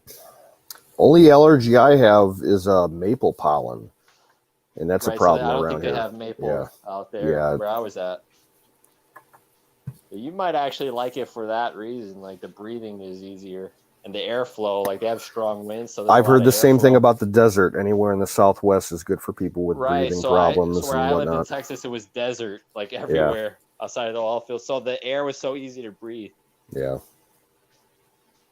You might check that. Might want to check that out. And we also had they had open carry, and they also on the campus I was at, they had concealed carry on campus. And a lot of we had small, like English department, we had small like liberals groups there, and they were so against it, like holding up picket signs, things, but the majority of the campus liked it, and so there was concealed carry on campus. So it's a nice, where I was at, it's a pretty nice place. Texas Tech? Yeah. Yeah. It's a beautiful place, and the land's flat. There's no hills anywhere. No hills. Now, I got a girl that I graduated high school with. She works at Texas A&M, the main campus, and total suburbanite kind of shit. Right. Yeah, But yeah. But Texas Tech is I don't know. I felt like there was suburbanite type of people, but there was country people down there too. yeah, Especially the people who weren't there for the school, the people who lived off of campus. it's not like they're Austin. No, Austin's I've never been to. No, I've never been to Austin. The first plane from New York City, from LaGuardia stops in Dallas, Fort Worth, and then I have to take another plane to get to Lubbock. But I've never been to Austin. Well, yeah, I'm not a huge Alex Jones fan anymore, but I give him a lot of props for like having his operation based in Austin. That it's like the Portland of Texas. I seen from the what I video where understand. he goes down there and there's like drugs and all that. Mm-hmm. Yeah, He's getting like accosted by lunatic people on the street and the homeless camps and everything. Yeah, I heard it's bad. I've never been there though. I've only been to Lubbock, so. Yeah, Austin sounds like Cleveland, to be honest with you. Yeah, I wouldn't like that. Like, so in Texas Tech, right? In the parking lot of where I was living, I lived very close to the campus. I lived with a lot of the college students. And so I was there for graduate school, but I saw a guy in the parking lot practicing rodeo. He had the little mock cow saddle thing. Gotcha. And he was like swinging the rope and all that. Like, that's the type. I've seen people like that out there.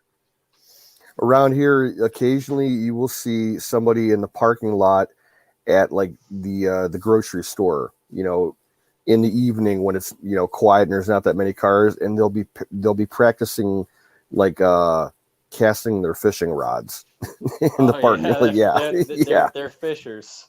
Yeah.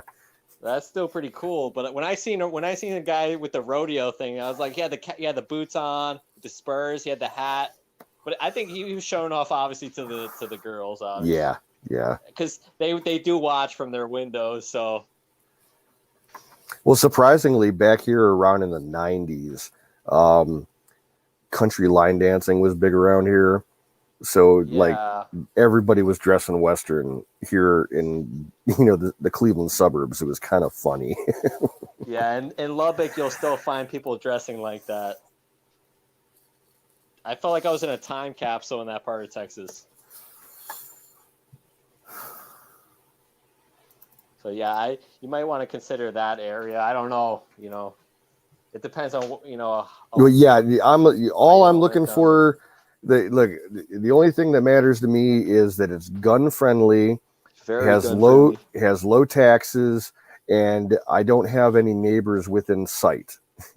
Well, I literally want to live in the middle of fucking nowhere. Yeah, there's definitely places out there that are in the middle of nowhere. But yeah, they have open carry where I was at. So I would go to Walmart and you could see people with guns on their waist. We have here in Ohio, we have constitutional open carry. But if you want to conceal carry, you got to go through the whole process and get licensed and everything. So I don't deal with that. I don't carry that often. Usually it's, at work around the holidays when it's busy and there's a lot of, traffic and money in the store. I'll wear my gun openly. I don't care. But I'm not going through that whole process and paying a shitload of money just to get a concealed permit. Right. If you carry open, it's kind of a deterrent. So that's true. And I'm not the only one that does it. I do get a couple, probably 4 to 5 customers a day who open carry. Right. So it's not a big deal. Yeah. Where I was at, everybody assumes that somebody else has a gun. So, in Texas, everybody assumed it. So I don't think there was no like muggings where it was not a deal like it is in New York City. It wasn't a problem in Texas.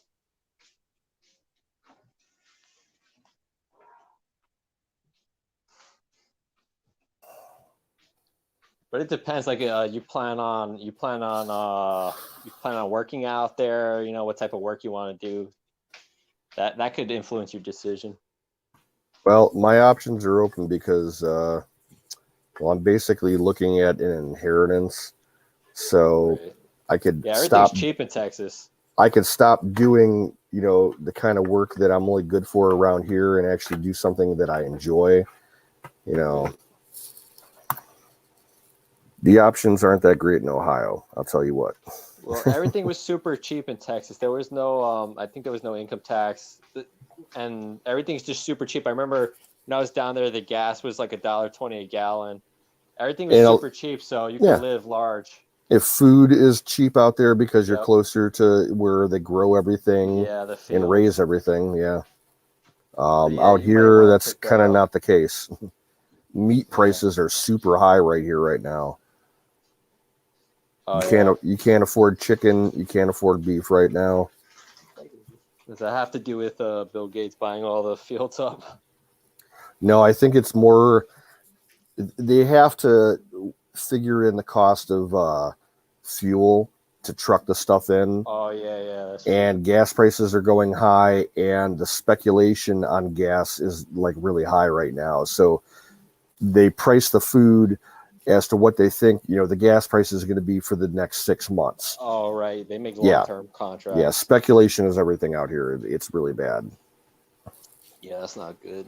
Yeah, I worked for, the gas industry for like 13 years. I know all their little tricks in the way that it works with the whole economy. It's fucked up. Right. Where I lived at was close by the oil fields in Texas. So as soon as you get off the plane and you drive a little bit, you can see the oil pumps and everything. Now, see, it was going pretty good in Ohio for a little bit because when the whole fracking thing started, like fracking took off in Ohio like crazy. Right. And prices dropped dramatically, like 20-25%. Right. But, ever since Biden got in office, all that's getting shut down. They want us to import foreign oil. They're trying to shut down natural gas wells around here that have been producing for 60, 70 years. Yeah. They're trying to shut down all the coal mines in the southern part of the state.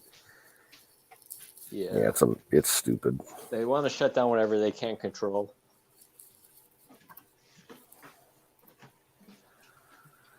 Yeah, you might want to consider Texas still. I mean, I remember it as being nice where I was at. Austin, definitely not, but. Oh, I wouldn't be near any of the big cities. Yeah. So I think where I was at was nice. Because here's my end game. When I finally get my inheritance out of my share of the farm here, I'll be able to afford to buy probably like 20 or 30 acres in Texas, like out in the middle of nowhere, and build myself a tiny home or a little cabin or something and do my own thing. So, Great. So that sounds good. And you won't have to worry about like crazy weather most of the time. The only time like I seen crazy weather is one time we had a flood on the plains, and because they don't have any drainage system, the water just floods through the plains, and that only happened once in the 4 years I was there. It was like I kind of like crazy weather. It doesn't bother me. When the weather gets crazy around here and everybody starts freaking out, I go outside with my camera. Yeah, they say like every 10 years or so a tornado will touch down because it's in Tornado Alley. Yeah, we get tornadoes here too, and we had you would be just fine. We had an F1 about 5-6 years ago that passed about 2 miles away from me, and the back end of the storm like floated right down my street, and the alarm went off on my phone and my radio, and I grabbed my camera and I went outside. I got it on film and everything. It's on my YouTube channel still. It's pretty cool. Yeah. My dad's like, you need to go in the basement. I'm like, no, I'm going outside to photograph it. I got stuck in a dust storm when I was walking outside, and I had to put my face, my hood on and my face against a wall of a building and just wait till the dust storm passed. I couldn't see anything. That was so rare. That only happened once too at the time I was there. We get some dust storms around here, but it's mostly like it's isolated. Yeah. I got in one on Interstate 80, the Ohio Turnpike. And it was because, the border, each side of the turnpike is all farmland. and there were no Right. crops in the field. So the wind Dried came through out. and it just lifted up all the dirt and the dust and everything. And it was complete whiteout. You can't know. see. Yeah. Yeah. Kind of In scary. Where I was at in Texas, if you see storm clouds and there's about to be a storm, you get indoors immediately because that's Yeah. what I learned being out there. Even like a lightning storm, the lightning out there is like it's just a weird experience. You see it in the webs in the clouds. It's so Oh, yeah. loud. There's no buildings blocking it because we're on the plains. There's no hills, so it's terrifying. And then the hail starts coming down. And like I had my hood on, I feel the hail, like, you know, it wasn't that like tornado big hail, but I could feel it just hitting me on my hood. When I was working up in Ontario, we dealt with some nasty thunderstorms. Yeah. Like we got caught in one. Okay, we're in open water in canoes about 3 miles offshore, trying to get to some islands, and this thunderstorm rolled through out of nowhere. We had lightning hitting the water about 50 feet away from our boats, like every 20 seconds. The kids in the group were like literally scared to death. A couple of them pissed themselves. Yeah. And they're just screaming, "We're going to die." I'm like, all you can do is paddle faster. Yeah. You know, that's the only thing you can do. We were lucky. That was, it was like being inside one of those Van de Graaff generators. Yeah. Just sparks flying everywhere. Like, yeah, I remember when I was trying to get home from the campus and it was lightning. I've never seen anything like it before. You feel your skin tense up and the hairs on your body pricking up and everything. And how loud it is. Yep. It's like being inside a bomb. Yep. There's nothing to block it off. Like, fuck. At work, about a year and a half, 2 years ago, we had a lightning strike hit out in our parking lot. It hit one of those big blue U.S. Postal Service mailboxes. Yeah. And there was a couple of kids standing outside the store. They had just walked out of the store, and boom, it hits, and they come running inside. And they're like, "Oh my God, you know, like we're not running outside." I'm like, "Yeah, you can stay in here for a couple of minutes. I don't care." Yeah. I'm like, "Did you see where it hit?" And they're like, "Yeah, it was the mailbox." And I went out there a couple hours later, and there was a big burn mark on it. Yeah. Scorched the paint right off of it. Yeah, lightning's no joke.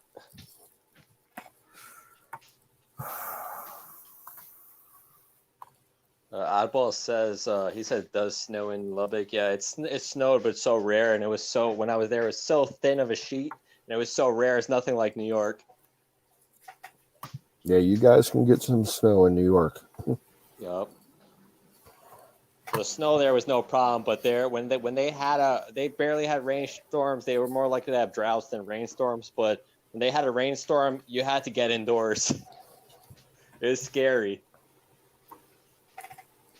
And the winds there are insanely strong.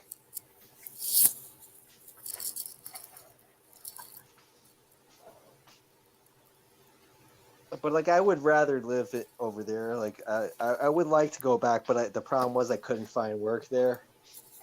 You know based on what I do, I couldn't find work there, so that's why. But I would like to go back. I like the place. I like the people down there. I had a job offer down in Texas once, so probably about 12 years ago. I looked into it, and then I found out where it was geographically. I'm like, nope. I could have gotten a security job for a big defense contractor, right? But it was in Laredo, Where's it's right on the border of Mexico. Oh, that's dangerous. That means you're gonna have stuff thrown at you. Who knows? Oh yeah, and I don't speak Spanish, so the other day, there's a couple weeks ago, I looked at jobs. I'm still thinking about going back to Texas. I looked at jobs, like in different areas. They have a lot of FBI and security jobs listings in Texas right now. Oh yeah, well, on Indeed, and look through the jobs. They have a lot of those. Because Texas has a lot of military bases that hire defense. They hire civilian contractor companies to do their security. Right. And then you got a lot of aerospace and defense contractors that or hiring security for like their factories and shit. And that's kind of what I was getting into.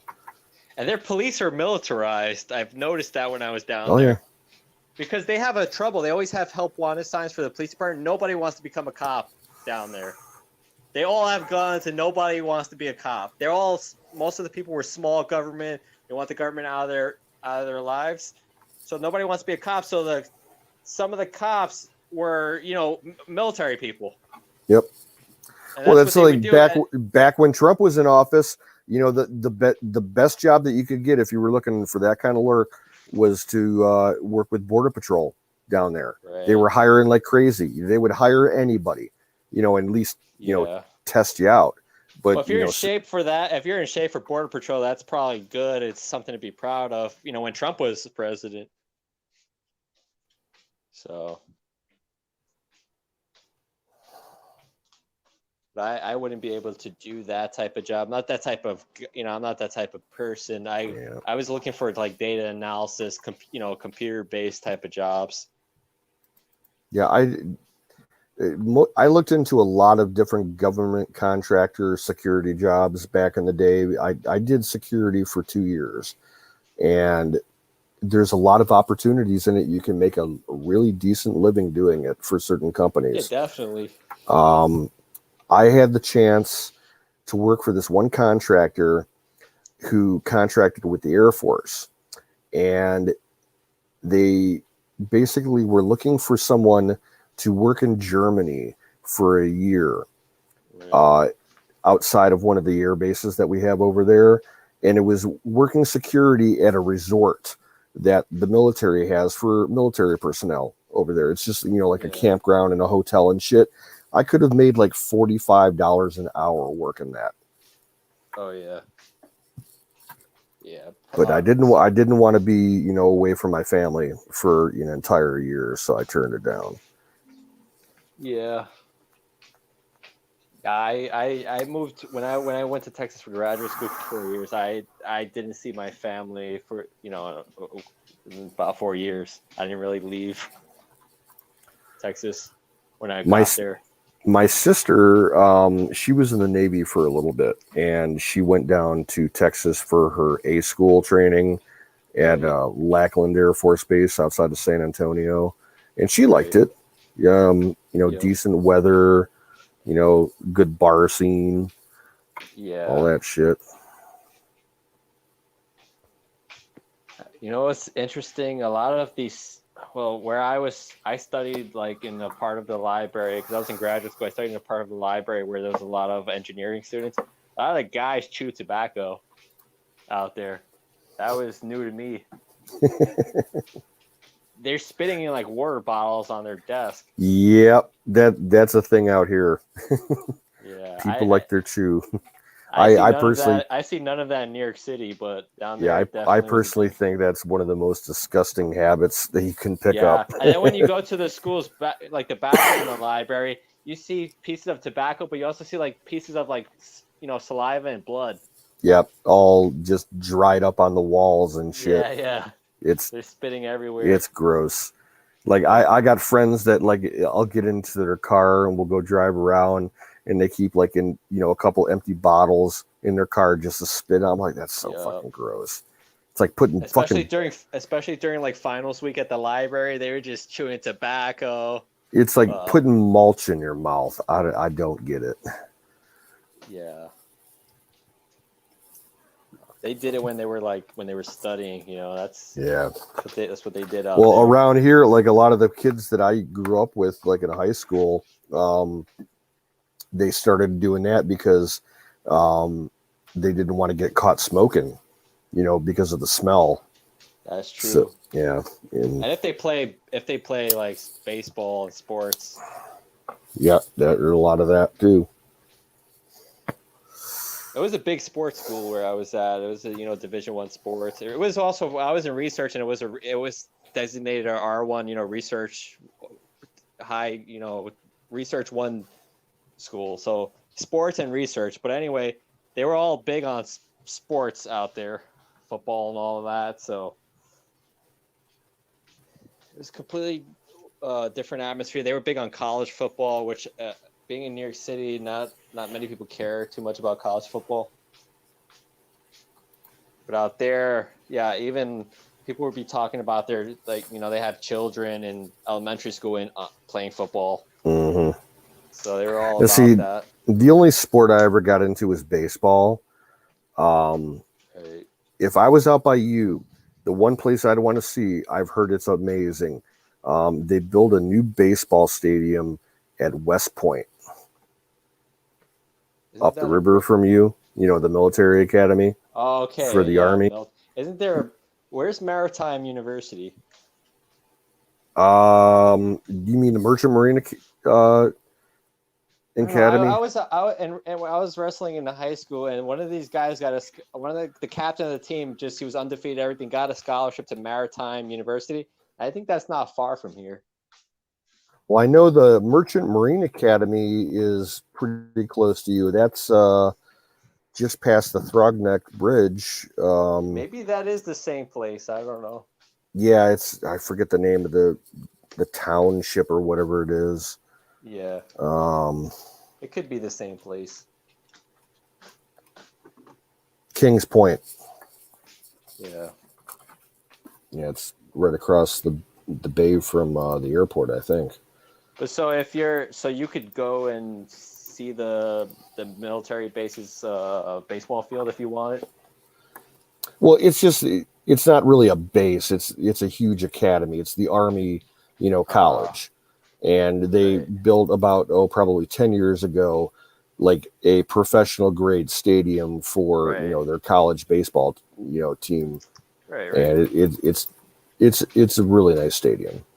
Well, we have the new Yankee Stadium. Like I remember growing up. Mm-hmm. I lived close to the old original Yankee Stadium that was there, and then they built the new one, so that's there. It's not too far from me at all.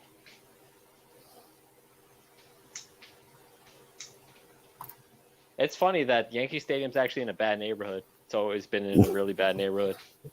A lot of baseball stadiums are, man. Chicago, where the White Sox play, their stadium, that's in the fucking hood. Yeah. Yankee Stadium's in South Bronx. It's a very bad neighborhood. You go past it on the train going in the downtown Chicago, and it's like, oh my god, it looks like it's in the middle of a war zone. And then when there's a big game, you see all the people coming in, like on buses, trains. They go in groups for safe. They go in groups for safety. And they're not from around here. Yeah. They come wearing all the the Yankees jerseys and all that. Yep.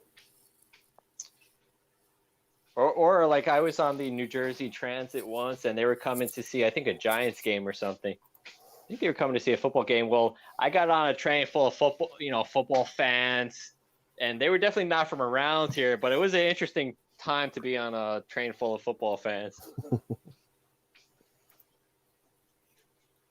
Yeah, I've been on the stadiums themselves are usually in bad neighborhoods, right? Like I think the Giants Stadium, I think it's near Jersey City. It's a bad neighborhood, bad area. Well, like in Cleveland, the Indian Stadium is in what was always been a very nice part of the downtown area. But the entire city has gotten so bad that I don't even go into Cleveland anymore. It's been probably 3 or 4 years since I've been in Cleveland. Yeah. I won't take the public transport to get there. If I was going to go there for something, I'd take a cab or an Uber. Yeah, when I go for my walks around here, there's a civilian baseball type of field. It's called Harris Field, and it's not pretty, but it's nice. We're just throwing around the baseball.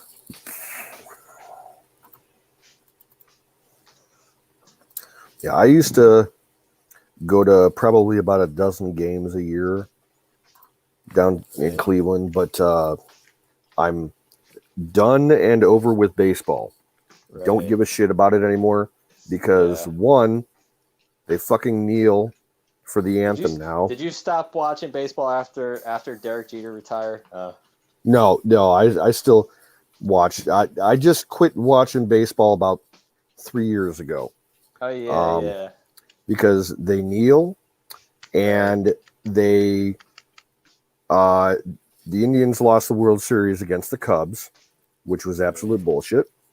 And ever since that big cheating scandal with Houston a couple of years ago, and they let all those cheaters, get the World Series.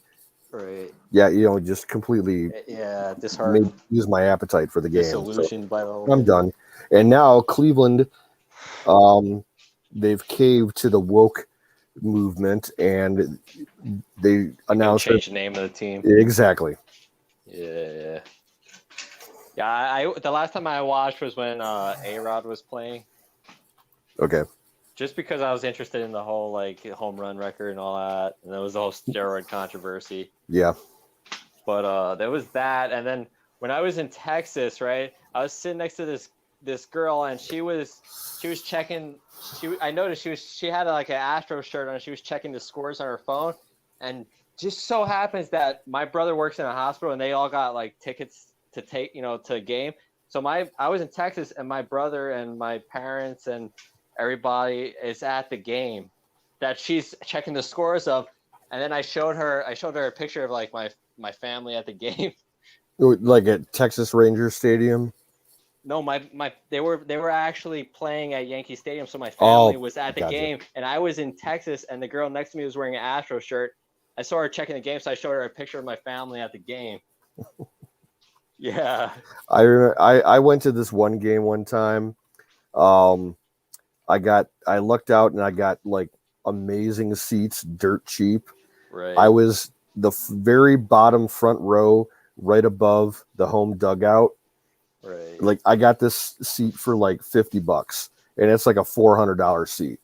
Yeah. That's the game that we were playing. I forget who we were playing, but there was a huge fight. The entire both teams emptied out on the field. They were throwing fists and everything. Yeah, that's a good. So you got the perfect view of that. Well, the best part was I'm standing above the dugout and I'm like, fight, kill them, and all this shit. Yeah. And I got on ESPN, they were scanning the crowd reaction of it and everything, Right. and they zoomed in on me for 20 seconds. Yeah, that's priceless. You got the perfect time there. There's this big hairy guy with a long ass beard and a ponytail, and he's all screaming and. So my brother works in a big hospital down in Manhattan. So actually, what's his name? He's a new player. I haven't watched him in so long, but it's Aaron Judge. Aaron Judge. Oh yeah. That baseball players come into that hospital to get MRIs and stuff like that. So Okay. Aaron Judge was coming in every so often. So my brother's seen him come in, but the way the bureaucracy works in the hospital, you can't just approach the players if you work there. You have to ask for permission. Mm-hmm. So he was able to see Aaron Judge, right? He said another time, I think CC Sabathia or somebody was in there too. The same deal. He was able to say hi, but there's bureaucracy in the hospital. You have to ask, but the supervisor gets to meet the player and all that. Exactly. Yeah, but they did get free tickets. So my brother is a sports fan, so he was happy about the free tickets. The suburb that I lived in for 10 years, where I graduated high school from, was kind of was the biggest well-to-do suburb on the west side of Cleveland. Right. And we had a lot of baseball, football, basketball players from Cleveland who lived in the city, and you would occasionally run into them at the grocery store or whatever. Right. And I remember the route that I used to take to go to school, whether I was walking or biking, went through this one neighborhood, and I always used to see Oral Hershiser, the world famous pitcher. He was playing for the Indians for a while. He'd be out cutting his lawn, and I'd stop and hey, Oral, can I get you to sign a card for me today? He's sure, buddy, here you go. Baseball fan too. Yeah, it was great. We used to have the actor Kevin Costner. He did that movie Field of Dreams. He's a well-known huge baseball fan. Right. He had a house in the next city north of us on the shore of the lake as a second home, and I used to see him sitting in the bleachers at my city park, he'd come out there just to watch Little League baseball games. Yeah. People be walking up to him and bugging him for autographs, and he'd sign a few autographs, but then he's like, "Yeah, kind of leave me alone. I'm trying to watch the Yeah, it game." gets old after a while. That's pretty cool. Yeah, I mostly know about the sports-wise. I mostly know about the Yankees and Patriots, just because that's close by. We still have a lot of Patriots, fan when Tom Brady was on, right?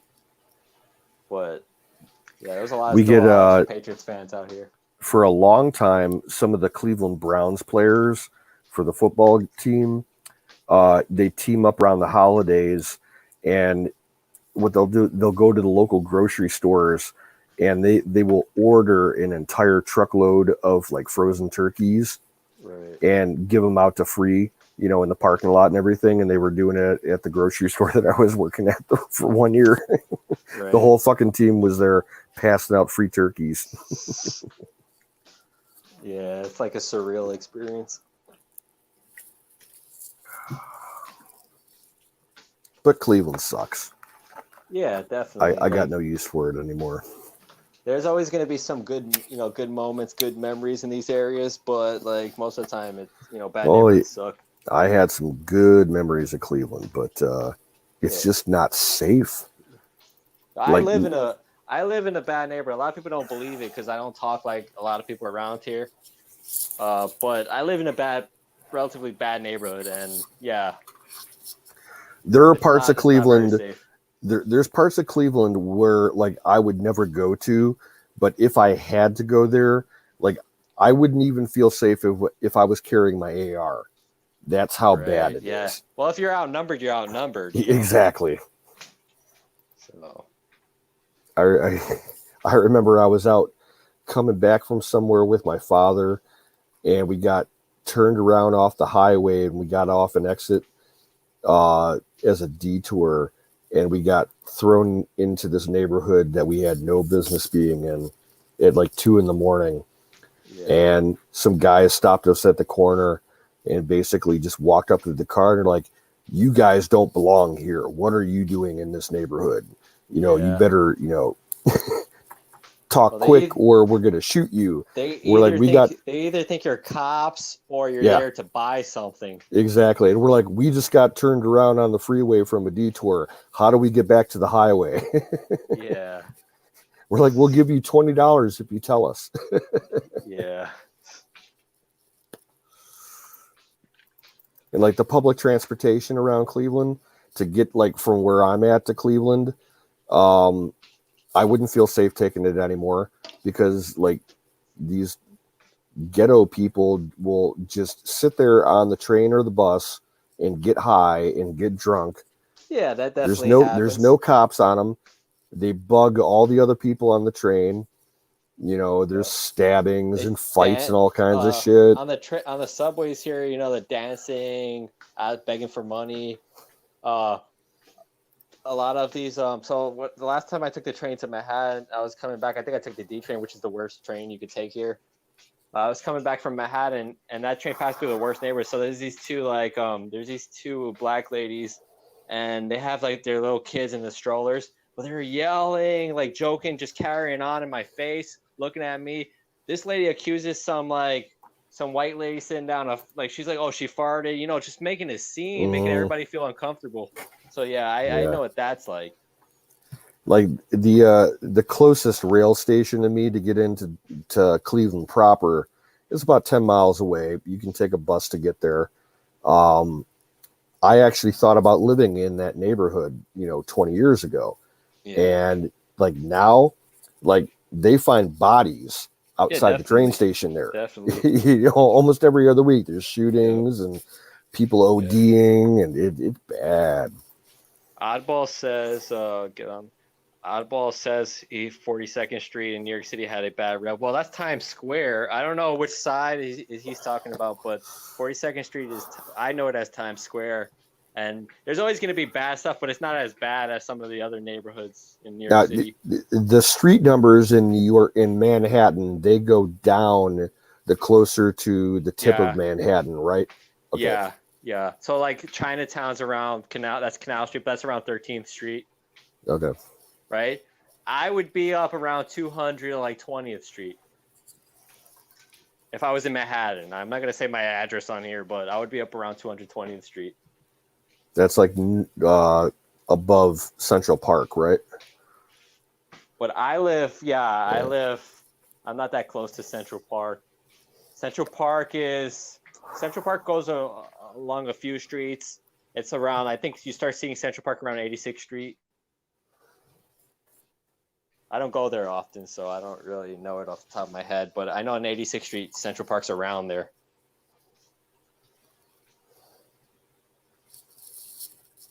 But yeah, 42nd Street is not really that bad. I mean, there's a lot of shady people everywhere you go in New York City, but it's not that bad. Well, you said you're close to Yonkers. That's pretty high end, isn't it? No, it depends. Like if you're talking about Riverdale, right before Yonkers, Riverdale is where the Jewish people live. That's high end. Okay. That's where the Jewish people live, and it's well known.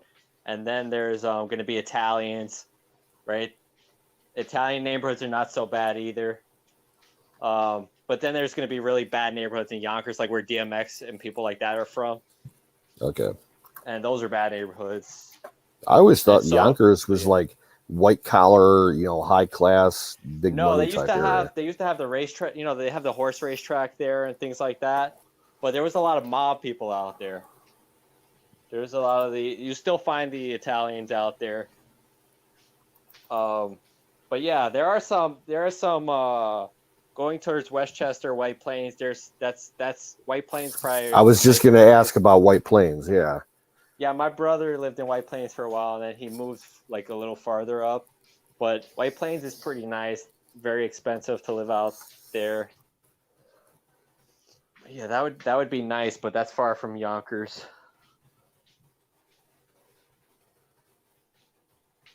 But yeah, South Bronx is bad. North Bronx is not as bad, but it's still not good.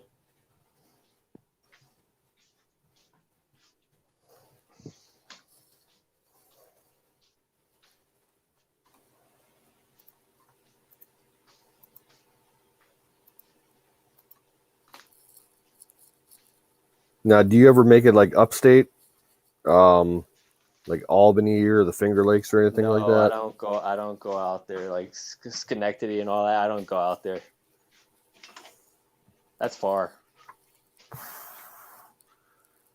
Oddball says best pizza he ever had was a street vendor.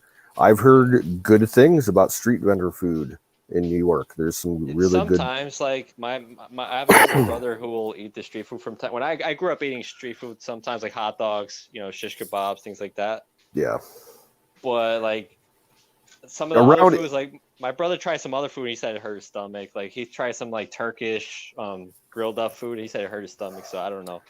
Yeah, around here in Cleveland, we've always had like the hot dog carts around the downtown area. And, if you're going to a ball game and you're hungry, whatever, $4 hot dog, it'll get you by. Yeah. But around here nowadays, it's the food truck thing. Food trucks are huge. They have meetups where they'll pick a day of a week and they'll have 20 food trucks lined up all along one street. And we got some good food trucks here in Cleveland.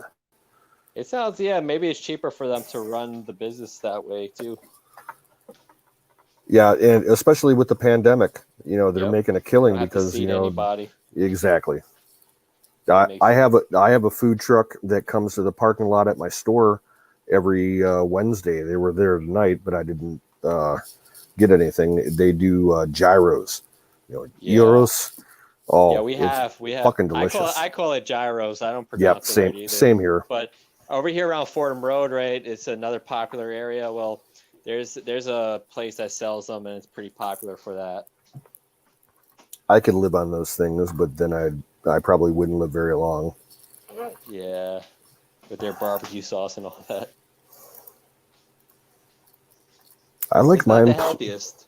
I like mine with no sauce and just the meat with onions and tomatoes. Right. Keep it simple.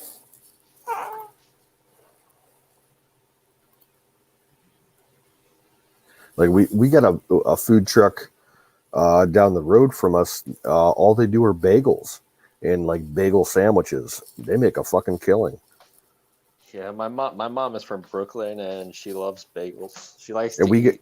She likes lox. You know, lox the fish. yeah, I would. She likes I that I salmon. don't. I would never ever try that. That sounds so fucking gross.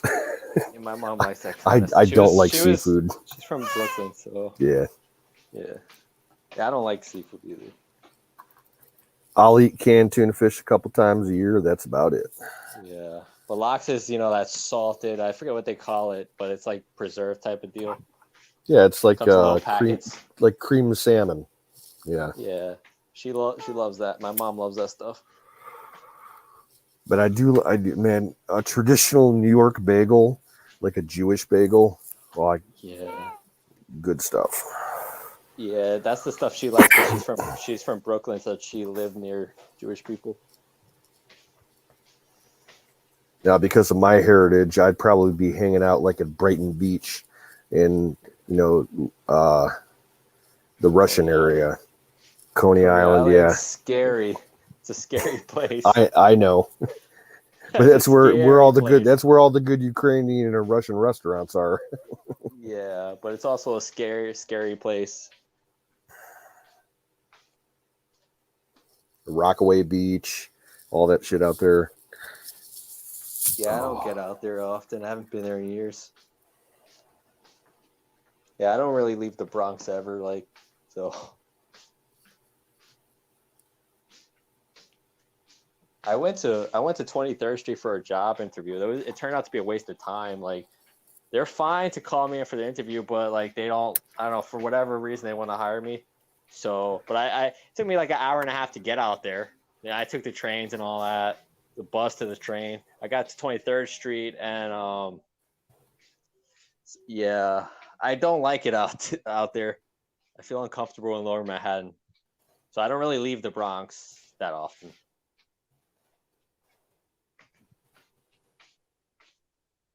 A lot of tourists like Lower Manhattan, especially before the lockdown, they like that kind of stuff. But I never felt comfortable in Lower Manhattan. I really don't have much of a use for it. There's nothing there that I'd want to visit. It's like turning ads on, increasing. Yeah. You try to block ads on your computer. You go to 42nd Street, there's ads everywhere. Yeah, like I said, the only thing really in New York I'd like to see would be the Intrepid Museum. I've been there. That was cool. I'd like to go see Ground Zero. Maybe the Natural History Museum. That's about it. That's about it. Cool place. The art museum's another. I went to the Metropolitan and that was pretty cool just because of the amount of stuff they have in the Metropolitan. You get to see some of those famous paintings in person. They're much bigger than in the pictures, so that was kind of cool. Well, the Intrepid was cool because you get to go on some the ship, the decks, and all that. It's nice to see all the aircraft and everything. Yeah, that's the first time I've seen the what is it, the Blackbird in person. Yeah, they do have an SR-71 there. Yeah. I saw that in person. That was the first time, and when I was. That's awesome. When I was growing up, I just was fascinated by that plane, so I got to see it in person there. Yeah, I think I got to see one of those at the Air Force Museum in Dayton. I've been there a couple days. Man, if you ever get a chance to come to Ohio and you want to go to one of the most kick-ass museums, Dayton, Ohio, at Wright-Patterson Air Force Base, they got the Air Force National Museum. It's humongous. It's bigger than the Air and Space Museum in DC, the Smithsonian. Yeah, it's huge. They've got hundreds and hundreds of airplanes there. It's awesome. You can make a whole weekend out of it. Right. Yeah, that would be cool. I was always fascinated by growing up. I was always fascinated by jet planes and stuff. Yeah, same here. Seeing them in person was cool. I started going to air shows when I was a kid because the Cleveland has one of the best air shows in the country. I've never been. I've seen the air shows on YouTube. Yeah, that's cool. Yeah, there's some good stuff on YouTube for the air And then shows. like twice in my lifetime, like living here, outside my window. I showed you outside my window earlier, but twice I've seen the Blue Angels do the flyby That's on their way awesome. to Lower Manhattan. Oh, I So love that. I videoed it on my phone. Like I just thought it was fascinating to see the Blue Angels fly by my window. Now, have you ever seen like on those YouTube videos, like when the Blue Angels are flying at certain times, you'll see like it looks like smoke around the plane, like in a cone shape. Oh, that They call it the vapor cone. I don't think I've seen it in person. It's just like a natural phenomena caused by air Yeah, pressure it on the wings. condenses. Exactly. Yeah, I've never seen it in person. The last air show that I went to was about 6 years ago at Cleveland, and they didn't have the Blue Angels there that year, but there was an F-18 from the Navy that was doing flybys, and I had my nice camera with me. I was able to capture some of that vapor cone shit. It's cool as fuck. Yeah, I've never seen it in person. So I remember gotta see an back air show. I remember back in the 80s, we couldn't get tickets to the air show, so my dad drove us to a beach that was about 5 miles away from where they were flying out of. And one of those big ass B-52 bombers flew past like about a mile off shore of the lake, and you're a mile away and you can feel in your chest, the vibrations from those engines. They're that powerful. Yeah, I've never seen it in person. I've never seen them fly in person, so Yeah, that's something I gotta see eventually. I've seen the Blue Angels, the Thunderbirds. We had a B-2 stealth flyby. We had the stealth fighter, the old F-117. Have you ever seen the F-35 in person? No, I have not seen that. That's too new. Well, I've seen them flying like way high up, going from point A to point B, but it wasn't for an air show. Right. Now I've seen the F-22 Raptor a bunch of times. That thing's fucking crazy. That's a beautiful plane. I like that. I think that's better than the F-35. I had it as a wallpaper on my computer at one point.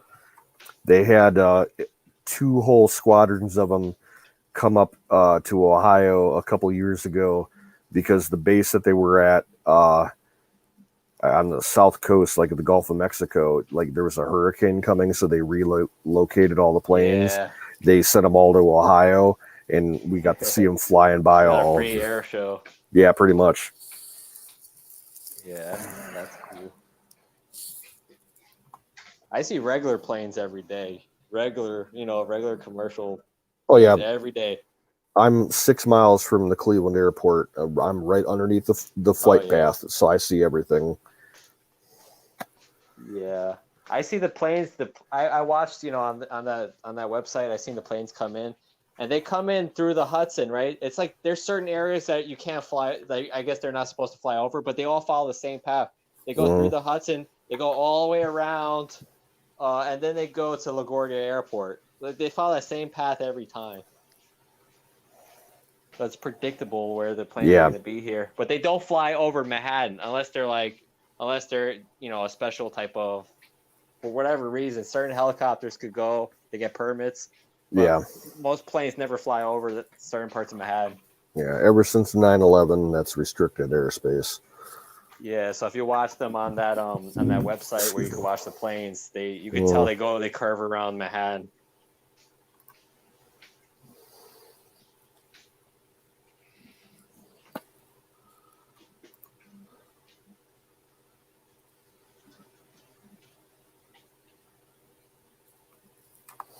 Holy shit. Oddball. Are you serious? They were running a cray on an AWACS? I've never heard of that. I imagine it's possible, but holy shit, if they're running a cray on an AWACS, that's pretty fucking cool.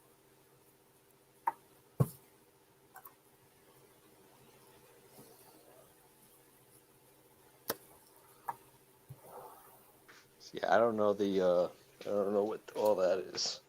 Well, AWACS, it's basically like a 747, or technically like a 737, but it has that huge radar dome on the top of it that rotates.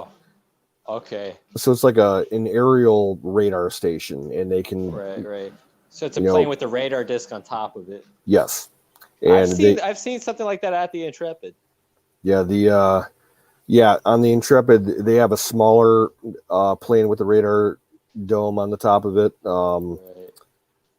But the big one, if he's talking to, they're putting a Cray computer. The Cray is one of the first supercomputers. It's huge. It weighs a ton. Right. There's like 500 of them underneath, like the CIA and the NSA that crunch shit. Right.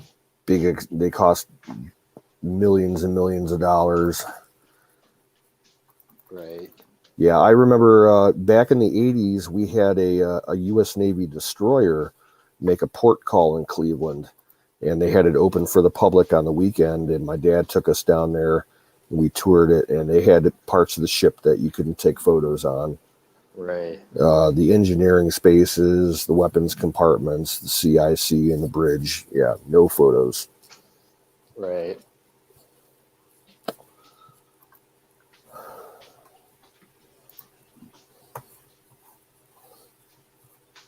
I remember they did a missile drill for us. It was the coolest fucking thing. It was the old style single missile launcher system that they used to have on the front of the destroyers. And it was like a rotating pedestal that got loaded from the back side of it from a magazine in the deck. Almost like a revolver type of thing. Yeah, exactly like a revolver, a single barreled revolver. And this thing would, like, the door on the deck of the ship would open up and it would load a missile into the launcher in like less than a second. It was that fast. That's scary. Yeah. It was like, whoa.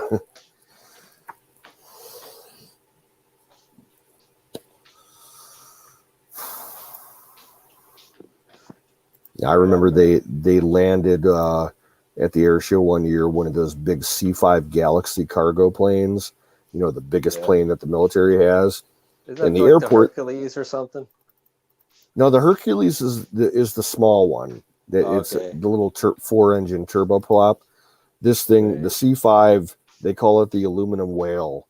It's ginormous. And the airport that they run the air show at isn't that big. And they have to use like the reverse thrusters on it and everything. Yeah, it's a break. It's insane watching it take off and land. It's like that thing is going to crash. Yeah. Oh, all right, man. I hate to call it short, but I'm getting ready to pass out here. All right, man. It was good talking to you. Yep. I'll see you next time. I gotta start that aquarium channel. I'll probably let you guys know, and then I gotta try that silver stuff out too. Yeah, definitely. You can't go wrong with it. All right, man. Good night. Yeah, good night. Right. So, Oddball is the only person left in the chat, I think. I think everybody else went to bed. Kim went to bed. And Carpenter went to bed. So, yeah, Oddball. Good talking to you, brother. It was a good show. You're welcome. Tanya will be live later tonight. Look for her on Twitch for Spicy Memes. Aaron will probably be on before her, and we might do a show after Tanya. Who knows? But this is Canoes. Checking out. Y'all take care. Have a good one. We'll catch you on the flip side.